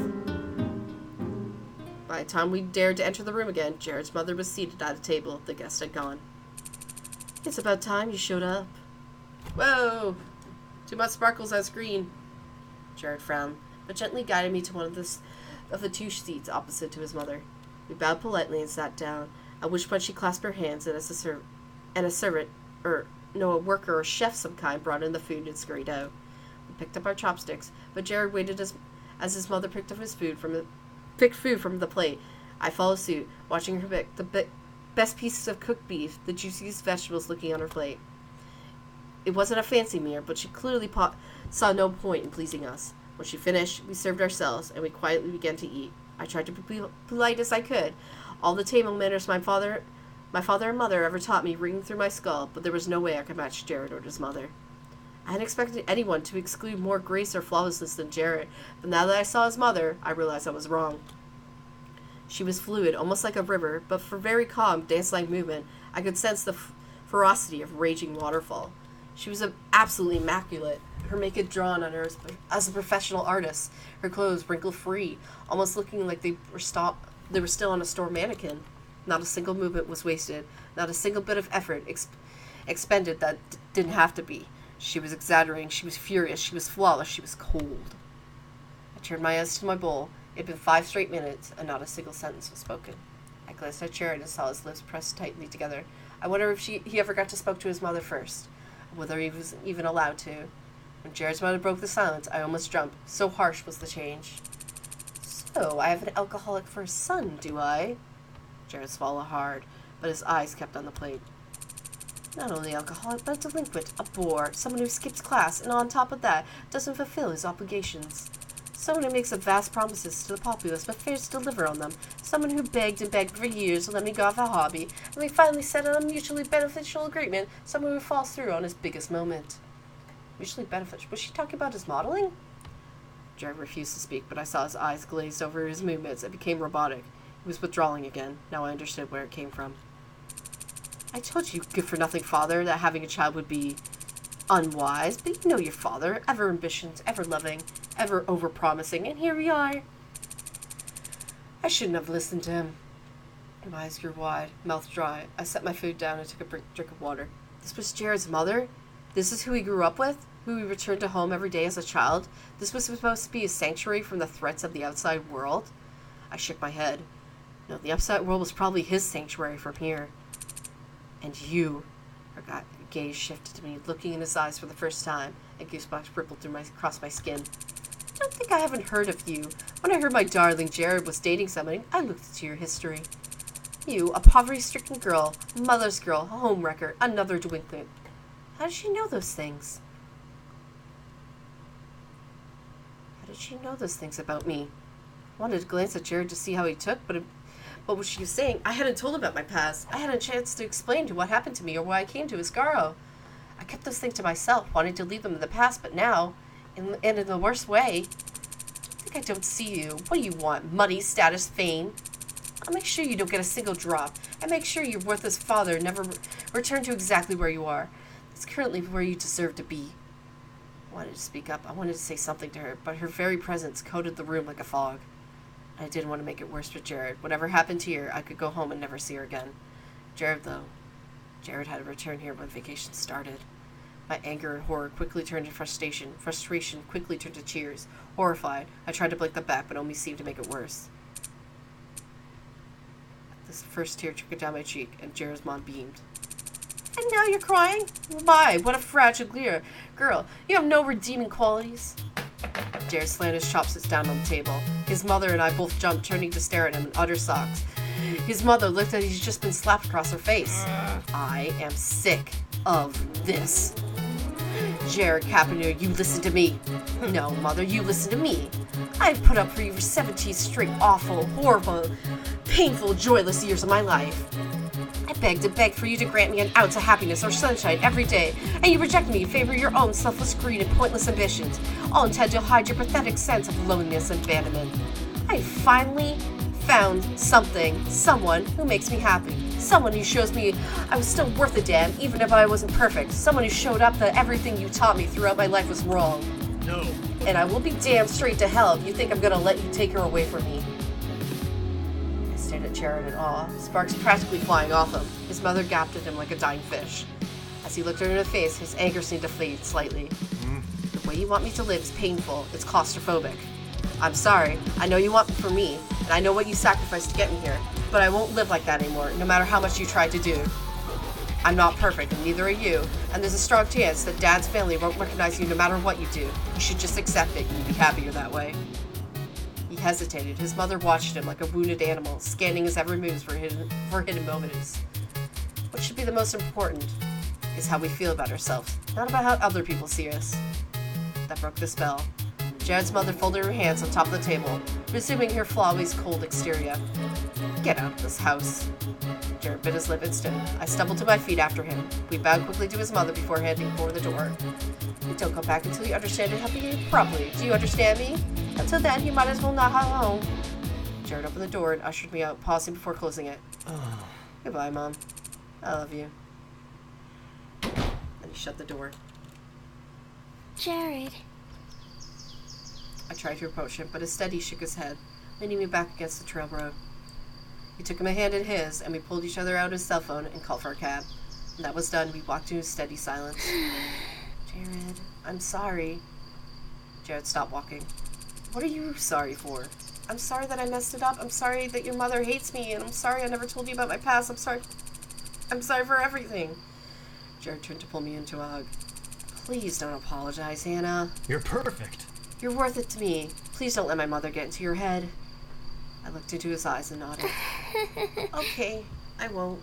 He smiled and kissed me gently, ever so gently on the forehead. Thank you, Hannah, for everything. Slowly we began the long trip back to Asagao. The drive back up to the train station was long and slow. Traffic filled the streets, and we were leaving at rush hour. The driver filled the empty space with nervous chatter about his 5-year-old son and how proud he was getting along with the chickens. No doubt he sensed the leftover tension from our visit and was trying to dissipate it, but instead he made things worse. Jared listened to the man's words and smiled a lopsided smile, and I stared at the window, not sure what to make of anything. It wasn't until we were walking back to the dorms that I remembered my normal boots club jacket. I took it out of my satchel and pulled it around my shoulders, smiling as it stilled my busy mind. I closed my eyes too and took a deep breath. Right, Jared's mother might be something that he have to deal with, but that we have to deal with at some point. But right now, our lives were at Asagao Academy with the Normal Boots Club and Hidden Blocks Club. Jared's mother would come later. We could afford a shelter for now. I opened my eyes and found Jared with his head in his hands. Worried, I put an arm around his shoulder.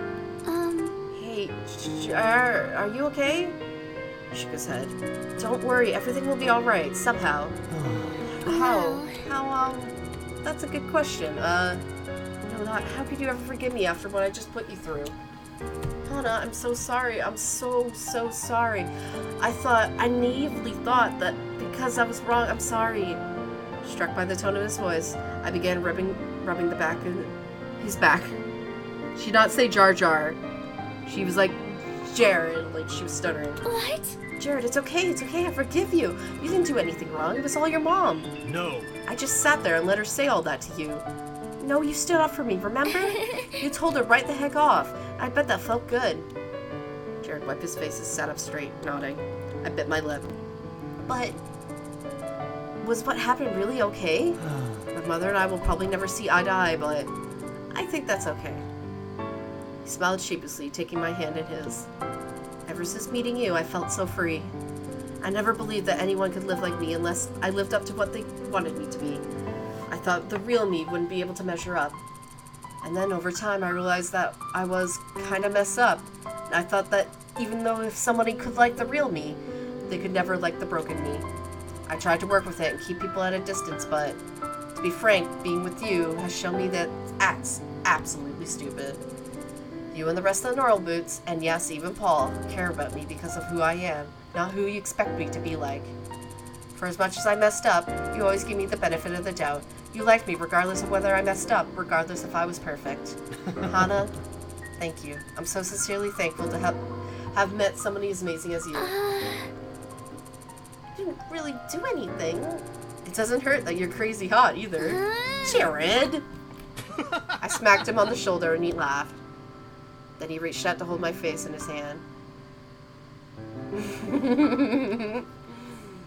Anna. You really are the most beautiful person, you know that? Stop! I'm gonna melt! I'm gonna cease to exist! Jared chuckled and drew my face into his. I barely had any time to register what was happening before our lips met. In that moment, the only thing that existed was me and Jared. Time stopped as my eyes closed. And then Jared pulled away. Sorry, I know you don't like PDA, but I couldn't help it this time. It was fine this time. I would eat, but it's very late at night. Jared left again and pulled me to his side. I love you, Hannah. And that was it. I was done. I was dead. There was no more Hannah to exist. KO. Jared picked me on the cheek as I tried to mumble up my response. The words were getting caught in my mouth. Hearing my mumblings, Jared nuzzled my neck. Don't worry, Hannah. I know.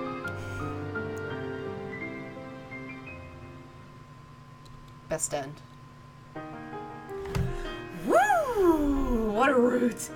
That lasted a long time. Oh, Jesus. I wish I started a half hour earlier. Oh God. I'm all goofy. I'm sweating.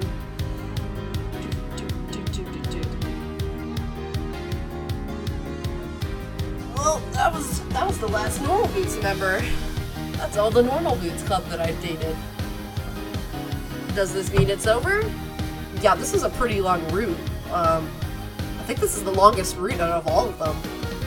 Yeah, it was a pretty awesome route. It's definitely up there in my top 3. I say top 3 because there's always like, I think there's like 7 routes. Whoa, whoa, whoa, whoa, whoa, whoa. I didn't know you could do that. Okay. Whoopsies. Oh, sorry about that. But this isn't over yet. Oh, I don't want to talk loud. It's like 11:30 and my parents have fucking, oh my God, they have work tomorrow. Oh yeah, by the way, I'm not streaming tomorrow. I'll be streaming on Tuesday. Mondays, I do not stream. I'm going to talk in a little more of a softer voice. I know I'm a little more usually energetic, but it's very late tonight and I really don't want to wake up my parents. I'm probably already keeping them awake right now. So let me talk in a little softer voice. So, there's 2 more routes. The Hidden Blocks route, which I'm going to do Tuesday, and then the Secret route, which I'm still not going to talk about. Because I probably already talked about it already, and I don't want to ruin it for anybody who's just coming in. Anyways, the next up is the Hidden Block route. And it's a secret route.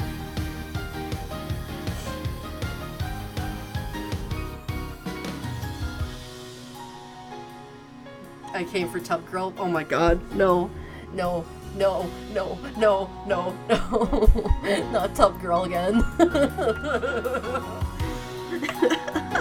Don't make me laugh, it's very late right now.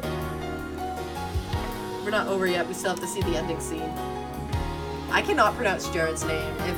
Pro Jared, if you're watching this, first of all, thank you for watching this. It's pretty awesome if you're watching this. Love your work. Second of all, I'm very sorry if I can't pronounce your last name. Come on, no one can. Only you can. No, I'm pretty happy. I'm pretty happy that I'm finally finished the main routes. I'm not done yet. There's still one more route that I want to take through. We'll have a look over the pictures. I can't eat because it's late. Alright, final scene. I'm sad we don't get to spend more time with each other. I wanted to spend more time with you. Yeah, that curfew is really annoying, but at least I can walk you back. I'd hope we get in trouble for just being a gentleman. Oh, Jared, ever the prince. All the best for my princess. He winked and I giggled again. Despite the fact that Jared still spoke the way he did, I didn't feel the same way. Gone were the weird feelings that he was standing on stage, performing for an audience of thousands. Instead, he was simply speaking to me. When we were alone, now it felt like really well and truly alone. Pro Jared, if you're watching, come watch Tub Girl with us. Please. He's probably already seen that. This is Pro Jared we're talking about. We held up our hands as we made it to the dorm room. Over time, I became less uptight about the PDA, and Jared got better at understanding what was acceptable in public. We had a rocky start, but at some point, we both realized we made assumptions about what being a relationship should be like, what Jared should do for me, what a good girlfriend was, and what she wasn't. We held these real ideals into the light and found, like opaque crystals, they blurred everything we did and tried to look through them. After sorting things out, we got better. Of course, the truth was that we'd never be truly perfect. We were very different people. Jared still had moments where he felt like the grandstand, or when he had to put his face on for others, even around me. His mother still hated my guts. She told me enough to keep me around, but I wasn't sure if Jared and I continued to date long enough, she'd look away to finally get rid of me. And I still had trouble articulating my feelings to him and deciding what was something I should bring up and what wasn't. For now, we were happy, we were well, and truly we made each other happy. Here we are. Yep, here we are. I blushed as my hands touched the handle of the door. It's not supposed to be practice from a bit. Do you wanna come in? Oh, Yeah, sure, yeah. Okay, good. Our faces red as tomatoes. I pushed open my door and flicked on the lights. Let me guess. Jared and I stood in the door, absolutely shocked.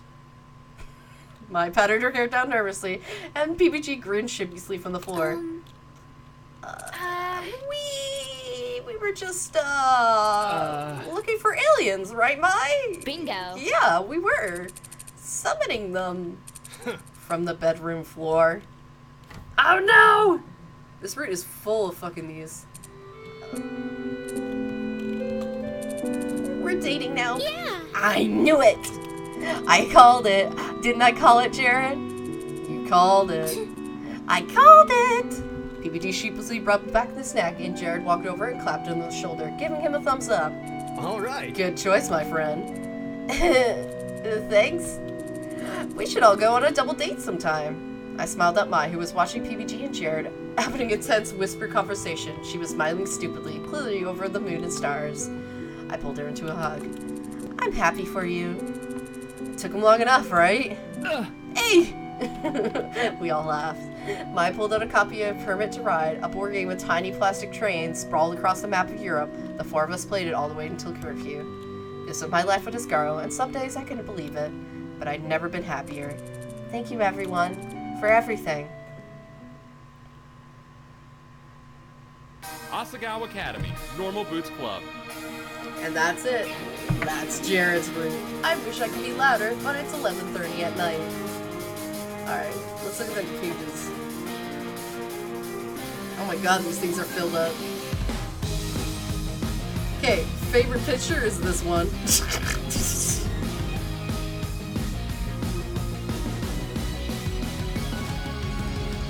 Alright, look at that. Okay. One more route.